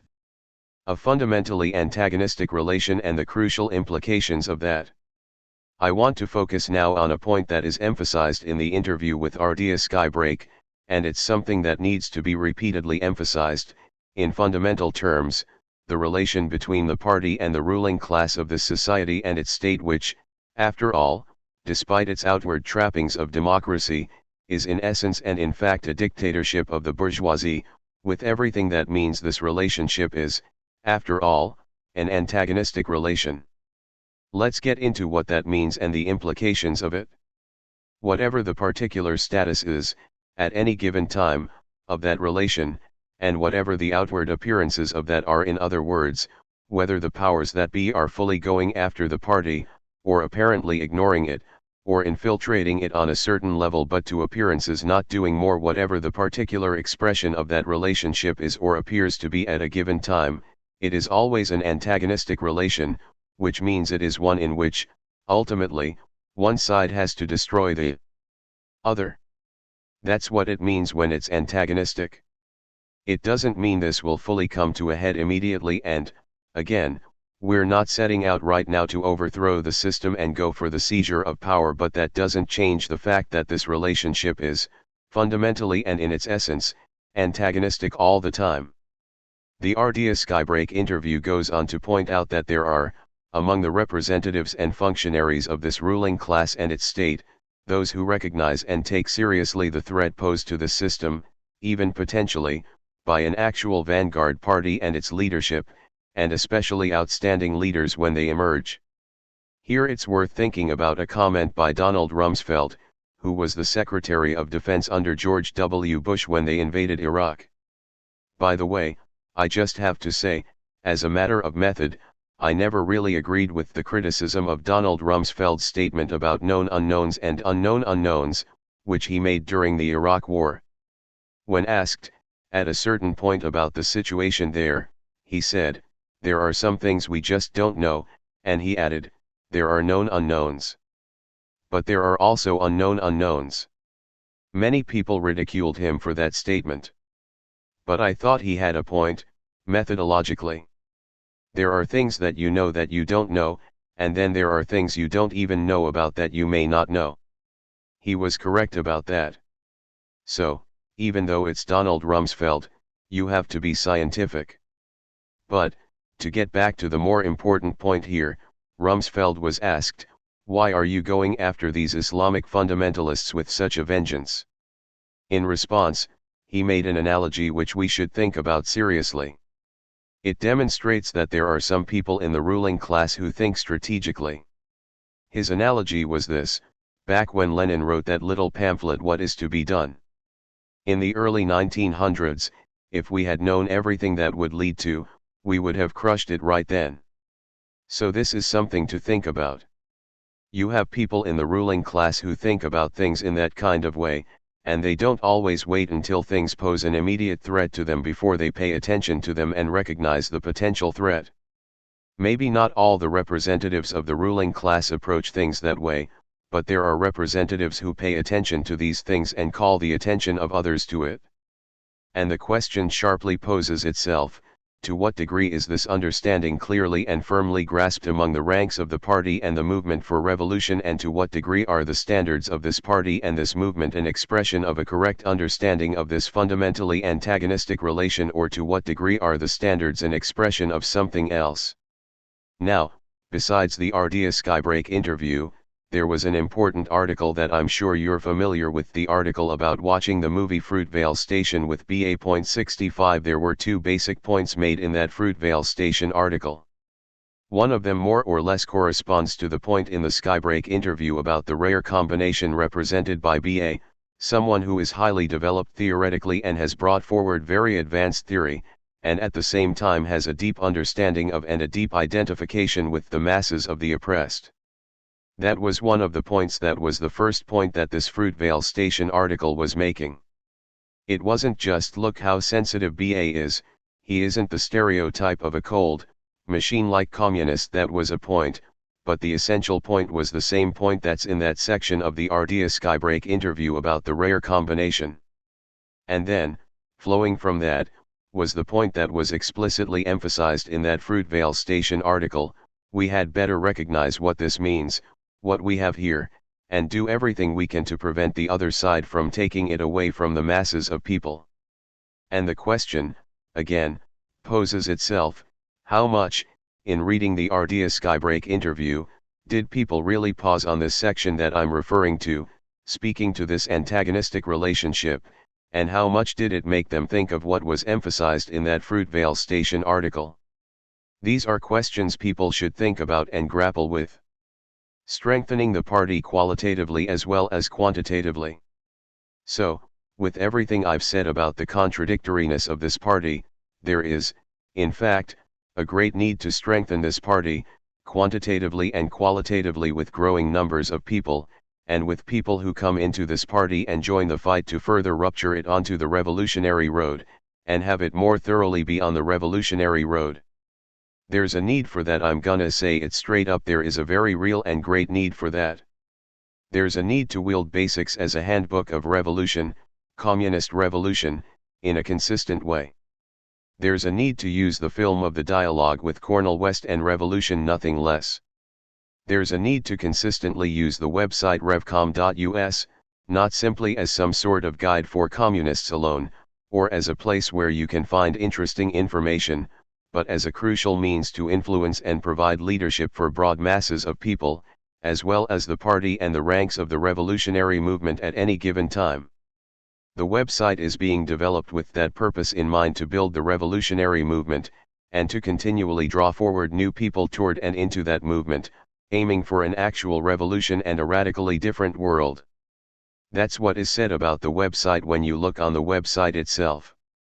And there is the importance of the print newspaper for those people, prisoners and some others, who don't have access to the internet, who can't access the website, as such, but can get the newspaper, even if it's interfered with a lot. The Ardea Skybreak interview, as well as the outline on the new synthesis of communism, and Demarcation 66, these are also important resources to go back to repeatedly, for people to really develop as communists, and to popularize and utilize broadly. I think many of us, if not all of us, have had this experience. One of the ways you most learn, and develop as a communist, is by seeing the contention of opposing lines. A lot of times, things aren't clear to you. What are these differences about? Then you see them sharply posed in polemics, and you recognize what the issues are, what the contention is all about, and why this matters. This is something Lenin brought out in What Is to Be Done, 67. He recalled a discussion he had with a representative of the economist trend in Russia. The economist trend argued that the way to build the socialist movement was to concentrate on leading the trade union struggle and other everyday struggles of the working class, and somehow out of that you could move towards socialism. Lenin polemicized strongly against that economist trend, making very clear why it was wrong and how it would never lead to a revolution that would go on the road of socialism. In opposition to that, as I spoke to earlier, he insisted that communists have to be tribunes of the people, going among all sections of the people, exposing the system in broad terms, and bringing forward the need for communist revolution. He argued compellingly that the proletarians are never going to come to a position of seeing the need for revolution and communism if this is approached from within the narrow sphere of their own experience and their own immediate struggle. So these were very clearly opposed views: Lenin's, on the one hand, and the economist trend, on the other. Yet, in that essay, What Is to Be Done, Lenin recounted how he was talking with this economist and they seemed to be agreeing on everything, but, at a certain point in their discussion, a question came up over which they found themselves in sharp disagreement, and then they realized that they didn't agree on anything. And this is not a unique experience. You know how it goes, it all sounds good, everybody's for the same things. But then, at a certain point, it becomes clear, if things are posed sharply, that people do not agree, and are not for the same things, at all. Now, sometimes disputes are not really about anything important. Especially among various opportunist trends, like the Trotskyists, their disputes are meaningless, or worse, because it's all idealism, it's all a contestation of ideas in their head which don't really deal with or correctly reflect the real world. Therefore, there's a constant tendency among them to split and split and split, because if the test of your ideas is not the real world, then you can always find something to disagree over, and, believe me, intellectuals are very good at doing that, especially if they don't get back to the actual reality. Now, let me emphasize again, I'm not anti-intellectual, but I do recognize the contradictions that exist in the world, including among the intellectuals. In fact, I count myself as an intellectual, and, as I have emphasized, the masses need revolutionary and communist intellectuals. But, if you're divorced from the real world, if your ideas are not in correspondence with the real world, and if the real world is not the ultimate test of your ideas, you can always find things to disagree about that you can never resolve, and therefore you split and split again. Well, those kinds of polemics and splits are useless, and worse. But struggles and polemics that are waged over substantive things that have to do with the real world are very important, because you discover whether people actually agree, or whether they're really talking about completely different things and completely different means for arriving at them, and you can see more clearly what difference this makes in terms of changing or not changing the world. This happens over and over again.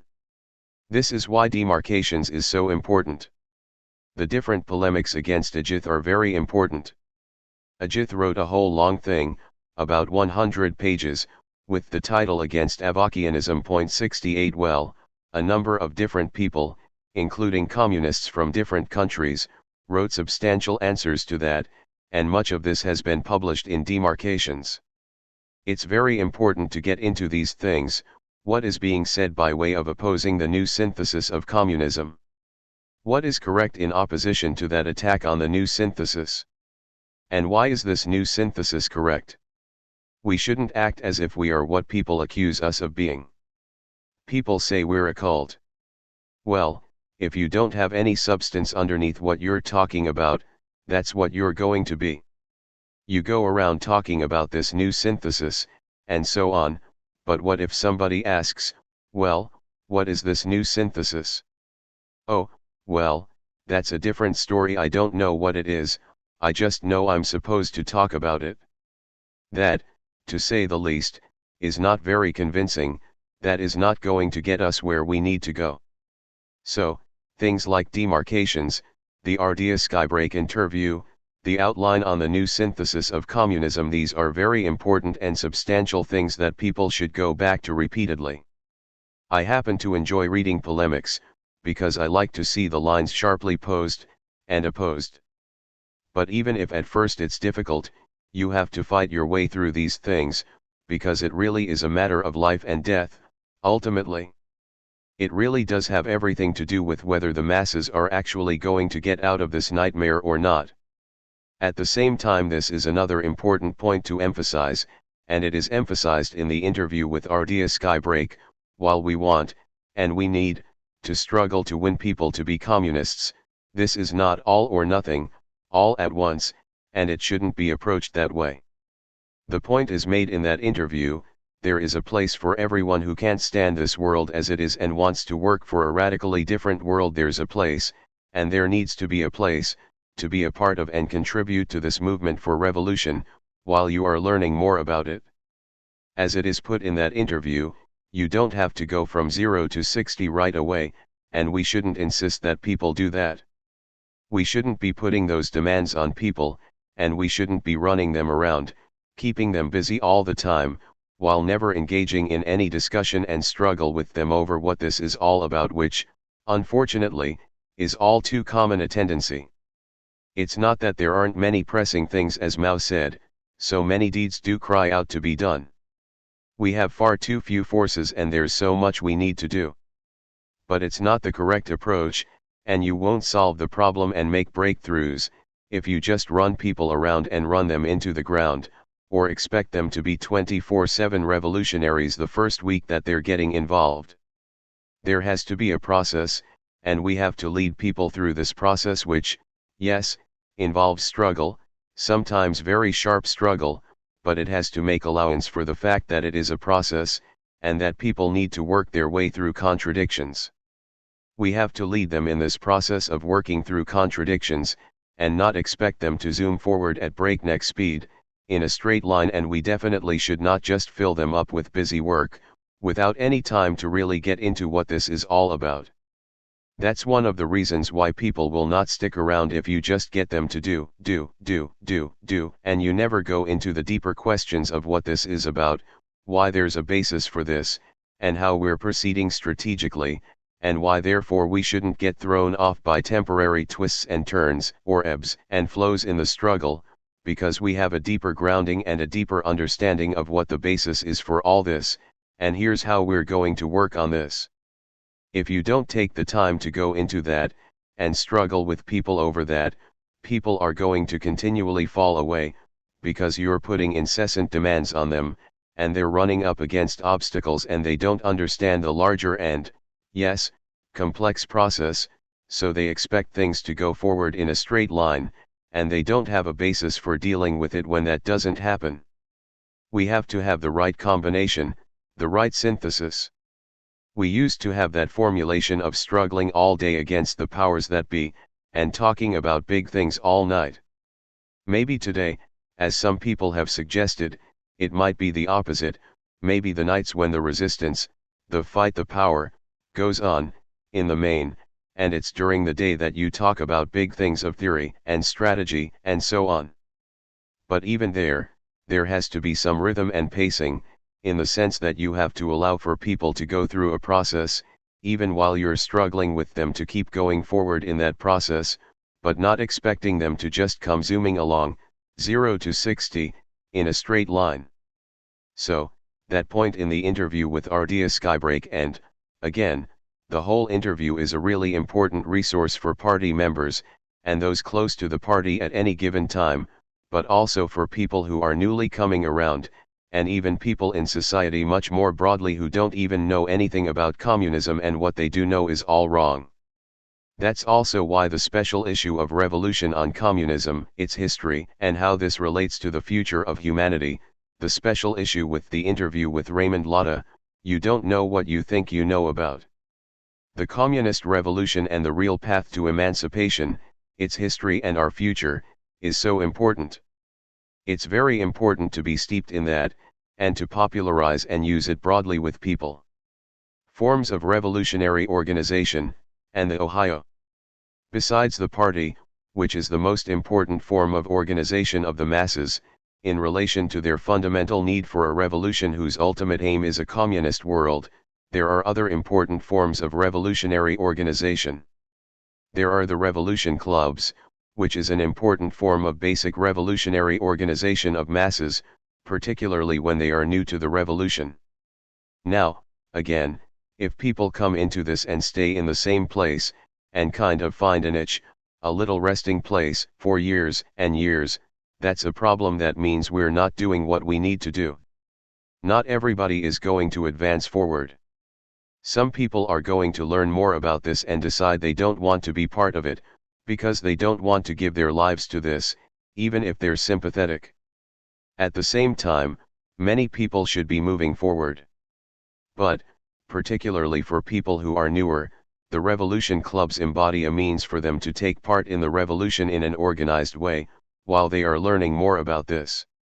There is an important role for this kind of organization in terms of representing for the revolution, boldly putting forward this revolution, being a pole of attraction, drawing growing numbers of people around and into the ranks of the revolution, and popularizing the leadership for this revolution, the party and BA. And there is a role for the revolution clubs as what we might call a conveyor belt to the party. Now, that may be sort of a crude metaphor, but what it speaks to is that the revolution clubs should provide a way for people to work through the contradictions they are confronting, as they are taking part, in an organized way, in the revolution, with many of them moving toward the party and getting to the point where they want to, and should, become part of the party and contribute to the revolution in that way, and on that level, which is yet a higher level than something like the revolution clubs. So, here is a question about the revolution clubs: how does solid core with a lot of elasticity on the basis of the solid core apply to building the revolution clubs, with their two main slogans, humanity needs revolution and communism, and fight the power, and transform the people, for revolution? Now, in addition to the revolution clubs, we need to have a living and creative orientation toward the emergence or development of other forms of revolutionary organization among the masses. It's not that the revolution clubs are unimportant, they are very important. But we shouldn't have a stereotyped approach to things. In the course of the upheavals that are going to go on, and people rising up, and in the course of our working and struggling with people, they may suggest other forms of organization, or themselves work to bring into being other forms of organization, which are expressions of the same basic revolutionary line, and, as opposed to having a rigid approach to this as if everything has to be just one way, and the development of new forms of revolutionary organization is somehow a problem, we should have an open and creative approach toward the development of different forms of revolutionary organization as things unfold, while continuing to recognize, and to give expression to, the importance of the revolution clubs. Here's the important point: all this needs to be guided, in a fundamental sense, by the same overall line and the same strategic goal, in other words, the same solid core. This brings me to what we call the Ohio. This is a metaphor that was developed by some of us who are football fans. Way back in the day, we watched the Ohio State marching band performing at halftime of football games. They had this script Ohio that they spelled out, and I see that they still do this. They start with the O, and individual members of the band are marching through as they form the O, then the ones who have been part of the O go on and start forming the H, and then they move on to form the I, and then the last O. Meanwhile, other people come in and take over the first O, and so on it goes. If you look at the script Ohio being spelled out, there are people at every point, in each of the letters, but it's not all the same people in the same place. They're moving through it. So we adopted this as a metaphor for the process that needs to go on, where things have, at any given time, an actual identity, while people are moving through them. In other words, a revolutionary movement at any given time has an identity, in the way this Ohio does, as people are moving through it, but it's not always the same people remaining in the same place. People are supposed to be moving through it. Otherwise, if the band did the script Ohio, and the first group of people didn't move, you wouldn't have the word Ohio, you'd just have one big mess. Now, it might seem somewhat silly to draw from things like a band performance at football games, but that just illustrates the principle that we can and should draw from all different parts of life. And this is actually a helpful metaphor. It gets at both the fact that there's a need for, and an identity to, organized forms through which people can be part of and contribute to the revolution, while they are continuing to learn and are in motion, but also that this will turn into its opposite if, in an overall sense, people only go so far and then get stuck in the same place. The point is for many of them to be moving through this and advancing more and more along the path toward joining the party, and work and struggle should be carried out with them, with that orientation and that objective in mind, helping them to advance to the point where they meet the criteria and standards for being in the party, and on that basis join the party and continue to develop, and to contribute, in the context of being in the party. Now, again, some people may come to more clearly understand what this is all about and say, well, I don't want to devote my life to that, I want to fall back and do something else, or be supportive in a less involved and committed way. Okay, we should find the ways to work with people like that, to the degree that we can. But many people should be moving forward, even while this movement, and organized forms like the revolution clubs, have their identity. The same basic principles apply to people who are in the party. I referred earlier to the point that is emphasized in the interview with Ardea Skybreak, that it's no good if people are in the party for years and decades and they stay on the same level. If you've been in the party for a long time, and you're still just on the same basic level as when you joined, doing the same thing you did years ago, something's very wrong. Where's the Ohio as applied to that? This is another principle and another contradiction that we have to grapple with. Statesmen, and strategic commanders. In moving toward a conclusion, I want to come back to this point about statesmen, and strategic commanders of the revolution. What does this mean? Well, there are different dimensions to this.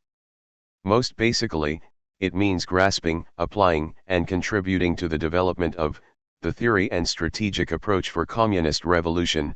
That's the most basic thing it means to be a strategic commander of the revolution.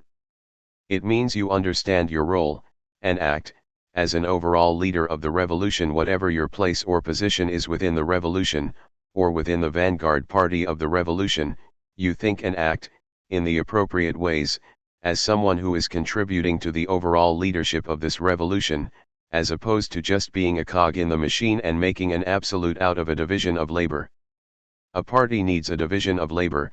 It needs people doing different tasks and working on different fronts of the overall revolutionary movement. It also has, and needs to have, a structure which, no apologies to occupy, is not just horizontal, but is also vertical. In other words, you have people on different levels of the party who correspondingly have more or less responsibility for the whole thing. And that goes along with the epistemological dimension to this, because, without being mechanical or rigid about this, there should be, a general correspondence between the level of the party that you're on and your ability to contribute, and especially to lead, both in the sense of the raw material that you have to work with, that is, the information that is coming to you, through party channels, as well as other sources, and in the sense of your ability to synthesize things and develop line and policy. So, if you're in the very top leadership of the party, you have a lot more raw material that's feeding in from the world overall, as well as specifically from the work of the party, from the different levels of the party, and you have correspondingly more responsibility for synthesizing that into line, into theory, strategy, policy, and so on. But everybody at every level has the same fundamental responsibility, and should have the same orientation, that they are responsible for the whole revolution. In that fundamental sense, it doesn't matter what role you have in the overall division of labor. You might be working on a particular thing, such as Stop Patriarchy 69, but you're not a Stop Patriarchy communist. You are a communist who might be working, primarily, in Stop Patriarchy, or SMIN, Stop Mass Incarceration Network, 70, or other things. Your fundamental responsibility is to contribute as much as possible to working through all the contradictions that have to be fought through to advance on the road of revolution and get to the point where we can actually go all out with a real chance of winning. This means thinking critically, and raising criticism, in the right spirit and in the right way, through the right channels, if you think things are off track or things are not being taken up which should be taken up. This same basic principle applies more broadly to people who are not yet in the party but are moving through the Ohio as part of the broader movement for revolution. They should have the same fundamental orientation of contributing everything they can to the revolution, even though people who are part of the party can approach this on a still higher level, as part of a more advanced collective organization and process. The basic principle and fundamental orientation is this: take responsibility for the revolution as a whole. This is what it means to be a strategic commander of the revolution. Related to this is the important point Lenin emphasized, the need to go among all sections of the people, advocating for, winning people to, and, yes, organizing them into the revolution in different forms and on different levels. Doing this as a representative of the proletariat, in the largest sense, in other words, the emancipation of humanity through the advance to communism. As a representative of that, we should be going among all sections of the people. If they don't agree, okay, then, what's your analysis of what's going on in the world, and what needs to be done about it? Or if you don't think anything needs to be done about it, let me tell you a few things and see what you think about that. We should be eagerly taking on this responsibility and taking up this orientation of going among all sections of the people in this way. We should be chomping at the bit, as the saying goes. Let me go to those college students and tell them what's going on out here in the real world that they're sheltered from. Not in a way of tearing them down, oh, you're soft, you haven't been through anything, you don't know what it's like, no. But let's engage with people, let's struggle in a good way with people. Look, here's what the hell is going on out here. This is what this system actually is about, and what it does to people, while it hides this from people like you. You need to know this, and you shouldn't want to live in a world where this is what's going on. You want to live in a world where the police shoot down people in cold blood, and then mock their family when they shed tears. That's a world you want to live in? You want to live in a world where every time you turn around there's some kind of assault on women, either physically or in terms of their basic humanity? That's a world you want to live in? Well, if you don't, let's talk about why the world's this way, and what can be done about it. We should be eager. Let's go among all sections of the people. Something Cornel West said at the dialogue has a lot of important truth to it, and we should apply this in a creative way. Speaking about black people, and while there's a particularity about that, it's true about the basic masses more generally. He said, historically black rage has always been the central threat to the status quo. Historically, not because black people have a monopoly on truth, goodness, and beauty, but because when black folk wake up, lo and behold, all people who are subordinated and dominated can get in and wake up. This is what we understand together. This is why we're here. That's true.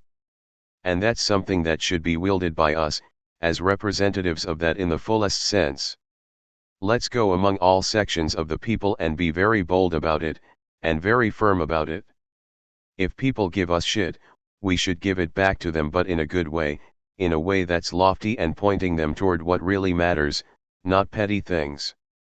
This involves correctly carrying out unity with different people and forces, both in struggling around a fundamental understanding of problem and solution, what's the problem in the world, what's the solution, as well as in relation to particular struggles, around one of those 5 stops, for example struggles which, if we do our work in the way we should be doing it, can contribute to the movement for revolution, even if many of the people involved at a given time are not yet.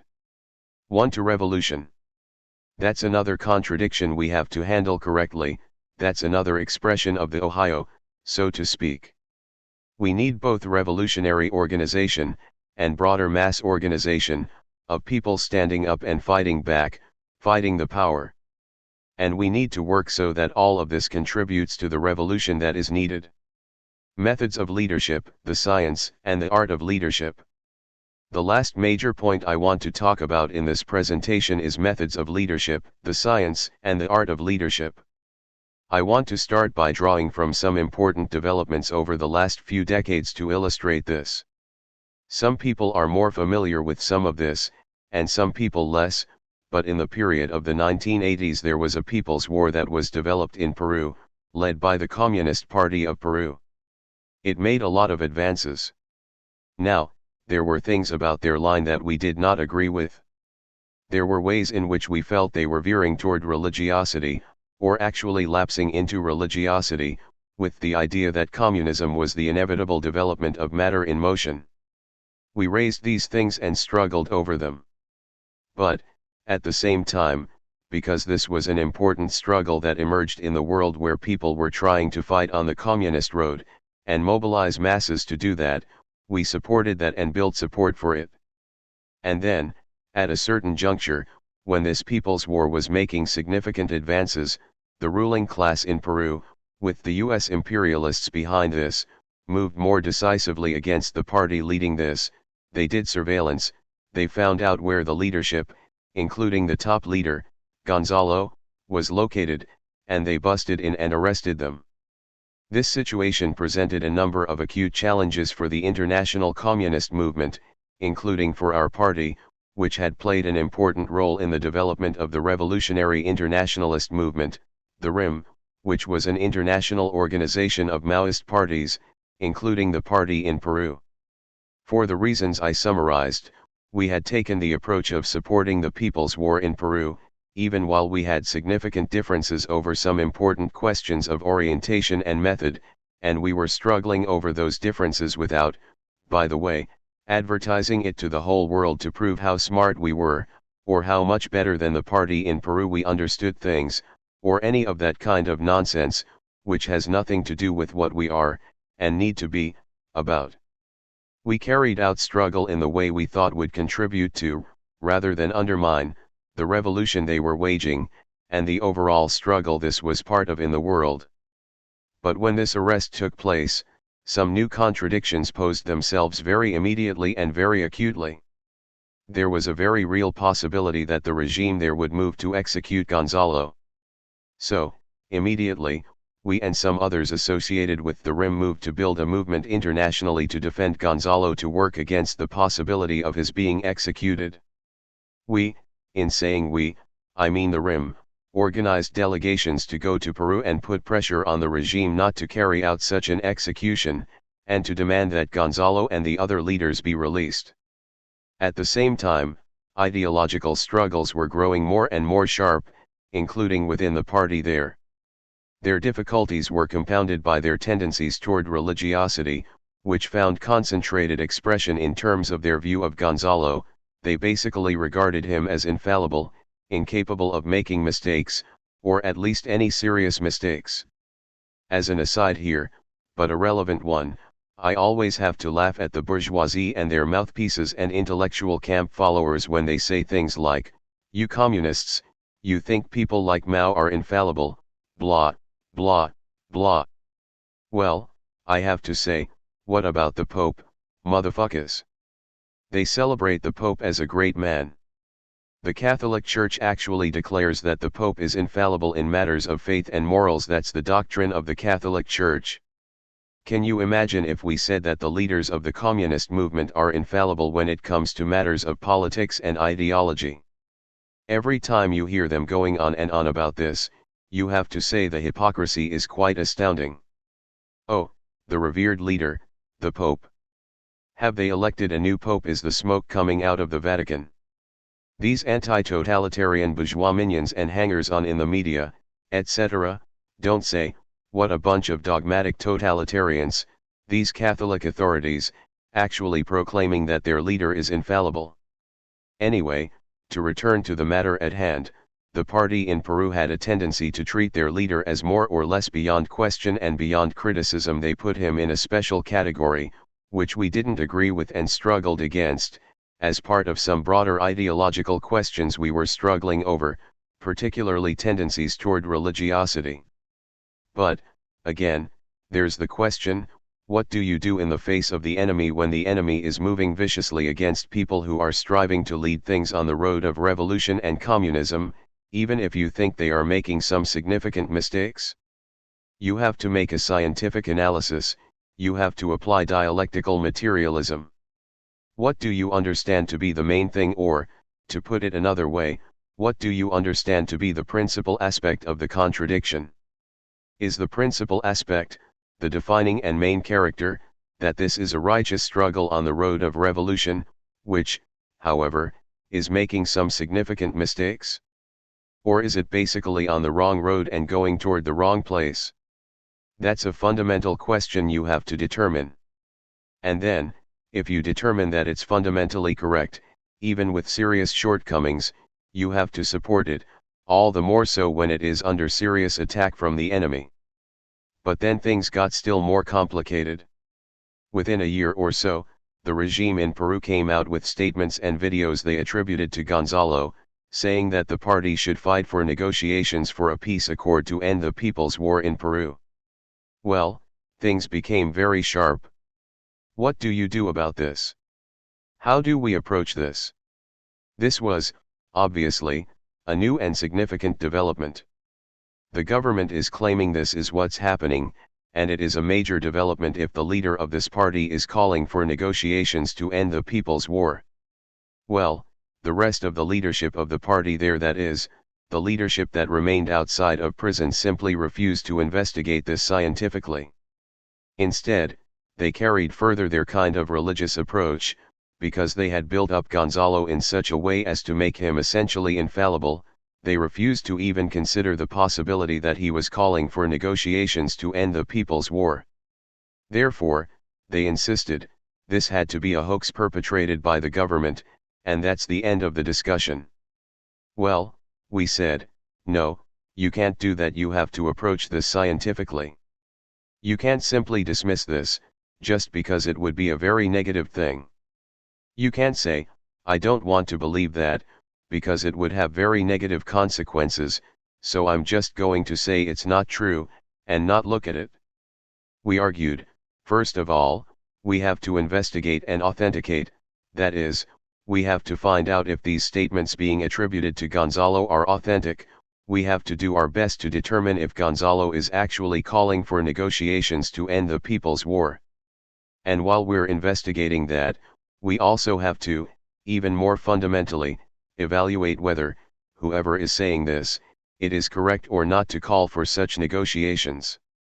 We can't just simply dismiss it. You can't say there's never a time when you would enter into negotiations with the regime that you've been fighting against. There have been times in the history of the communist movement when it has been correct to do that. I pointed out earlier that, in the Chinese Revolution, at a certain point they shifted gears, entered into negotiations and formed a united front with the very force they'd been fighting against, life and death. So, you can't automatically say this is wrong. You have to look into it. What are the reasons being given for this? What are the conditions being pointed to as the basis for this call for negotiations? Is it a correct analysis of the conditions, of the necessity? Is it a correct analysis of what to do in the face of this necessity? Struggle over this went on inside the ranks of the RIM for several years, where we were fighting to get that to be the approach. And it was very difficult, because again the party there, the leadership that remained outside of prison, was insisting, no, this is a hoax, there's nothing to look into, there's nothing to analyze, there's nothing to evaluate, and if you say there is, then you're just aiding the imperialists and the regime in Peru who are perpetrating this hoax. So, this was a very difficult contradiction to deal with. Because we were struggling for a scientific approach to this, we got viciously attacked by people declaring themselves supporters of the party in Peru. We were denounced as counter-revolutionary, I was slandered as an agent of US imperialism, and so on and so forth. These are some of the things you have to go through if you're serious about actually getting where we need to go.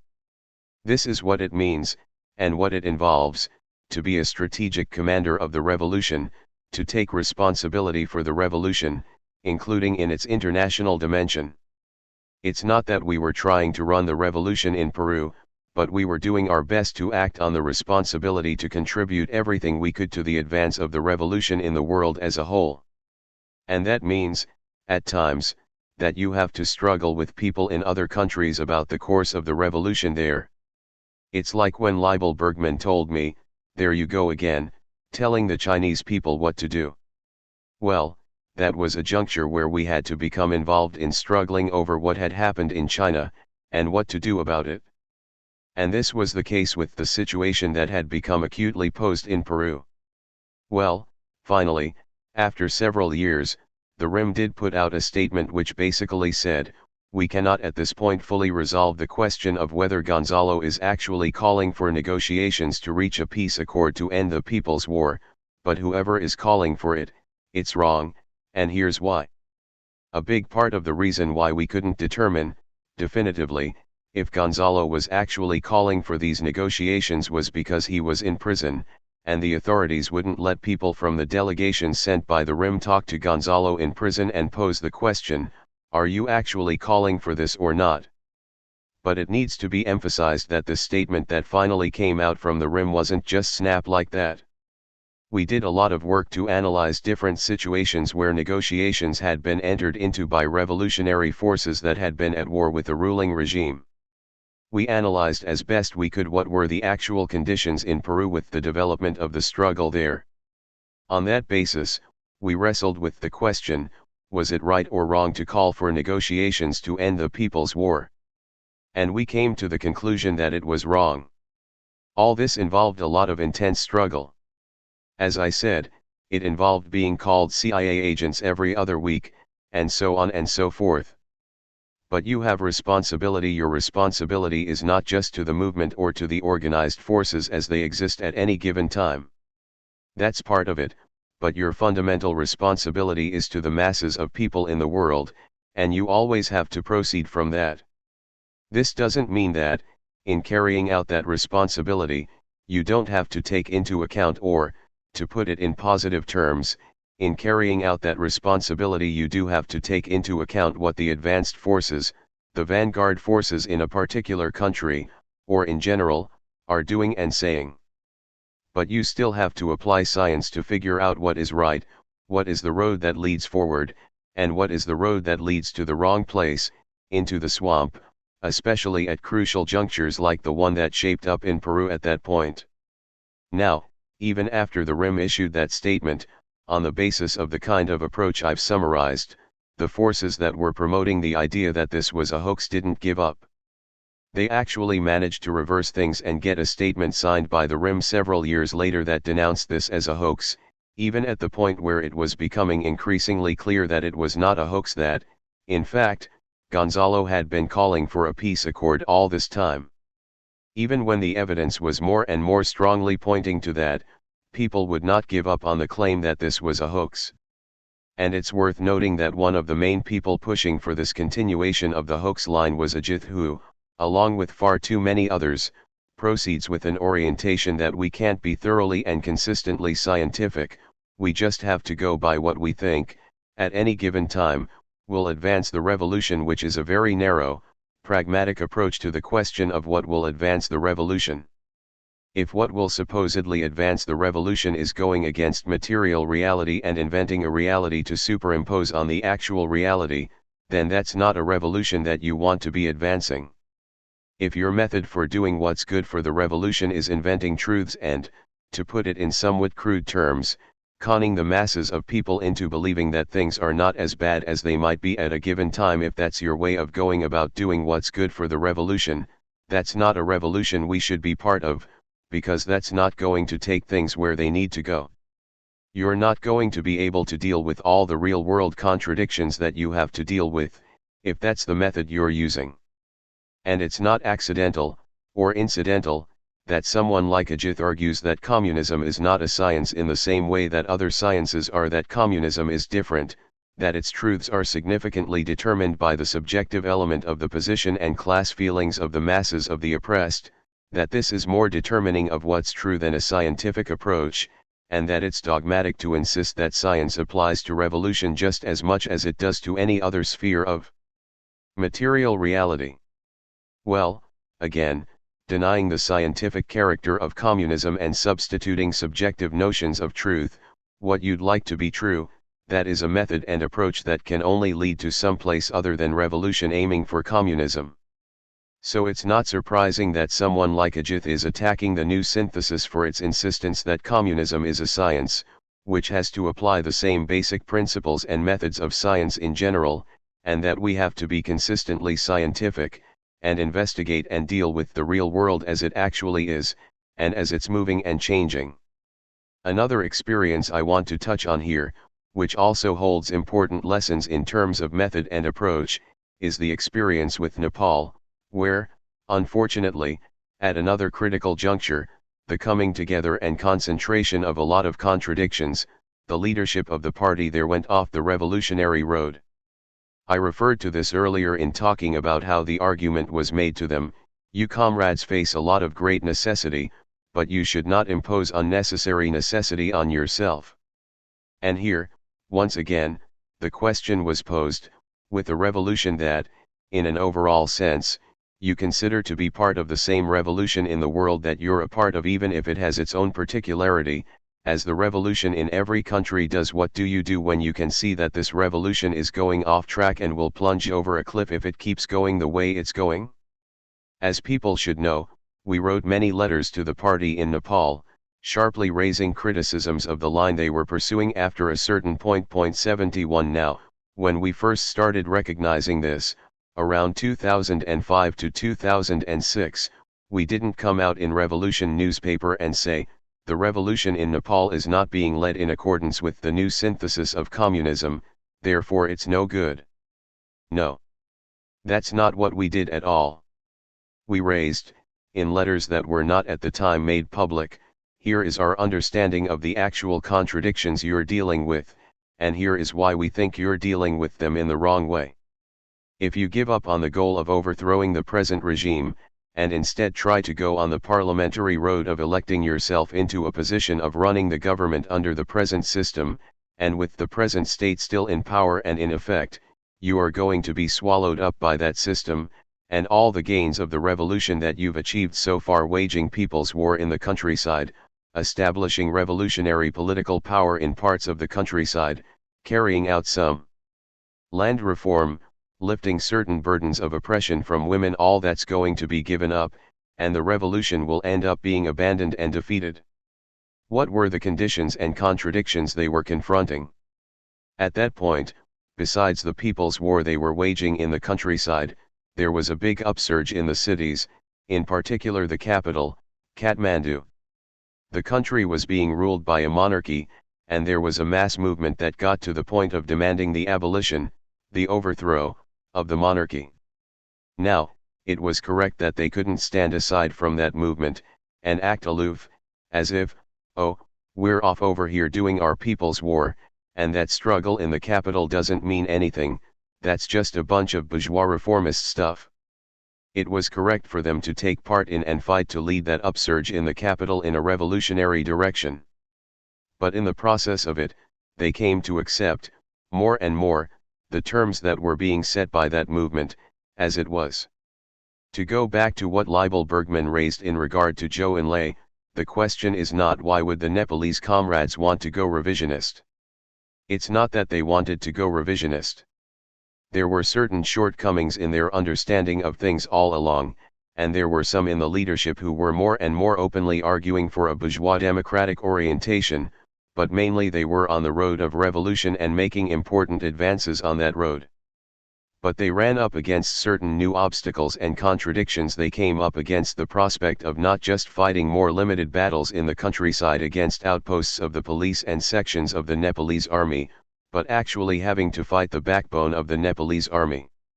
Behind that was India threatening to intervene to put things down if the revolution got too far, and the US and other imperialists were looming in the picture, as well as China, which pretended to be supportive in some ways, but if the Nepalese party continued on the revolutionary road, would turn against it. These were very real things that they had to deal with. In this context, we waged several years of struggle, very concretely. And every time they raised to us, "You don't understand, this is what we're up against," we did not say, "It doesn't matter, you're violating basic principle." We very seriously dug into what they raised to us, the conditions they were pointing to when they said, "We have to do this because this is what we're up against." We did not dismiss any of that out of hand. We went into all of it, to evaluate it as thoroughly as we could. We even questioned, well, maybe in this situation they do have to do this. But we always arrived at the conclusion that, no matter how difficult it would be to remain on the correct road, if they went on the road they were increasingly taking the road of accommodation with the existing system and state power, they would give up the whole thing.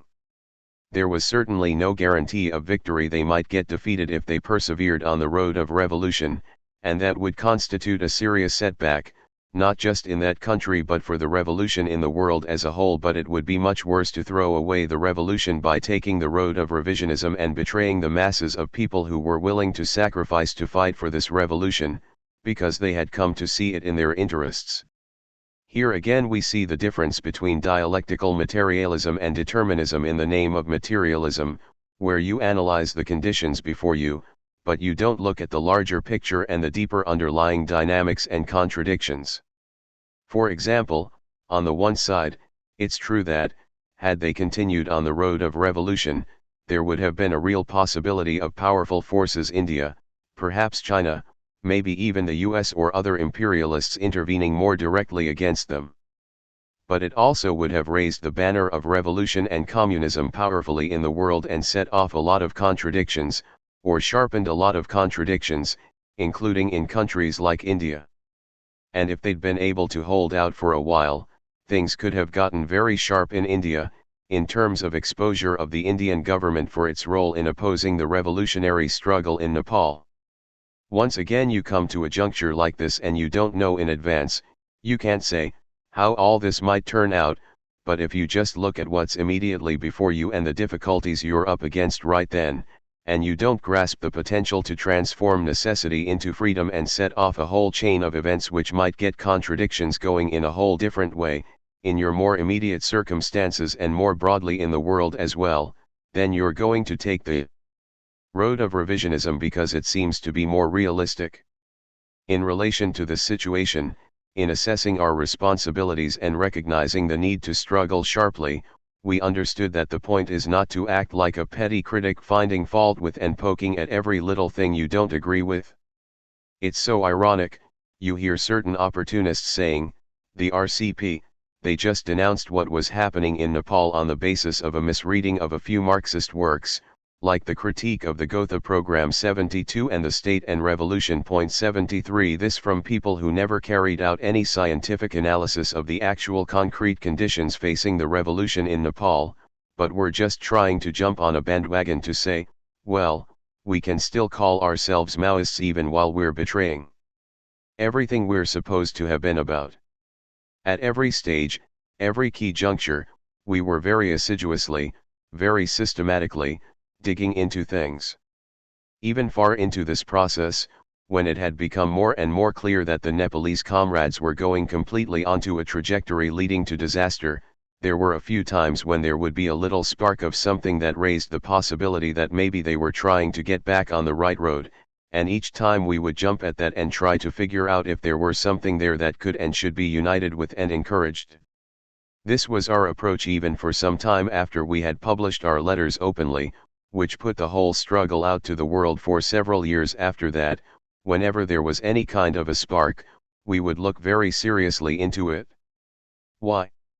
Because this was not some kind of contest to determine who was the better Marxist. The reason we didn't go along with what they were doing in Nepal was not out of any considerations like that. The orientation with which we proceeded, and what we were doing our best to analyze, and this is what I want to really drive home, is this: what is actually going to advance the revolution that the masses of people need, and what is going to take it over a cliff. Once again, it's a question of applying science to the question of for whom and for what. This is what it means to be a strategic commander of the revolution. Now, just a few more points, and then I'll conclude. Here is another example, perhaps a seemingly small one, regarding the science and the art of leadership, and the relation between them. This goes back to the time when there was the revisionist coup in China, in 1976, and then, for over a year, we had this very intense struggle within our party and, in a concentrated way, within the leadership of the party over how to evaluate this coup.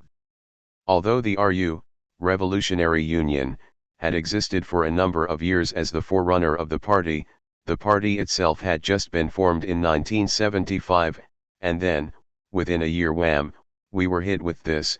In China, the seeming revolutionaries, the people who were with Mao, were arrested and denounced as a counter-revolutionary gang of four.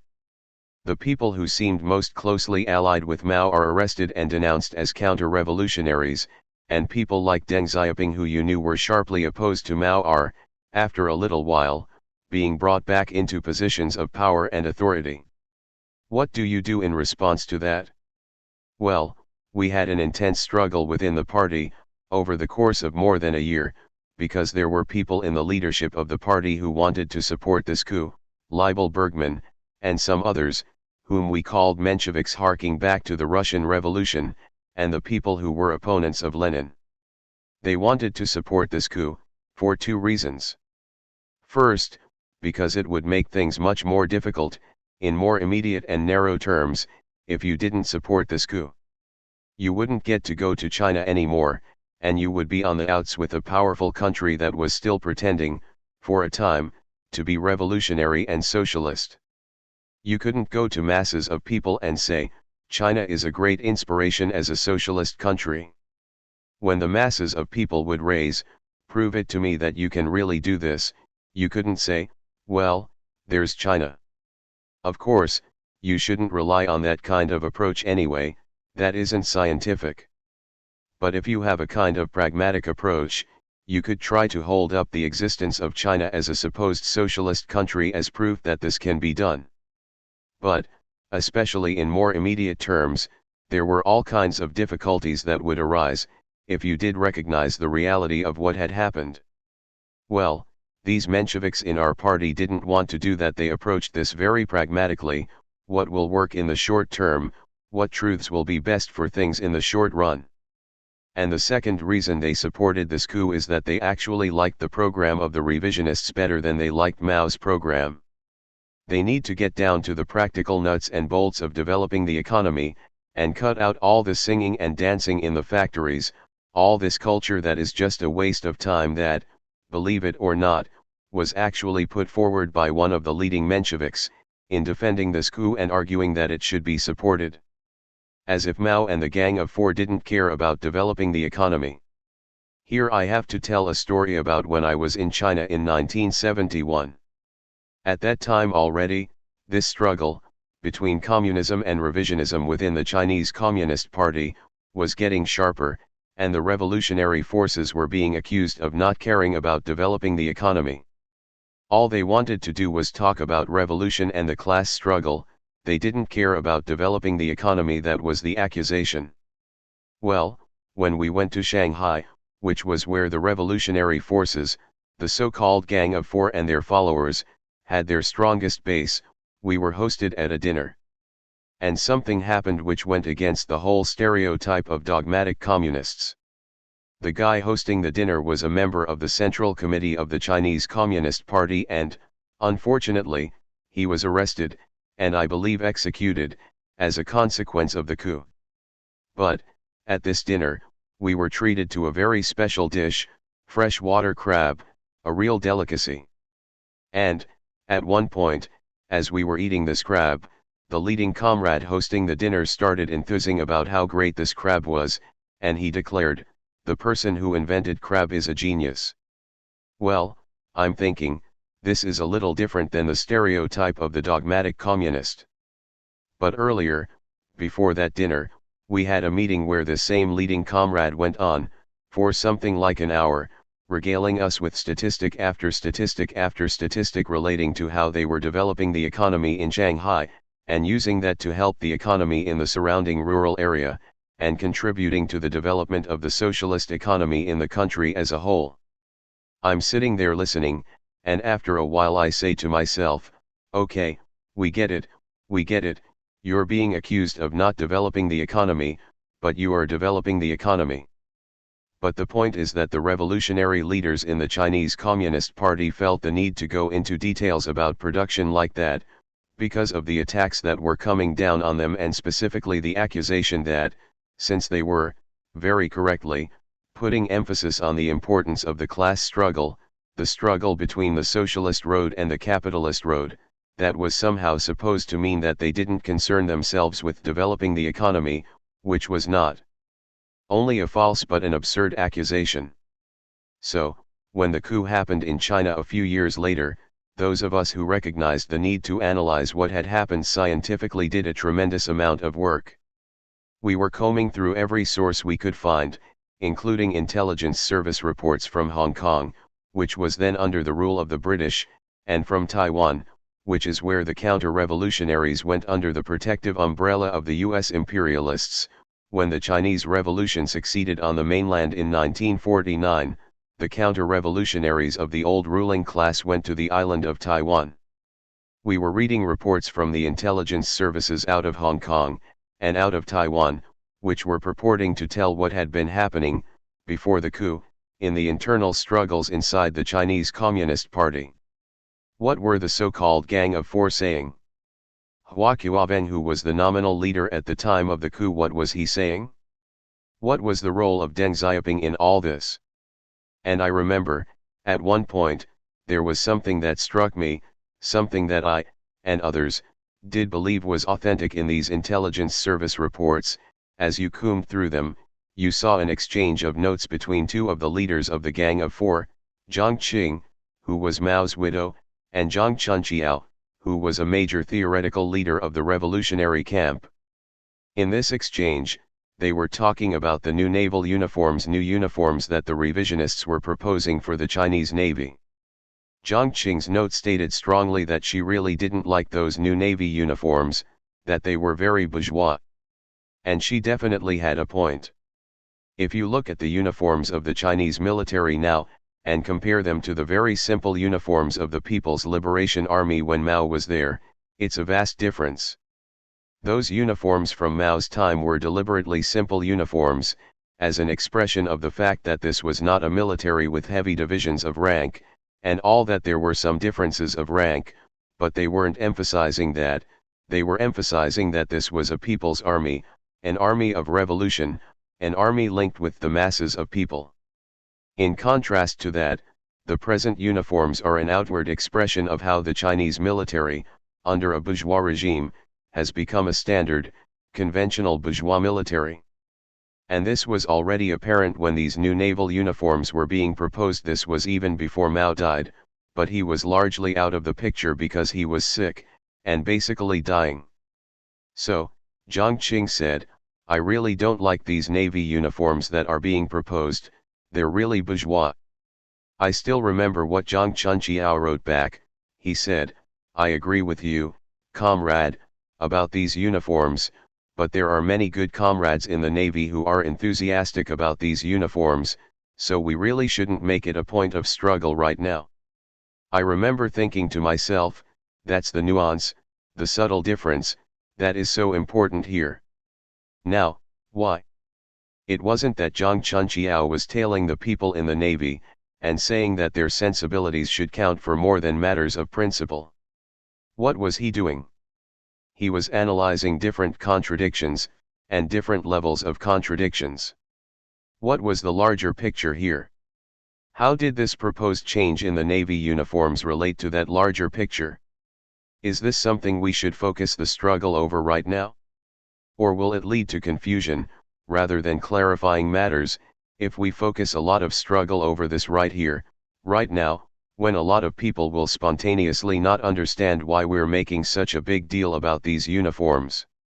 So, he concluded, even though the criticism of these uniforms is correct, we still shouldn't make this a big focus of struggle now. And I remember saying to myself, and other comrades, at the time, see, that's the subtle difference in terms of leadership, that difference between the two of them. Not that Jiang Qing wasn't in the right place, and wasn't on the right side, but that's the subtle difference, in terms of the art of leadership. But, turning to the larger picture, so this can be understood more fully, what was going on at the time was that there were two, antagonistically opposed, camps within the leadership of the Chinese Communist Party, right up to the very top level, with Mao sick and dying and not able to affect much. At that point, basically all Mao could do was give very basic direction. When he spoke it was like little gusts of wind that came out, and he was only able to articulate a sentence or two at a time. He was still trying to give direction, but he was largely out of the picture. And you had these two camps within the party that had developed over a whole period of time. One of them, consisting to a large degree of veteran leaders from way back in the Chinese Revolution, most of them veterans of the Long March 74 in the course of the Chinese Revolution, just wanted to develop China into a powerful modern country, and were willing and, in fact, determined, to adopt capitalist principles and capitalist means for doing that.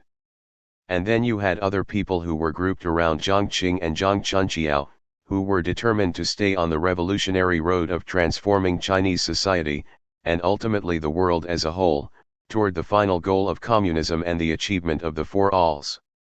This struggle was very intense, ranging over a number of decisive questions, but it had not been resolved when Mao died. I mentioned Hua Qiaobang. When Mao was basically out of the picture, Hua Qiaobang was made the acting head of things. Although in some ways a compromise between the two fundamentally opposed camps within the leadership of the Chinese Communist Party, Hua leaned more toward the revisionist camp, and after Mao died, Hua ended up acting decisively in the interests of the revisionists by ordering the coup that arrested the Gang of Four. Beyond Hua, the revisionist veterans in the top leadership of the Chinese Communist Party had powerful positions themselves, or powerful connections with the leading people, in key institutions, in particular the military. And they were preparing the military to be the backing for, and the ultimate enforcers of, the coup. On the other side, you had someone like Zhang Chunqiao who, as part of this whole struggle, actually was put into the position of being the political leader of the military. He was the head of the political department of the military, which obviously would involve a lot of influence within the military. But all these veteran revisionists were saying, no way is Zhang Chunqiao going to be the political leader of this military. Now, in the context of this intensifying struggle, with its truly monumental implications, you could say that something like how to assess, and handle, the question of the naval uniform seems like a minor matter. Taken by itself, that might have been relatively true, but the point is that, precisely in this context, if this were handled incorrectly, the negative effect could be magnified. What was involved here, around the naval uniforms, was not essentially a matter of diplomacy, nor simply a matter of being sensitive to the comrades in the Navy, even good comrades who liked these uniforms. It did involve that, and taking things like that into account is part of the art of leadership. But, more essentially, what is involved is distinguishing secondary contradictions from more decisive ones, both with regard to a particular problem, in this case, that of the Navy uniforms, and in terms of how this fits into the larger situation and the contradictions that characterize that larger situation. To put it another way, it involves an application of solid core with a lot of elasticity on the basis of the solid core, and concretely analyzing, scientifically, what that means in a given situation. This kind of method and approach is fundamentally what makes possible the right combination, or, better said, the right synthesis of firmness and flexibility, in dealing with many particular situations and things overall. And the fact is that situations similar to this will arise continually in the course of building a movement for revolution and providing leadership to this process, as well as in providing leadership, on different levels, within the party that must be the leading core of that revolution. Here a story relating to Zhang Chunqiao is relevant. When the coup happened in China, and the Gang of Four were being attacked, I talked with somebody who was very familiar with the situation in China, who had lived there for a number of years and had spent a lot of time in Shanghai, which is where Zhang Chunqiao came out of. I asked, "What do you think about the attacks on the Gang of Four?" And he said, basically, this is bullshit. He talked about Zhang's ability as a leader, recalling, for example, that he sat in a meeting where Zhang Chunqiao talked for 8 hours without any notes. Well, I immediately replied, that's my man. Here we go. But, besides the affinity I might feel for someone with the ability, and the inclination, to talk at length, the larger point is that this illustrated how Zhang Chunqiao was not a dogmatist, that he had a grasp of communist principles and methodology and could apply them in a living way. Relating this to something like this Navy uniforms question, the point is that, in a certain sense, in dealing with a problem on that level, Zhang Chunqiao could readily distinguish principle from secondary contradictions, without having to mechanically work it through, like a kid learning how to walk.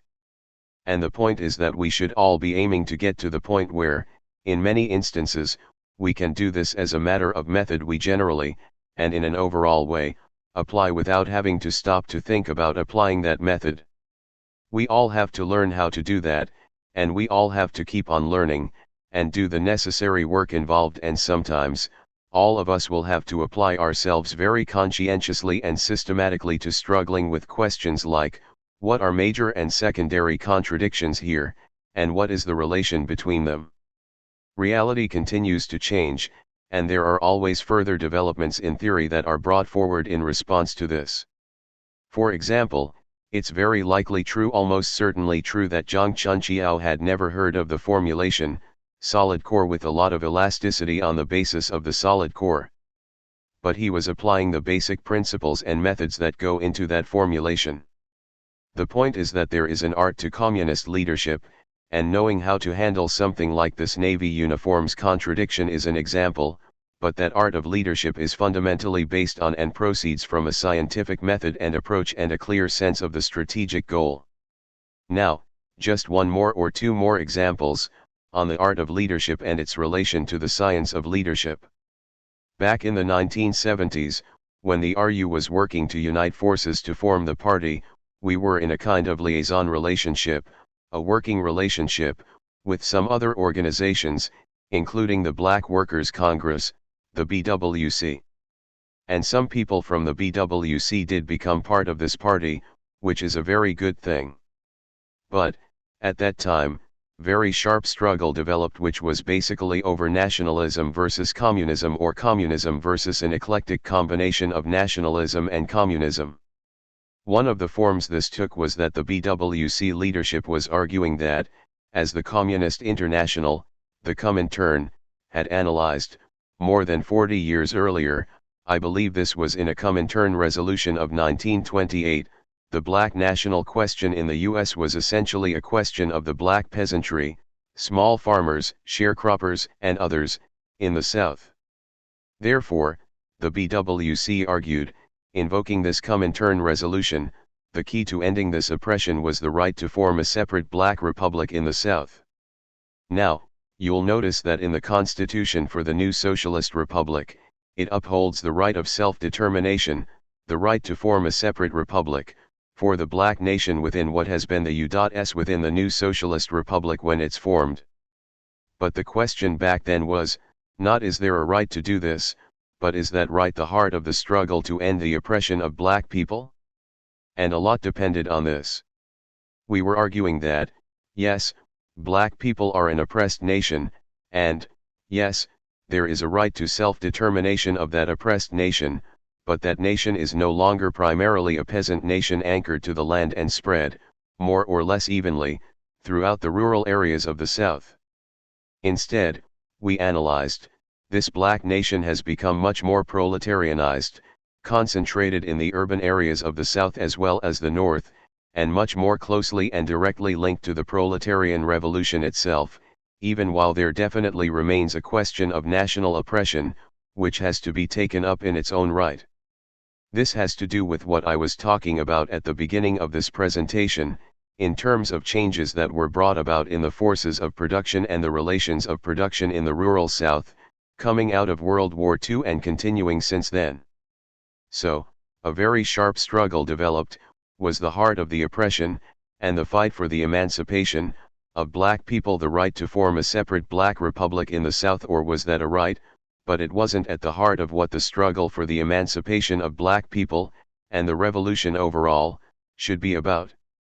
I remember very well that, particularly because this was being raised by the BWC, I spent a considerable period of time, weeks and weeks, in a local library where I was living at that time, in Maywood, Illinois, just outside Chicago, looking into the census reports from every state in the South, looking at where black people were concentrated in the South. First of all, I looked into the question, how many black people lived in the North, and how many were still in the South at that time. More than 40 years earlier, when this resolution was written by the Comintern, overwhelmingly black people lived in the South, and mainly they lived in the rural South, as sharecroppers and tenant farmers, and so on. Then World War II came along, and there were a lot of changes. So at this time, when I was doing this research, it was about 50 to 50, a lot of black people had gone on the Great Migration to the North, millions of people, it was about 50% in the South and 50% in other parts of the country, the North, and the West. I went further, digging into these census reports. Black people in the South, the 50% of black people overall who were in the South, where did they live? And it was striking the degree to which black people in the South had become concentrated in the urban areas. For example, I remember that, in looking at the black population in different states, county by county, it turned out that there were more black people in Fulton County, which is where Atlanta is, than in the rest of Georgia. And the same kind of thing was true in Texas. There were many, many times the number of black people in Harris County, which is where Houston is, as there were in any rural county in Texas. And it went on and on, as you looked into the statistics, South Carolina, North Carolina, and so on. You went through each of these states and you could see the pattern developing, that there had been a major change, a major transformation, not only in the sense that black people had migrated, in their millions, to the North, but that the ones who remained in the South were, overwhelmingly, no longer peasants living and working in the rural areas, spread out more or less evenly on the rural farmlands. They had come into the urban areas and were then proletarians in much greater numbers than those who remained in the rural areas as farmers and sharecroppers. The BWC was dogmatically invoking this statement from Stalin: the national question is in essence a peasant question. And, they claimed, if you say it's not a peasant question, then you're negating the national question, you're not recognizing national oppression. Our position was, look, you can't approach this dogmatically. You have to proceed on the basis of what are the actual conditions of people. Are they peasants spread out over and working on the land, or are they people who've mainly migrated to the north, to the cities of the north, and the west, and to cities in the south itself? And what is their social position? It wasn't just a question of where they were located. In moving into the cities, they related to the economy in a different way. They became, in large numbers, wage workers, where they could get employment working in large groups in factories and other work sites rather than being peasants, spread out on small plots of land and fitting into the economy in that way. So there was a major change in terms of their relation to the economic system, to the mode of production, and you had to look not just at where were they living, but what went along with that in terms of their social position, and what implications that had for the revolutionary struggle. In approaching this with that kind of scientific method, it became clear that the masses of black people were much more proletarians than they were peasants. I remember one of the people writing polemics against us, on behalf of the BWC, quoted that Comintern resolution and went on to argue, the resolution of the peasant question cannot come about under the rule of imperialism. So said the Comintern, in 1928, therefore, it could not have happened. But we said, wait. We wrote back and demanded, where in your dusty books, O dogmatists, does it say that this change could not possibly come about, because, in fact, it has. And just because, at a certain point, the Comintern analyzed things a certain way, you can't superimpose that on reality. You have to look, you have to investigate, to see what actually has happened. Has this done away with the oppression of black people as a people, as a nation? No. Has this changed substantially the conditions and the forms in which that oppression is taking place and, consequently, how it relates to the overall revolutionary struggle? Definitely yes. So, we didn't just say, oh, we have a new theory here about the national question. We did a lot of work. I remember, it wasn't like today, when you can go on the internet to do research. I had to pick up these big, heavy census tracts. I would go to a library in Maywood and put these heavy books down on a table and go through each county, in state after state, writing down the statistics for each county very systematically, because you have to be systematic and scientific. Look, if the BWC was right, they were right. And that would have had significant implications. If they were wrong, they were wrong. And there were serious implications that way, too. But to cap this story off and illustrate again the point about the relation between the science and art of leadership a little bit later than this, after the split between us and the BWC, as well as the Puerto Rican Revolutionary Workers Organization, formerly the Young Lords Party, had become complete, I was on a party building speaking tour going around the country. Well, in Cincinnati, I was in the middle of my speech and the security was not very good, to say the least, because all of a sudden, I hear this ruckus at the entrance to the place, and in marched these members of the BWC. They proceeded to go right up to the front of the room, where I was. You can evaluate how good the security was. They unfurled this map that was shaded to show how many black people were in the South. This was done by state, but not by county. Their map just showed, by state, where black people were. Well, they came in and defiantly held up this map.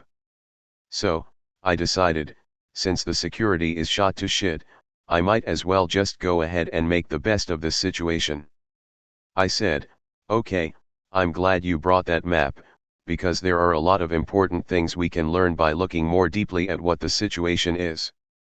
And then I proceeded to talk about how, if you shaded the map differently, not focusing on how many black people there were in different states, but if you looked at it in terms of where they were within the states, it would present a completely different picture of what the situation of black people actually was. And then I proceeded to go through this. For example, if you look at Fulton County or you look at Harris County, and so on. And at one point, in the middle of this, you can imagine this very tense situation, where they are defiantly holding this map, and I'm illustrating points, using their map. I said, would you mind raising the map up a little bit? And they did. So, I continued, using their map to help illustrate what were the significant facts about the black population in the South, and the North and West, and what that said about their actual relation to the system, to the mode of production, and to the system overall.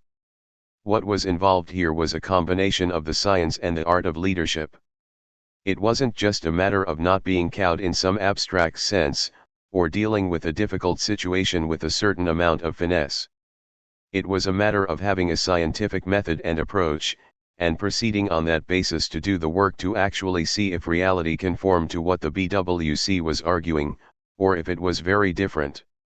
That was the basis for being able to deal with situations like the one that arose with that event in Cincinnati. It was necessary to have a dialectical materialist approach, because if you went at it superficially, you might not understand the significance of this transformation from being more or less evenly spread out, through all these rural counties, to being concentrated overwhelmingly in the urban areas. But if you're approaching it as a materialist, a dialectical materialist, you see that this represents a very significant change in the situation of black people. It certainly doesn't do away with their oppression as a people, it doesn't do away with their status as an oppressed nation which, yes, has the right to self-determination, but it radically changes the concrete conditions of this, and there are real implications to that, strategically and in terms of how you go about fighting this oppression, how the right to self-determination fits into that, and how this relates, in turn, to the overall revolution aiming for communism. This is the difference between lazy-bones dogmatists who say, well, 40 years ago, the Comintern said this couldn't happen, so it can't happen, so it didn't happen, and actually having a scientific method and approach. That scientific method and approach was the foundation for being able to quickly adjust to a very difficult situation, and even, in a certain way, enlisting those BWC people to help in illustrating an important point that they didn't want illustrated, that the actual picture was vastly different than what they were presenting. Finally, on this point about the science and the art of leadership, I was reading on the revcom.us website a statement by Art Blakey 2,75, who was donating to the campaign to raise money to get basics to Baltimore for the masses there. I was assuming that this Art Blakey 2 was the son of that well-known jazz drummer, and I was thinking that, if I were in a position to do so, I would like to not only convey my thanks for his contribution but also to mention something about my friend Billy from back in the day. Those of you who have read From Ike to Mao and Beyond, know that Billy was into the life. He did some bad things, but he had a good heart nonetheless. He was killed in one of these after-hours clubs, one of these situations where he got caught up in somebody else's business, the kind of bullshit basic masses all too often get caught up in. And, when I saw this note from Art Blakey too, I was thinking about the fact that one time, when I ran into Billy, and we were catching up, although I knew he was into the life, I was hoping there was still more there, and I was gonna struggle with him, so I asked him what he was into, and we talked about different things. Well, at one point, I asked him what kind of music he was into, and he said, "I'm really into Art Blakey." So, when I read this note from Art Blakey too, it made me think about this, and, assuming he was the son of that Art Blakey, I wanted to convey something which would express my thanks, but also tell this story about my friend Billy, because maybe it would mean something to him. It might not seem that this has much of anything to do with leadership, and in particular the art of leadership, but in fact it does. There is a dimension to this leadership that proceeds on the basis of the scientific method and approach, but also involves something akin to the Navy uniform point. It has to do with the right synthesis of solid core and elasticity. But, without falling into humanism, it also has to do with the humanity of what we're all about, the emancipation of humanity, but also living that in the present while we're fighting for the future. In other words, it has everything to do with what kind of society and world we're aiming for, and how the leadership we provide should be in line with that and also be a model of that. Working back from on the possibility, another application of solid core with a lot of elasticity on the basis of the solid core. To bring this to a conclusion, I want to stress, once more, the importance of working back from on the possibility. And more specifically, the point that, in doing so, there is a need to apply, and continually learn to better apply, the very important principle of centralization, concentrated as centralization of line, centralization in terms of ideological line, above all method and approach, as well as political line and strategy, and, at the same time, centralization in terms of fundamental and overall organizational architecture and functioning, all that on the one hand, while at the same time, and on the other hand, there is a lot of scope given to decentralization, in terms of initiative at lower levels and in local areas, and the corresponding attention to specific conditions, etc., within the same overall organizational framework, and the same overall ideological and political line and strategic orientation. This is another application of solid core with a lot of elasticity on the basis of the solid core. This applies, in one way, now during the period when the 3 Prepares 76 are being worked on, and the conditions for revolution, that is, for the all-out struggle for the seizure of power, have not yet been brought into being, and it will apply in a different way, with even greater strategic implications, once the conditions for that struggle have been brought into being, and such a struggle is actually underway. If we don't have the right combination, the right synthesis of centralization and decentralization, as spoken to here, we're going to be much more vulnerable to the attacks that will come from the enemy. If everything is too top-heavy, and everything relies only on initiative at the top, then the approach of the enemy, and specifically what they refer to as their decapitation strategy, just lop off the top leadership and everything will fall apart or become highly vulnerable, will be much more effective and much more punishing. So there needs to be a lot of decentralization, of people taking initiative. But at the same time, if that initiative is not grounded in the same overall orientation, the same method and approach, the same strategic orientation, if it's not grounded in that solid core, then it will go off in all kinds of directions and we won't be working together as what we actually need to be, in the right sense, a conscious organized revolutionary machine. Here is something that needs to be very clearly and firmly grasped. It is a matter of strategic importance to develop a large core of experienced and tested leaders, not just tens but at least hundreds of such leaders, on all levels firmly grounded in the line, above all the scientific method and approach of the new synthesis, and capable, on that basis, of taking initiative to lead, including in situations of sharpening contradictions and the intensification of repression and even attempts at violent suppression by the powers that be, throughout the process of advancing the 3 Prepares, and then, when the conditions come into being, this core of tested leaders needs to be capable of giving direction to thousands, and in turn millions, to fight all out, in a unified way, for the seizure of power. Whether or not such a cadre of leaders in the hundreds, at least is developed, will have a significant bearing on whether or not all the work we are doing now is really preparing for revolution, and whether there is a real chance of winning when the time comes. So, in conclusion, makers of revolution, emancipators of humanity, that, and nothing less, is what we are called on to be, and to bring forward in greater and greater numbers. A vanguard of the future, not a residue of the past, that is the challenge that must be met, and the struggle that must be waged. Going forward from what we're doing here, back out into the world of the movement for revolution and the party as its leading core, but, beyond that, the larger world, and its transformation, which is the scope and the purpose of what this revolution and this party are, and must be, all about, bringing alive, applying in a living way, propagating and fighting in a compelling way for, what has been grappled with and learned here, and the revolutionary line and leadership it represents. To consistently build for an actual revolution, concretely accumulate organized forces for this revolution, and continue to further transform and strengthen the party as the force at the core of this revolution. This is what we must be all about, what we must be determined to do. Appendix 1. The New Synthesis of Communism, Fundamental Orientation, Method and Approach, and Core Elements in Outline. By Bob Avarkian. Summer, 2015. Introductory point of orientation.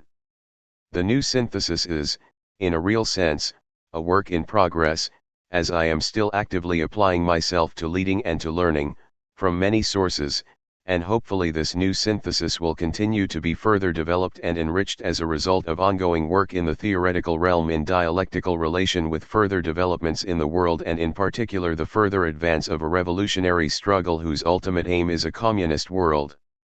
But it is correct to say that, as a result of work I have carried out, over a number of decades, summing up the experience of the communist revolution and socialist states and drawing from many diverse spheres of human activity and thought, there is already a further, qualitative development in the science of communism that is embodied in the fundamental orientation, method and approach, and the core elements, of the new synthesis. Because of the importance of what this represents and the importance of presenting this in a form that is both concise and concentrated, as well as an accurate rendering, to serve as a basic grounding and guideline and to encourage and facilitate further engagement with the new synthesis, I have written the following outline. As with the new synthesis itself, this outline is not something final but a reflection of what has been brought forward up to this point, and the qualitative leap this represents. Even as this is a process that is ongoing, it provides a basic indication of the essential method and approach, and other important components, of the new synthesis. In what follows, the different dimensions where communism has been further developed through this new synthesis are indicated, followed by some of the key sources where these points are spoken to, in some cases works by others, which speak to important aspects of the new synthesis, are cited, but where no authorship is indicated, the reference is to a work of mine. Method and approach, communism as a science, further development of dialectical materialism. Freedom and necessity of further synthesis.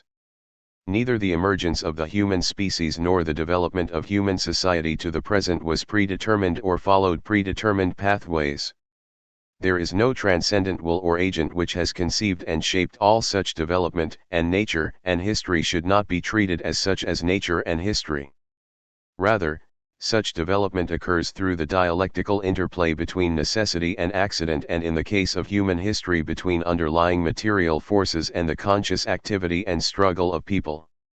This statement of mine is cited by R.D. Skybreak in Of Primeval Steps and Future Leaps, and this understanding of freedom and necessity is discussed in the film B.A. Speaks, Revolution Nothing Less, and in Ajith, A Portrait of the Residue of the Past, by Ishak Baran and KJA, in Demarcations #4. Epistemology, a scientific theory of knowledge. Against relativism.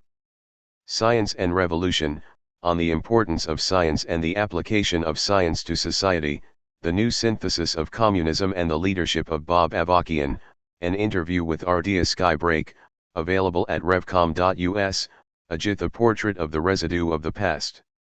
Epistemology and Morality. Against might makes right, and how relativism and truth as narrative ultimately lead to might makes right. Basics 410, Away with all gods, unchanging the mind and radically changing the world, especially Part 4, Basics 511, Ajith, A Portrait of the Residue of the Past. Epistemology and Partisanship. In the relation between being scientific and being partisan, being consistently scientific is principle, and the basis for being, correctly and fully, partisan to the proletarian revolution and its goal of communism. Ajith, A Portrait of the Residue of the Past. Against populism and populist epistemology.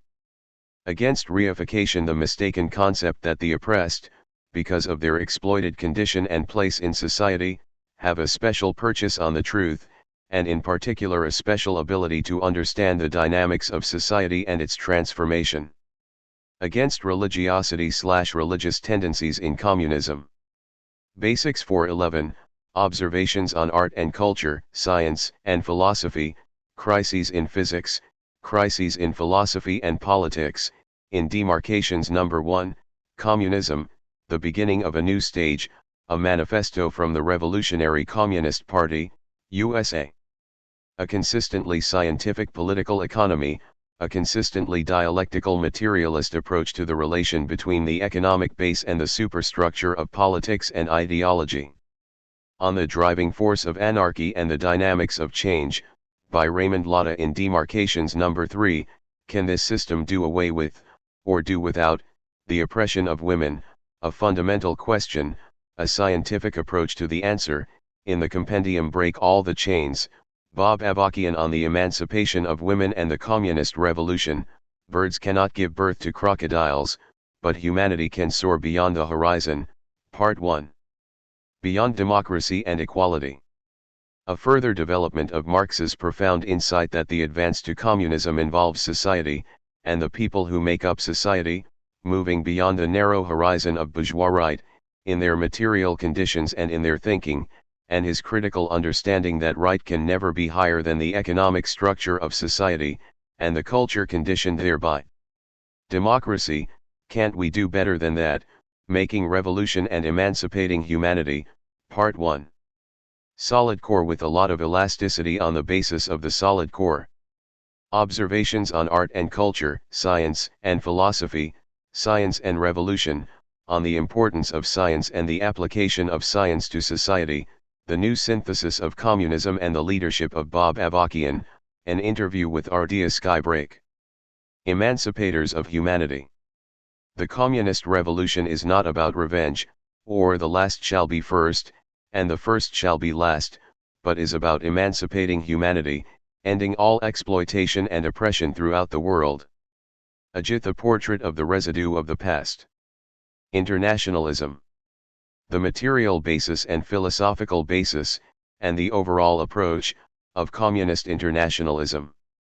Basics 212, Advancing the World Revolutionary Movement, Questions of Strategic Orientation, Communism or Nationalism, a polemic by the OCR, Mexico, in Demarcations Number 4. Summing up the first wave of the communist movement/socialist states. Conquer the world? The international proletariat must and will, unresolved contradictions, driving forces for revolution, Part 2 and Part 3, Communism, the Beginning of a New Stage, a Manifesto from the Revolutionary Communist Party, USA, You Don't Know What You Think You Know About. The Communist Revolution and the Real Path to Emancipation, Its History and Our Future, an interview with Raymond Lotta, Revolution Number 323, November 24, 2013. The strategic approach to revolution, particularly in imperialist countries such as the U.S. but with implications more generally. Lenin's What is to be Done, revived and enriched in terms of heightened emphasis on putting the problems of the revolution before the masses, but also on how communist consciousness must be brought from outside the direct experience and struggle of the masses, the importance of the ideological realm, and transforming the thinking of the people, and on the need to push on objective developments, a further development of a core element in what is to be done? Hastening while awaiting acting to transform the objective situation to the maximum degree possible at any given time, while being tense to new, and perhaps unforeseen, or even unforeseeable, events and how other class/social forces are themselves working on the objective contradictions from their own point of view and in line with how their representatives perceive their interests. The first 6 paragraphs of Part 2 of Making Revolution and Emancipating Humanity. Mao emphasized the dialectical relation between matter and consciousness, and stressed the need to be oriented to be prepared for unexpected developments, but precisely this kind of orientation, understanding, method, and approach is synthesized in a fuller, higher and more concentrated way in the new synthesis. This informs some principles for building a movement for revolution and the statement on the strategy for revolution, by the Revolutionary Communist Party, USA. Separation of the communist movement from the labor movement. Analysis of the bedrock base and driving force for revolution, and the broader united front under the leadership of the proletariat. Birds cannot give birth to crocodiles, but humanity can soar beyond the horizon. Part 2. The role of intellectuals as political and literary representatives of a class, and the contradictions bound up with this in the proletarian revolution. Ruminations and wranglings, on the importance of Marxist materialism, communism as a science, meaningful revolutionary work, and a life with meaning. The pivotal role of the black national question, the pivotal relation between national liberation and proletarian revolution, in the U.S. Communism and Jeffersonian democracy, the oppression of black people and the revolutionary struggle to end all oppression, the films Revolution and Religion, the fight for emancipation and the role of religion, a dialogue between Cornel West and Bob Avarkian, Revolution, why it's necessary, why it's possible, what it's all about, and B.A. Speaks, Revolution Nothing Less, Constitution for the New Socialist Republic in North America, Draft Proposal, from the Revolutionary Communist Party, USA. The crucial role and the even further heightened role in today's world of the struggle for the emancipation of women and its relation to the proletarian revolution and its goal of emancipating all humanity through the advance to a communist world. Basics 322, Unresolved Contradictions, Driving Forces for Revolution, Part 3, Break All the Chains, Bob Avarkian on the Emancipation of Women and the Communist Revolution. The Seizure of Power. On the possibility of revolution, by the Revolutionary Communist Party, birds cannot give birth to crocodiles, but humanity can soar beyond the horizon. Part 2. Building the New Society, Advancing to a New World. Carrying forward the socialist transformation of society, as part fundamentally a subordinate part of the overall world revolution toward the ultimate goal of communism. Views on socialism and communism, a radically new kind of state, a radically different and far greater vision of freedom. The parachute point, the opening out of social relations and the expression of social and class contradictions with the consolidation of the new socialist state. The basis, the goals, and the methods of the communist revolution. Solid core with a lot of elasticity on the basis of the solid core, applied to socialist society. Recognition of the need for the dictatorship of the proletariat, and the leadership of a communist vanguard, during the socialist transition to communism, and at the same time a heightened emphasis on the importance of dissent and ferment, politically, intellectually, culturally, on the foundation of and as a key part of exercising the dictatorship of the proletariat and carrying forward the transition toward communism, and, with the achievement of communism, the abolition of dictatorship of any kind. Observations on art and culture, science and philosophy, Alain Badiou's Politics of Emancipation, a communism locked within the confines of the bourgeois world, by Raymond Lotta, Ney Dunia and KJA, in Demarcations No. 1. The role of a socialist constitution, rights of the people and the rule of law with the dictatorship of the proletariat. Birds cannot give birth to crocodiles, but humanity can soar beyond the horizon. Part 1, Constitution, Law and Rights in Capitalist Society and in the Future Socialist Society, selections from the writings of Bob Avarkian and excerpts from the Constitution for the New Socialist Republic in North America, Draft Proposal, from the Revolutionary Communist Party, USA. The relation between abundance and revolution, within a socialist country and internationally. Birds cannot give birth to crocodiles, but humanity can soar beyond the horizon. Part 1. All this is embodied, applied and amplified in the Constitution for the New Socialist Republic in North America, Draft Proposal. Conclusion/summary. What is most fundamental and essential in the new synthesis is the further development and synthesis of communism as a scientific method and approach, and the more consistent application of this scientific method and approach to reality in general and in particular the revolutionary struggle to overturn and uproot all systems and relations of exploitation and oppression and advance to a communist world. This method and approach underlies and informs all the core elements and essential components of this new synthesis. Appendix 2. Framework and Guidelines for Study and Discussion. The presentation by Bob Avarkian, The New Communism, the Science, the Strategy, the leadership for an actual revolution, and a radically new society on the road to real emancipation is a sweeping, comprehensive document of world historic importance. At the same time as it has great immediate relevance, it also provides, in an overall and ongoing way, a foundation and strategic orientation in relation to the basic questions of human emancipation it speaks to, which are indicated and concentrated in the title. In order to facilitate the kind of serious and deep engagement with which this document should be approached, both the particular parts of this presentation and the decisive questions they address, and, most fundamentally, the method and approach that underlies and runs through the presentation overall, the following provides a framework and guidelines for both individual study and collective discussion of this document. Introduction and orientation. Why does this presentation begin by emphasizing the question, for whom and for what? Why, at the same time, does it emphasize the importance of theory and method? In Bob's opening presentation in the dialogue with Cornel West, there is a section that speaks to what if the world could be radically different, and gets into a number of particular what-ifs. What is the reason and purpose for including this in that presentation? What role and aim does this have there? And how have you, and, as far as you are aware, how have others understood and approached this? If what Lenin argues is true about people being the foolish victims of deceit and self-deceit in politics, etc., why is this true? And what is the importance of this, in relation to the transformation of society, and the ending of all exploitation and oppression? Part I. Method and approach, communism as a science. Why is method and approach the most fundamental and essential thing in the new synthesis of communism? Why is it correct that everything that is actually true is good for the proletariat?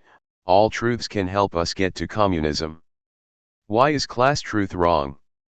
Why is it the case that, in the relation between being partisan and being scientific is principle? Basics 410 argues that relativism and treating truth as subjective, and a matter of narrative, rather than correspondence to objective reality as the criterion of truth, will ultimately contribute to remaining trapped within a world where might makes right. Is this true, and if so, why? And what does this question of epistemology have to do with getting beyond such a world? What is the difference between materialism, dialectical materialism, and determinism, or determinist realism?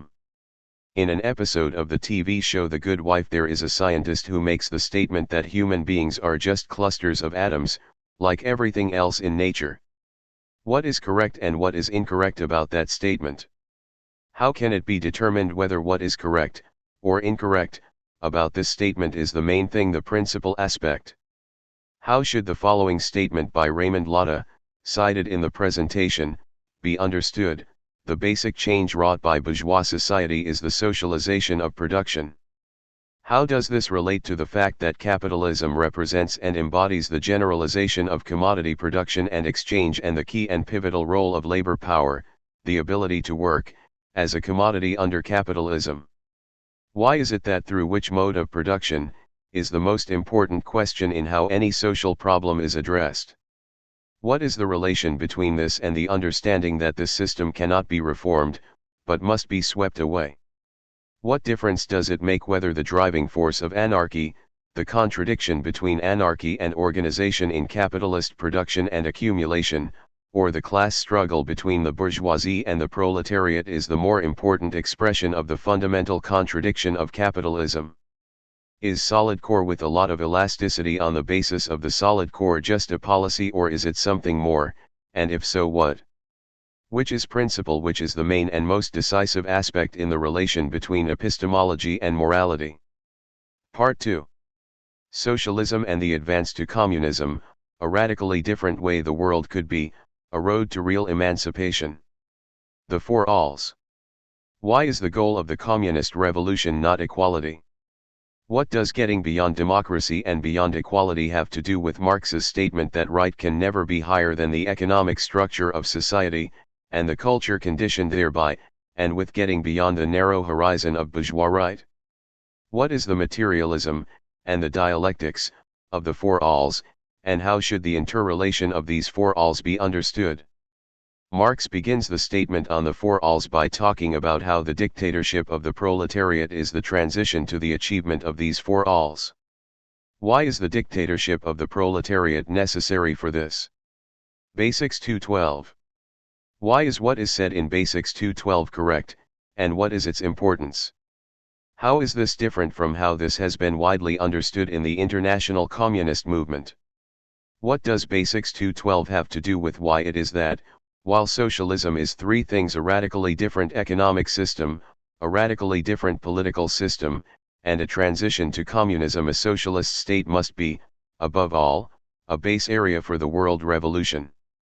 What is the relation between meeting the needs of the people in socialist society, broadly understood as meaning cultural as well as material needs, carrying forward further the transformation of economic and social relations, and the political and ideological superstructure, and supporting the world revolution? How, in turn, is this connected to the relation between abundance and revolution in the advance to a communist world?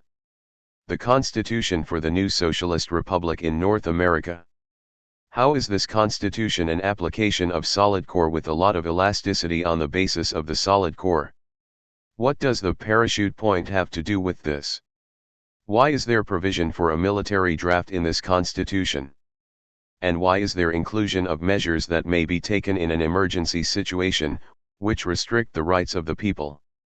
What does this have to do with the relation between necessity and freedom, and the principle that right can never be higher than the economic structure of society, and the culture conditioned thereby? Emancipators of humanity. What does it mean that there is a great deal concentrated in the call to be emancipators of humanity?